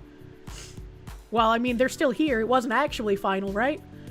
She said it's irresponsible to suggest the Holocaust is not relevant for classrooms, and that the results of this survey should be a wake-up call for educators across the nation, especially during a time where hateful online influencers, such as the Groypers, are taking over young people's feeds. I think where I would disagree, right, is like, it's obviously important to still teach about this happening, but I think, like, instead of 5 years of Holocaust education in the United States, we should maybe learn about more than just that, right? And I think it's also important to encourage people to question any kind of historical event, because as we've seen, they can get very much either diminished or changed in specific ways depending on who's writing it. So when you have, like, education about this instance, you should be able to ask questions about it. You should be able to be like, well, some stuff doesn't make sense. Where did this other stuff come from? That, like, the fact that it's literally illegal to do that in some European countries is crazy to me. Let's just move on. We should really cover the current day genocide in Gaza. What do you mean? And also in regards to this, fuck, what was I gonna say? My brain, it just did the thing again. Yeah, for as far as like World War II education, you should be teaching not just about the genocide that happened, but the steps that led up to it, right? You should teach about, well, what books were they burning? You should teach about all of these things that lead up to all of these heinous actions. The rise of anti-Semitism is disgusting. On an unrelated note, fuck Zionists / sarcasm. The fucking Jewish Nazis, they're appearing. How could it all have been avoided? Imagine. World War II only gets covered for about 90 minutes of class time in New York State, leaving plenty of room for hateful misinformation to flood their timelines without challenge. That's crazy. I could not imagine only getting 90 minutes of World War II coverage in general. We had years of this in the curriculum at my school.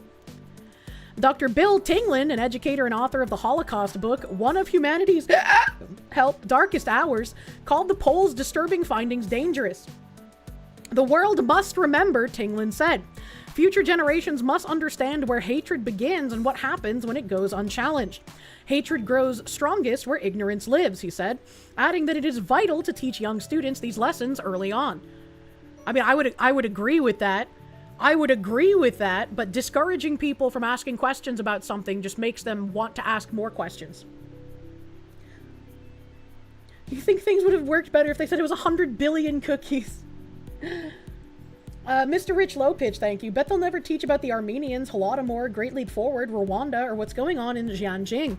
I got literal 0 minutes of, like, Chinese history education, so yeah, we didn't learn about any of that. Didn't learn about the Great Leap Forward. I have no idea is the Xinjiang the current genocide of the Uyghurs? We also did not learn about the Armenian genocide in my school. I had to learn about these things, like, on my own online. You have to do this for the Holocaust, but the US should just move on from 9/11, by the way. I mean, I haven't seen people get fired for 9/11 jokes. They want blind obedience, which naturally causes you to ask questions. Greek genocide, Armenian genocide, Assyrian genocide, right? There's so many. There's so many. The Great Leap Forward is absolutely fucked. You wish they taught you how to tie shoelaces at school? Had to learn that on your own. What the heck? The shoes, Foxu! Barely even hear about the commies in your World War II in your classes? Yeah, I got 0 information about how bad commies were in school. Kind of crazy. Never a word about the Great Wrath in Finland either. I have no idea what that is. I have no idea what that is. Turns out people are assholes. Who knew? Namunya. Let's see, what else is in my tabs today? What else do we got here? Oh, I thought this was a fun white pill from Mr. Rupert Lowe. My Brit bros internalize his words. Rupert Lowe saying, I want to make Restore Britain's position on illegal migrants abundantly clear. Every single one would go. If you've come here illegally or stayed here illegally, you will be deported. And yes, that includes women and children. Other parties are too scared to mention them. Reform has said they won't deport women. Not part of our plan for the next government, Farage says. That is a mistake. They all need to go. It won't be particularly pleasant viewing, but it needs to happen. Restore Britain has produced and released the most comprehensive policy on mass deportations ever devised in British history. A version for legal immigration is currently being worked on, setting out our vision for the Red List. What we are recommending to implement is an unprecedented level of removal.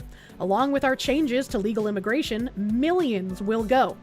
When I first started talking about this in Parliament, it was heresy. I was insulted and abused. Reform tried to put me in prison because of it. My home was late-night raided by armed police because Farage didn't like the fact I wanted to deport Pakistani rapists. I stand by every single word I said. Millions must go. Under a Restore Britain government, millions will go. I promise you that. And I can only hope that the Brit-bongs elect this man and get many Restore seats to actually enact his policy. People still think Nazis were worse than the commies, and that's the problem. Commies killed hundreds of millions, but they're not that bad.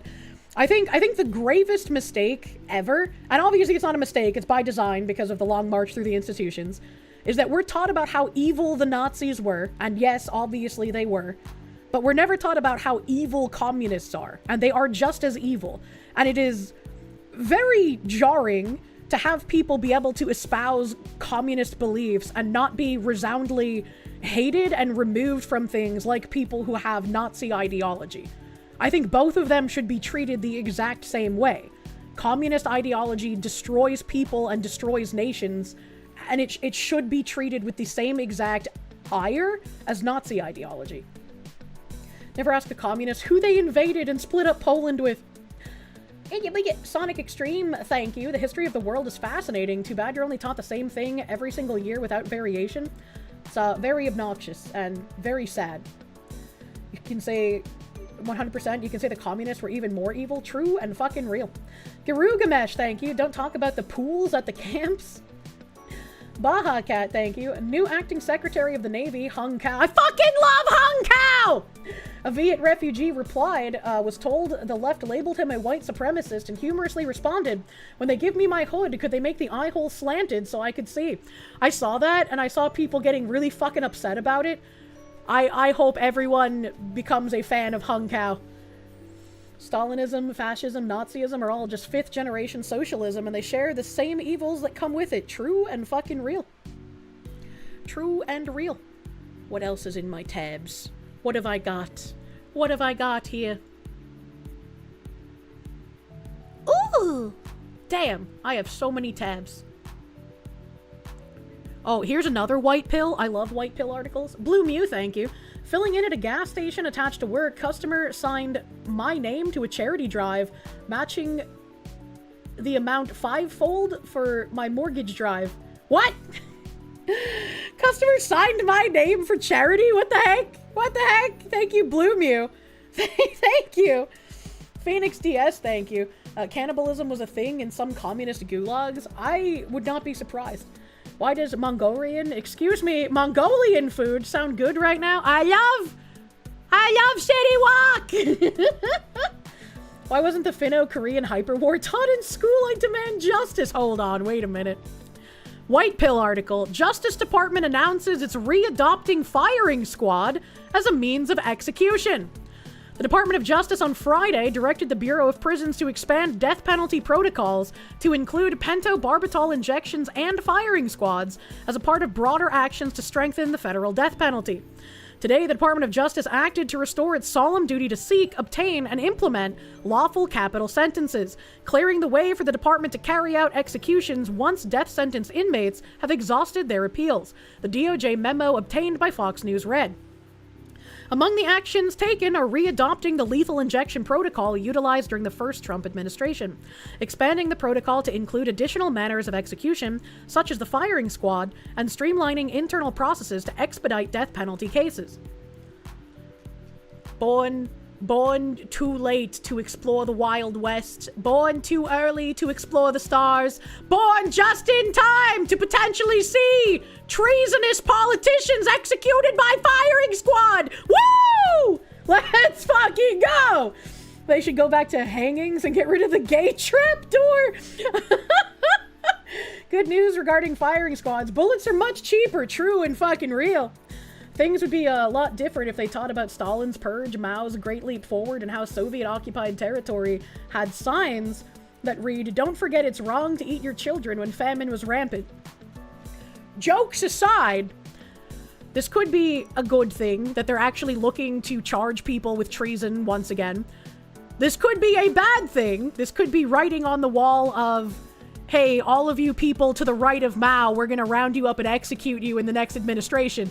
A little potato. We'll find out which one it is eventually. Hippie Tree Hugger, thank you for the 5 gift blankets, my guy. Thank you. Thank you for the gift blankets. Firing squad returns just in time for David's trial. Let's go. Help. You wouldn't mind if you had any faith at all that politicians would be facing this at any point? Hold on, wait a minute. I have a tab for that. Hold on, wait a minute, where are my Ilhan Omar tabs? Doo-doo-doo-doo-doo-doo. Give me a second. What? You guys spook? You guys spook? This is your song, thank you. Do do do do. Do do do do. Do do do do. This is your song. Thank you, Small Nyanta. Thank you, Small Nyanta, for the 100 fucking slaves. Thank you. Since we are white pilling, I just want to share that the small Saigon community in CA is still vehemently anti-commies, despite their best effort to infiltrate us. Any commies revealed is immediately ostracized. Hella based. That should be our new requirement for accepting immigrants to the United States. After we have our moratorium on immigration and we fix our shit, every person who wants to immigrate here should be required to say why communism is bad. If you are against communism, I will welcome you here with open arms. That is my one requirement. Kirsche white pill is Boston cream flavor. True and real. You had a guy in the same breath tell you how awful the Nazis and the Holocaust were, while saying that Holodomor wasn't that bad. It only happened because something capitalist sabotaging them, and that you shouldn't be upset about it. You're a Slav! Holy shit. Holy shit, that guy's fucking crazy. My Ilhan tabs, though. Here we go. Let's turn off my BGM for the videos. Ilhan getting kind of pissy with people asking her questions about her shit that don't make no goddamn sense. The last time I spoke to you, you said that I was stupid for asking you about your financial disclosure, but there's some discrepancies on there. Would you like to explain that? How did you make such a big mistake on it? I still do think you're stupid for asking me anything. I am? Yes. Well, what about the American people who are wondering how you made such a big mistake? I have explained to the American people. What's the explanation? I have given them the explanation. Do you want to tell our viewers? Because I don't want to tell you jack shit. Oh. How about that? Okay. Okay. Have a good day. Thank you, Congresswoman. They can just continuously lie like that and think it's okay. Holy fuck. When will she be arrested? I'm sick of her. Ilhan Omar's fake winery has been legally dissolved just 9 days within her amended financial disclosure being filed. The Somali fraud queen has been lashing out over reporters asking about her bogus winery and wild swings in net worth. This looks like the same reporter. You were just talking about how Trump's economy has failed the American people, but I think the American people really want to know how you went from a negative $65,000 before coming into Congress to over $30 million in just 7 years. My disclosure is public now. Yeah, it is. And so a lot of people now are looking into that and finding S. Crew Winery, a winery that doesn't actually seem to exist. Is that a real winery, or? Do you all actually look at and read things, or do you just ask silly questions? Well, it's listed in the financial disclosure, so can you explain it? Because we have a lot of questions about it, and things just aren't adding up. She's not even getting asked, Miss Ilhan Omar, why did you go to the Obama suite in Russia to piss on prostitutes? She's not even getting asked ridiculous questions. These are genuine questions. There's no real phone number. There's no real location. Why did you want to buy some wine? Maybe. Probably not from you, to be honest. Recently stated that the American people should be afraid of the white man. They should be fearful of the white man.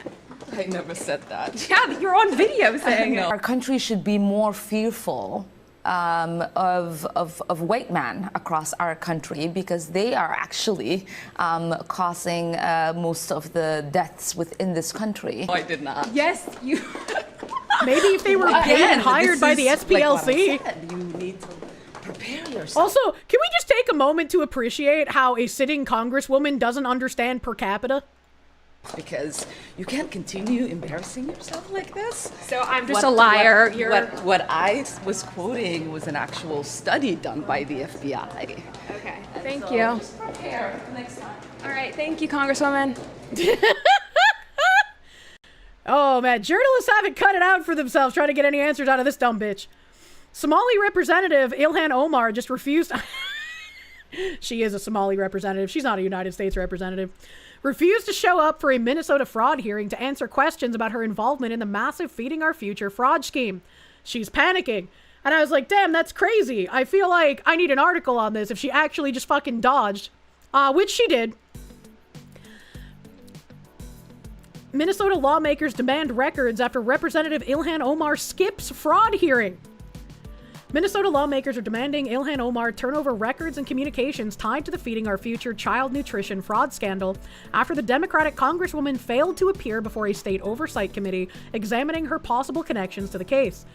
I don't believe that she's going to do this. I think you need to get a warrant, you need to get a subpoena, you need to get something to get this data on your own, because she ain't going to give it to you, and whatever she gives you isn't going to contain anything that's incriminating.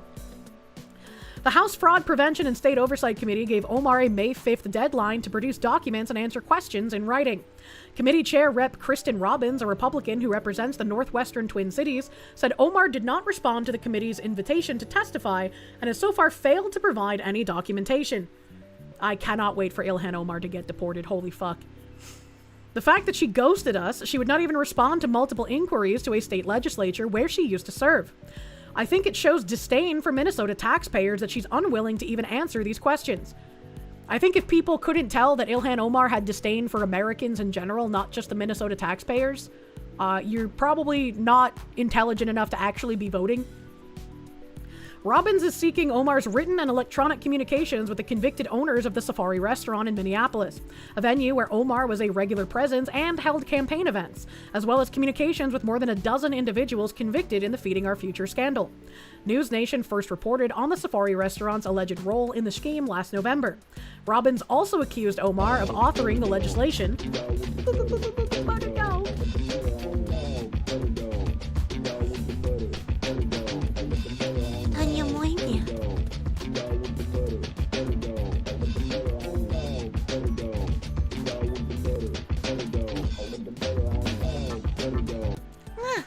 Yes, fear me, Whiteman, bringer of potato salad. The potato salad! I don't like potato salad, but apparently my family's recipe for potato salad is one of the best people have ever eaten. So I better learn to fucking make it in the future, I guess. Thank you, Quando Bundley, my favorite Quando Bundler. Thank you. Thank you for buttering my goddamn dog and bringing the potato salad. Sergeant Buck, thank you. They just started saying it publicly in front of cameras. Man. She's not even like intelligently dodging the questions. It's just like, it makes it more and more obvious how guilty she is. Robbins also accused Omar of authoring the legislation that created conditions fraudsters were able to exploit, which she admitted this on video. We watched a video of like a news interview she was given, and she was like, well, it's the way that this policy was set up with no guardrails that allowed them to take advantage of it. And it was like, you Congress lady, you were the one who wrote that. She created the conditions that allowed all these bad actors to come in and bill for thousands of meals a day, Robbins said. One little tiny restaurant serving 5,000 meals a day, 7 days a week, it was incomprehensible numbers. The committee chair said Omar also ducked questions from reporters. The American people, and certainly the taxpayers of Minnesota, deserve her to come and answer these questions. If she had nothing to do with it, if she had no ill intent, if she had no idea, she should come and defend that. Help. That's my defense. I rest, Your Honor. Fine jewelry. All these lavish things allegedly bought by Minnesota fraudsters with taxpayer money intended for hungry children. New documents obtained by News Nation show hundreds of millions of dollars worth of funds were spent in the fraud scheme engulfing Minnesota's social services programs. The case prompting an investigation by the House Oversight Committee. The chairman of that committee, Congressman James Comer, telling me he thinks that this could potentially be an organized scheme and expanding beyond Minnesota. How fucking far behind in the timeline are these fucking news people? What do you mean possibly expanding beyond Minnesota? We've already seen the fraud in California. It feels like not enough people are talking about the fraud in Maine. Fucking Jubbaland ass bullshit. Oh, come on, man. I would go out on a limb and say that I would say this is happening in other states with other social. Oh my God, if Dale Dimmadome, owner of Dale Dimmadome. Programs with other groups. Our Rich McHugh has been all over this one all week long and has some brand new reporting on what he's learning tonight. Rich? Hi, Blake. Yeah, finally we were seeing firsthand how they were spending these millions and millions of dollars of taxpayer funds that were built from Minnesota and from the welfare scandal there. And let's just say that they were living large and they were burning large amounts of cash. You know, when these indictments were first announced in September 2022, it was shocking even then. They used this money that was supposed to be used for feeding children to buy houses in Minnesota, resort property and real estate in Kenya and Turkey, luxury cars, commercial property, jewelry, and much more. But now these documents we've just obtained reveal the scope of this. You know, hey, a we've gorgeous seen that bed in a honeymoon the video Maldives. before. There's video of them popping champagne. They bought waterfront properties, real estate, in fact, entire buildings in Kenya, Porsches. These scammers were young and filthy rich, texting each other pictures like this. A box full of cash in this case. It's $250,000. And texting, you are going to be the richest 25-year-old, inshallah. I They remember wired millions reading that to China before, too. and to Kenya. One text, they said, please send 1,000 to Mogadishu Bakara, which appears to be a reference to a market in Somalia once controlled by the Al-Qaeda affiliate Al-Shabaab. Also the site of the 1993 Black Hawk Down incident where we lost 18 service members. Now, Treasury Secretary Scott Bessent, he said they're investigating and they're going to try and find any links of this money going to Somalia and to Al-Shabaab. And just this morning, he said they're going to be looking at more scrutiny on all monies going back to Somalia. Blake? And I hope that's true, man. I would like to see the fraudsters caught and actually delivered justice instead of delivered to freedom by fucking activist judges, man. I'm kind of sick of that. Send Al-Shabaab to Shabalba. Matt Larson, thank you. Your state is the gift that keeps on giving, isn't it? I'm sorry if you are a Minnesotan. I'm sorry if you are in that state. That's unfortunate for you. And let's see here. Let's see. After my Ilhan Omar tabs, what do I have? There was some tab that I really wanted to get to, and now I'm trying to remember what it is. Oh god. In my search for the tab I really wanted to get to. Here's some more Vivek Ramaswamy from the other day. Fucking let's listen to him talk here. Ronald Reagan understood this well to some of our, let's just say, parents who are in the back. Okay, we'll address Ronald Reagan from your generation. Don't he understood invoke this well. Ronald fucking Reagan. What are you, he American famously dad? said, right? You can travel to Italy, but you would never be an Italian. You can travel to France, but you'll never be a Frenchman. You can live in Germany, but you would never be a German. You can pack your bags and live the rest of your life in China or Japan, and you will never be Chinese or Japanese. But you can travel from any one of those countries to establish roots in the United States of America, and you can still be an American so long as you work hard, you play by the rules, you make your contributions, wait your turn, pledge allegiance to the flag, and obtain your citizenship in the right way. That is America. Ronald Reagan understood this well. So, you know what's really funny about this, and it proves that Vivek Ramaswamy does not understand what an American is that back in the day, when the colonists came here, and they set up terraforming the land, yes, they were immigrants from a couple of different places. They came from, like, Spain, they came from the UK, they came from France, from Germany. We had a lot of different immigrants back in the day who built up the country and became the American people. Started birthing people here, started becoming American, started having American values, which were different from everywhere else in the world. And the true testament here, Vivek Ramaswamy could travel to New York. Vivek Ramaswamy could travel to Boston. Vivek Ramaswamy could travel to Los Angeles. But Vivek Ramaswamy will never be an American because his allegiance lies with India and not America. He does not care about American citizens. He does not care about American interests. He does not care about the American rule of law. He cares about his izzat and how he can elevate himself and his fellow countrymen. This is not an American. This is not a person who will ever be an American, despite what their papers say. Your mom became a U.S. citizen and she would say an American is someone who believes in the Republic and its principles. To her, America comes first. Exactly. Exactly. He does not care about American culture, traditions, values. Go home. Exactly. Exactly. I tell you what, I bet he can sell with a flat tire. What? Teddy Roosevelt said it best. A hyphen American is not an American at all. Exactly. Exactly. True and fucking real. Fuck you, Vivek Ramaswamy. I hope he loses. I know that other guy running against him had some, like, crazy moments where he's probably not going to be very palpable to normies at this point. But hopefully he can still be Vivek. Oh god, my hiccups are getting worse. They're getting worse. Okay, where am I?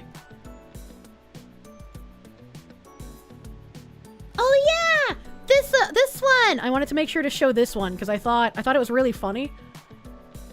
This guy getting arrested kind of looks like Ethan Ralph with a tit job.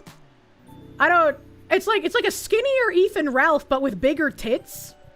I was like, that's the only thing I can fucking see when I when I look at this. This is a feds bust convicted murderer who said Nazi maggot ICE agents should be executed. Homeland Security said Nazi maggot ICE agents should be terrified and subsequently executed with 2 fucking bullets to the back of their Nazi maggot heads. After receiving this threat, ICE launched an investigation and identified Daniel Barber as the person who sent these death threats. Barber was arrested on April 10th, 2026. He has a lengthy criminal record, including a conviction for murder and robbery with intent to cause bodily harm in 1990. Can we ask why he has a 1990 conviction for murder and robbery and why he was out on the street in 2026? Can we ask that question? ICE law enforcement officers are facing an 8,000% increase in death threats. The violence and dehumanization of these men and women who are simply enforcing the law must end. I don't know if you should phrase it like that, but yeah. This is terrified mask agents from Brutally Goofy Buddha. Your Gestapo Nazi maggot ICE agents should be terrified. Oh wait, I should do a voice for this, huh? Let's see. Me. Your Nazi Gestapo maggot ICE agents should be terrified because the truth is every single fucking one of them deserves to be arrested and by armed American citizens frog marched into the streets, summarily tied and convicted of crimes against humanity there in public, and subsequently executed right there as well with 2 fucking bullets to the back of their maggot Nazi heads. Every single fucking one of them. Maybe stop fucking acting like heinously fucking evil fascist KKK cunts, and they wouldn't deserve such a fate. And that is not a threat, you little fucking bitch, but simply my opinion as to what those worms deserve. I'll be fucking praying daily to the universe Americans start rising up and giving them and you exactly that. Sincerely, Daniel Barber. I don't think ICE is getting SPLC cash. True. I don't think the SPLC is funding ICE. He made a cool sad boy rap album and they let him go on the previous charges. Jesus Christ. He kind of looks like your uncle. There's no way this isn't like some sort of long lost cousin of Ethan Ralph. There's no way, dude. Why didn't bro capitalize the sincerely? Remind me how we're the Nazis? Exactly. It's fucking what the hell, dude. Wait, he put his name on the end. Yeah, not exactly the smartest bundle. Jesus Christ. The only thing Americans will be rising up against are the crazy leftists making the threats. Is he from West Memphis? I have no idea. Let's go see. I haven't read the article. Can't be Nazis if the Dems don't fund them. Let's see here. Oh my god, he's even got the fucking shorts on. He's even got the fucking shorts on. Didn't the shorts fall off when fucking Ethan Ralph got purse mugged in a foreign country? That was Ethan Ralph, right? I'm remembering right? He's even got the same fucking shorts, bro. ICE launched an investigation into the email identifying the author as Barber. Well, I mean, he gave you his name. It's the 1990 conviction. Why does this man have tits? HSI arrested him on April 10th. Comparing ICE day in and day out to the Nazi Gestapo, the secret police, and slave patrols has consequences. The acting assistant secretary, Lauren Biz. Yeah, of course it does. This is their goal. Anyone that they call like Gestapo or fascist or Nazi or whatever, their goal is to have violence against that person. It marks you as an acceptable target. The men and women of ICE are fathers and mothers, sons and daughters. They get up every morning to try and make our community safer. They just want to get home to their families at night. The violence and dehumanization of these men and women who are simply enforcing the law must stop. Barber's threatening missive and subsequent arrest came at a time when threats and assaults on immigration agents have skyrocketed. Unfortunately, no, they don't say if he's from Memphis. Unfortunately, we don't have that information. Unlucky. Nyamunya. Ay, nyamunya. Internet Zen Master, thank you. Lefties LARPing as the Americans gonna rise up and overthrow the government. They claim conservatives are so eye-rollingly cringe. Good grief! I mean... Jedi Dusk, thank you for the 50. Have I heard anything about the Chibi Reviews and Kiwi Farms thing?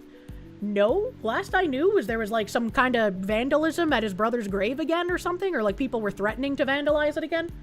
Which is like, don't do that. That's kind of fucked up. Patchouli, thank you. Reagan cared so much about wait your turn that he happily signed off on blanket amnesty. What an odd name invocation, Vivek. True. True. And Golden Fang, thank you. Your grandparents weren't taught Italian because their parents wanted us to be American. I mean, I think that's okay. I don't see the issue with like knowing multiple languages. In fact, I think it's easier to teach a child a secondary language, right? But you wanna make sure, like, hey, English is the language of the country we live in. You should speak that. Apparently, the only way to fight fascism is to be a fascist. The Pakistani National, thank you. Here's what you can do for India. I don't want to do anything for India. Liam Dell, thank you for the... If global warming is real, why do all these people buy waterfront property? That's a great question. Next question. I'm on you.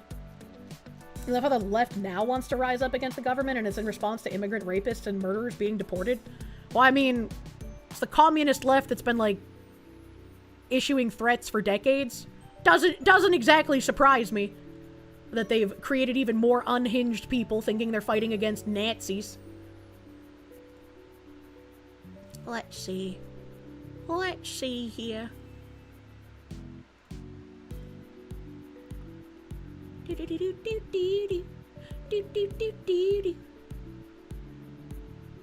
I hope I have enough time to show this video clip, but there was this thing here. I don't know who the Morse Report is.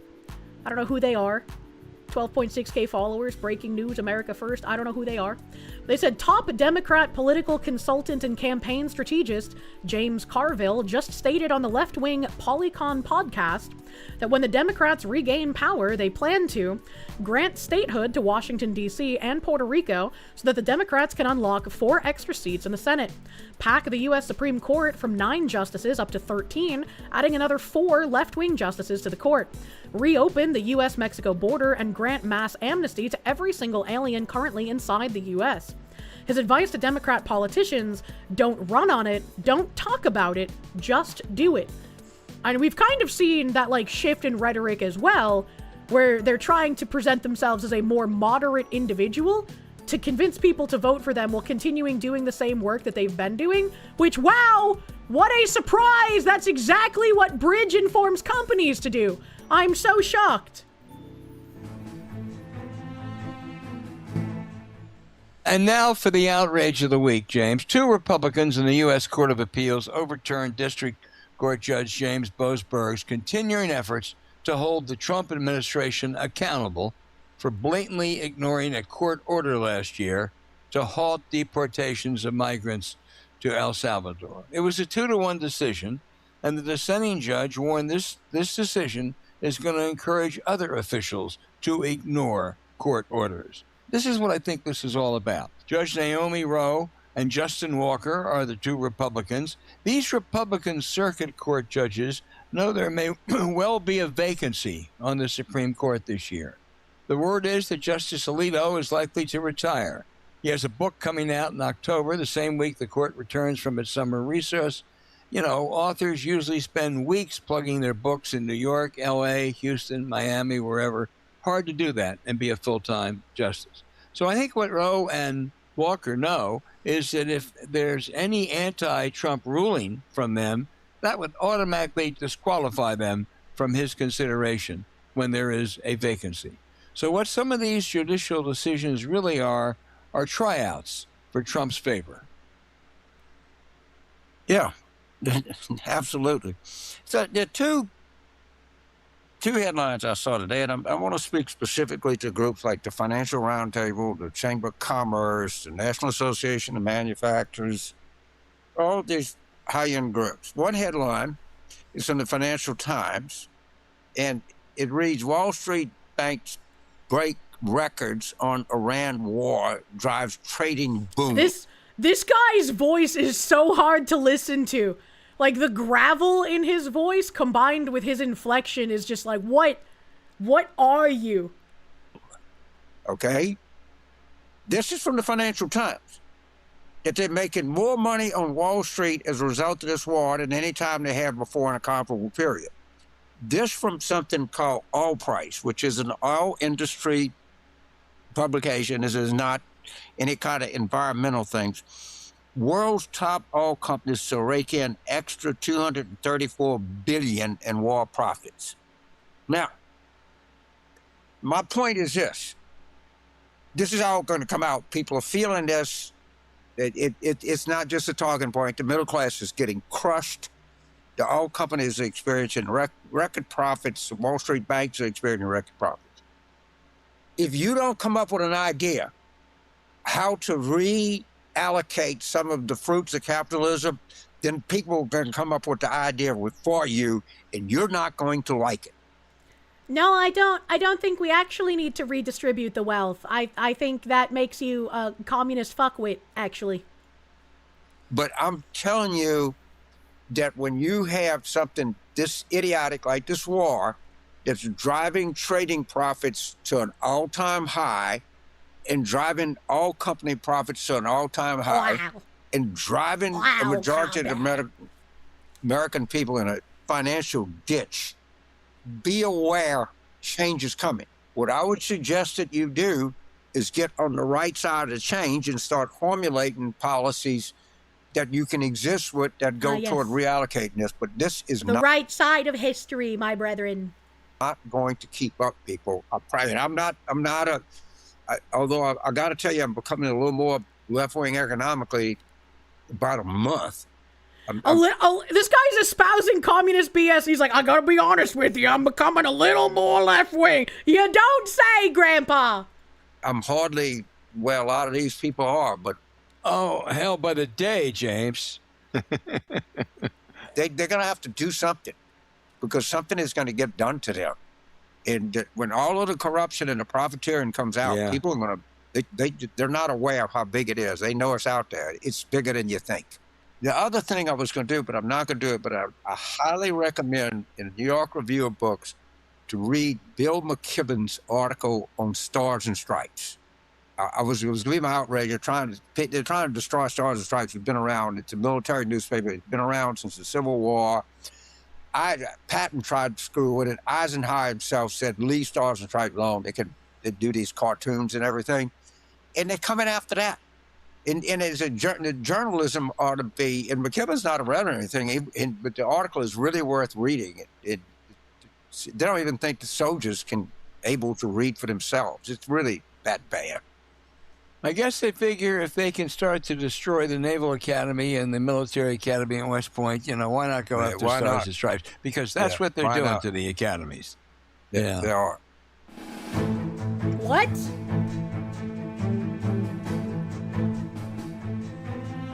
You don't want to see Carville on camera anymore? He's getting bad about his old man spittle? Oh no. I don't think I could conjure a picture of James Carville in my head. I don't know why they have all these like weird stingers. Favorite segment, questions from our very smart, informed, challenging listeners. James Eric in Lacey, Washington says, why doesn't Senator John Fetterman switch to the Republican Party? He's a fixture on Fox News and agrees with most of the Trump policies. John Fetterman is the most sane person still on the Democrat side, and that man has unironic brain damage. What? I'm not a big Fetterman fan. All right, there's tons of judges that he voted for. I think the guy just wants to get his name in the paper. And he may switch because they're going to correctly say if he wants to run again. I don't know, but most politicians do. He has no chance in a Democratic primary. If I'm the Republicans, I go to Fetterman. I said, if you switch, your final 2 years in the Senate, we'll give you prime committee assignments. You'll be relevant. You'll be loved in here. And that's why I'm saying the Democrats need to have a big year in the Senate because picking up 4 seats may not be enough. that's a real threat. Now, if we pick up, as I suspect, more than 4 seats, they'll tell them, shove it, man. Go where the fuck you want to go. But you ain't going to win. You're certainly not going to win a Democratic primary. We're not going to clear the primary. And you go, dude. But this is a very real possibility. And this makes these Senate races even more critical than they've ever been before. Well, I think you're absolutely right. And at least former Clinton strategist BTW. Oh, well, that makes a bit of sense. Thank you, Zuli, for some background info. Thank you, thank you. Thank you, thank you. What is this? This is Politics War Room, James Carville. The Politicon, 470k subscribers. Only 7k views. I'm more politically relevant than this podcast with, like, triple my subscriber count. What the fuck? What the fuck? It's interesting to me, though, right? To hear this from the other side. And apparently James Carville is that guy in the tweet that is the, like, top Democrat advisor. So I guess I saw his picture. I just couldn't connect his name to it. But it's very interesting how all of us on the right are like, yeah, don't just vote for Democrats, because if you're voting for someone that wants to see you dead, that's worse than just voting for a spineless do-nothing Republican. Whereas these guys are like, yeah, we need to pick up those seats. We need to figure out anything we can do to pick up those seats. Anything to get a Democrat into a seat, we got to do it. So it's very interesting. To our next question, which is from Will in Boise, Idaho. Spicy what would it realistically take for an independent... Ethan 3-inch Horn, thank you for the raid. Welcome, Raiders. Welcome, Raiders. I think this is the part where he says the thing from the tweet. In Boise, Idaho. What would it realistically take for an independent to win a Senate race in a state like Idaho? It's not There's a guy named Todd Achilles who is running against a rather unpopular incumbent senator in Idaho. In Montana, which is an open seat, there's Seth Bodner with that incredible resume who is running against a Republican who slipped in there with a sweetheart deal. And in Nebraska, a guy named Dan Osborne, who ran a pretty good race last time, is running. The experts, the smart people, would tell you there is no chance. But I'll tell you what I'll do. I will take a parlay. I will bet right now that at least one of those three will win in November. So let me introduce you to Senator Angus King, independent Maine. Okay? Do I care if it's Angus King? Yes. Again, if they caucus with the Democrats, they call themselves whatever you want. But I'd rather have the Seth Bodner than have the That's what they would do. Guy. By the way, this is something I'll say. I don't think if we're either going to win all three or lose all three. I don't think we're going to go 1 for 3. I think it's going to be things are really going to happen big. If they do, we're going to win in places that you can't imagine. If it's just a good election that Democrats have, maybe not. But every independent is an undercover communist.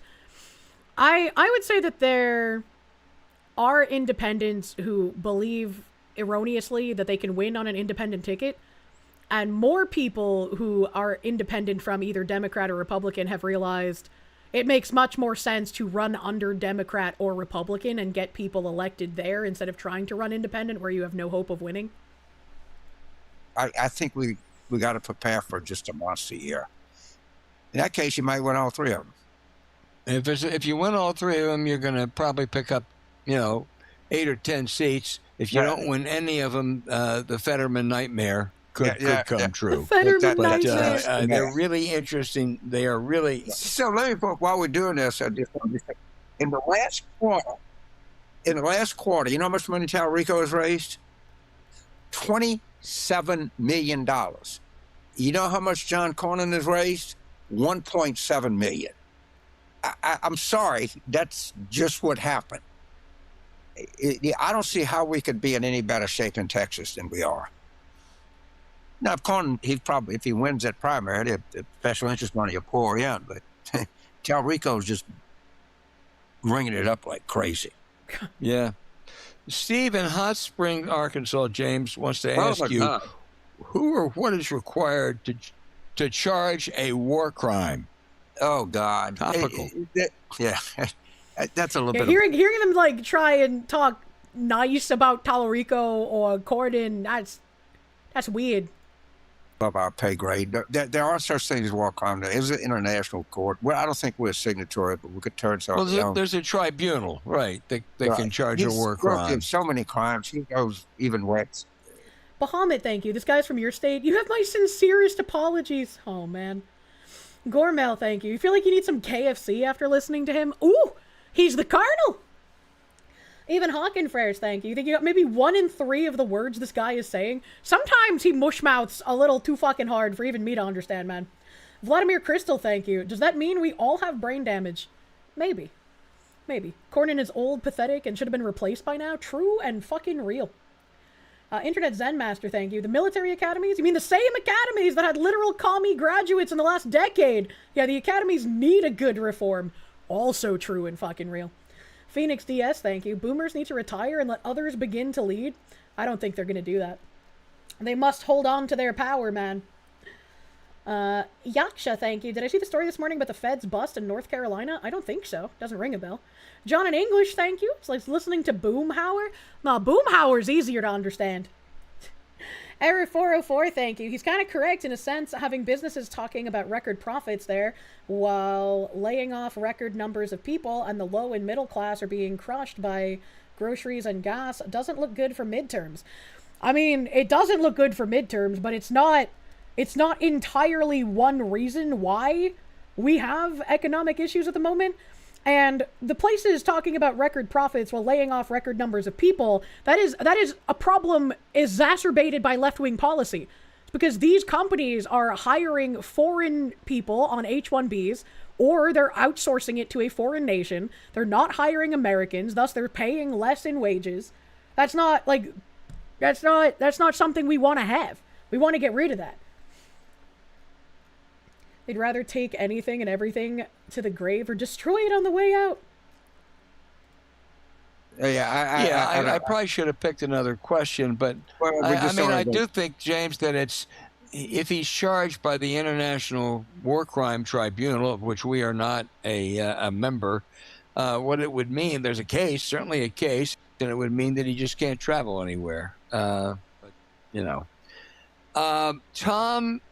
Tom is in London, UK, via Naples, Florida. Tom, you travel a lot. If Democrats turn to power in 2029, should they use the Bannon approach to flood the zone with a corrective implementation policy using their majority to simultaneously enact a myriad of structural changes to save our democracy and preserve our rights? Tom?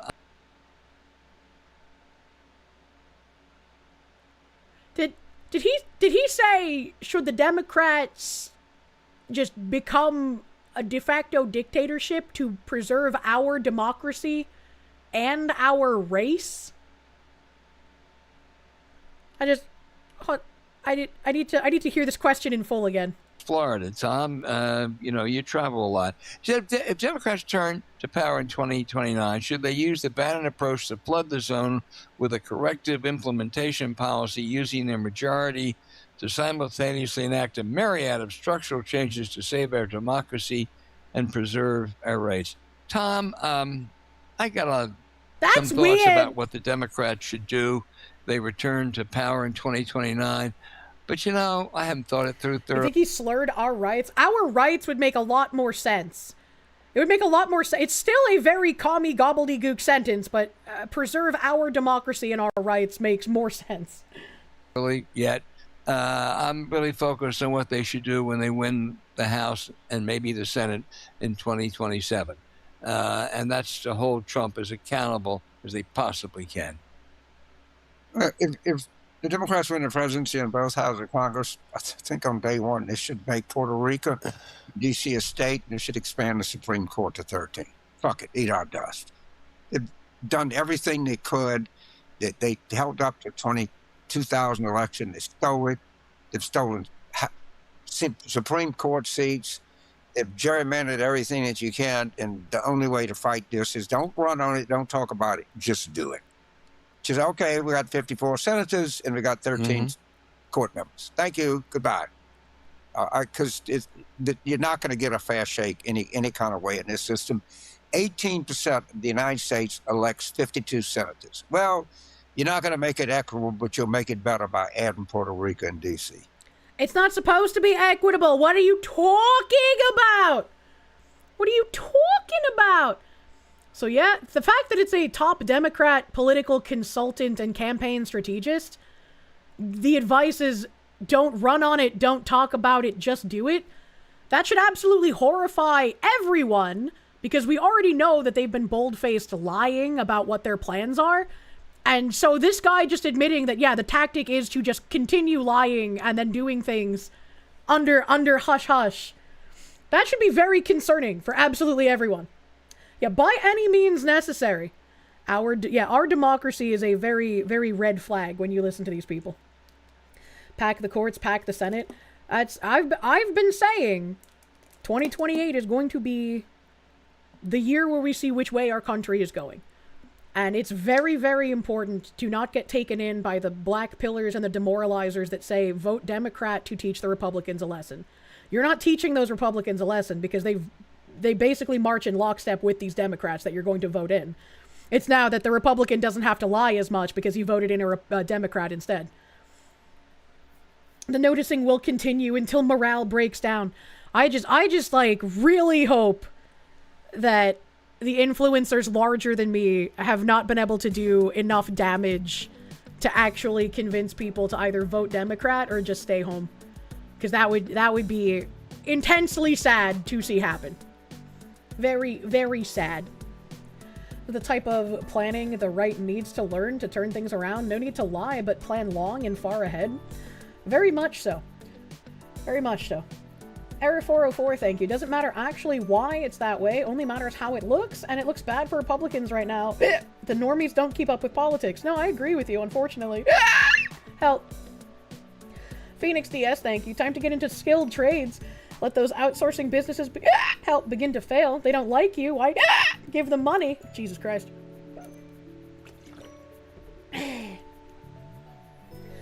Why give them money instead of skilled trade? Charge them arm and leg for service. Yes. When people or companies do that kind of shit, never let them forget. Never let other people forget. Fucking chime on about it until the cows come home, but do not give them your money. Do not give money to people who hate you. Guru is funny, thank you. Thanks for the show. It was fun and informative. I enjoyed today. It was very, very, like, lots of long stories. Gecko, thank you for the... It's really hard to follow their gobbledygook. Sometimes it can be. Sometimes. Sly Maverick, thank you. Foxy and Kirsche head pets. The Kirsche plushie. The Kirsche plushie teaser has been revealed. Go look at the fat fuck's butt. Oh my god.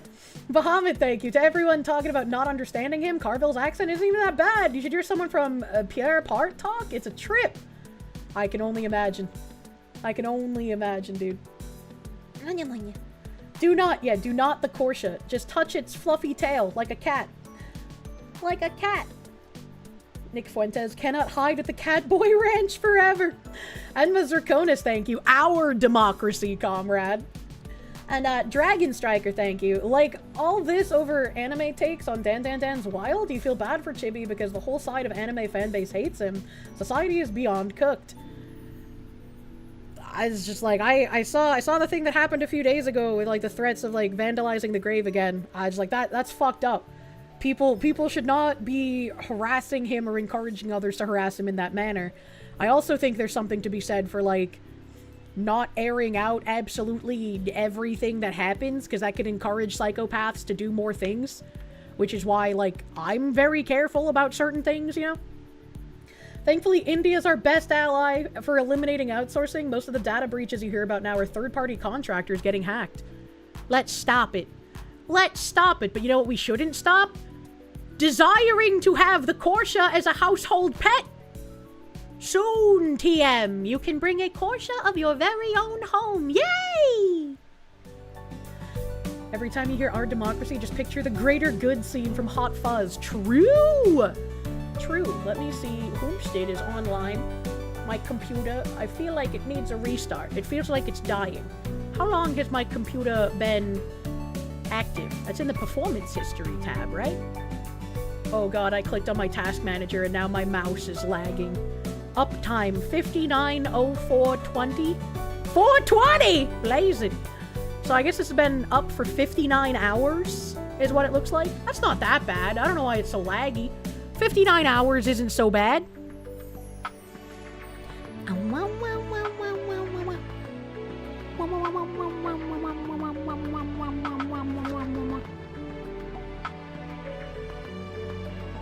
I'll rate into Pay Money Wubby today.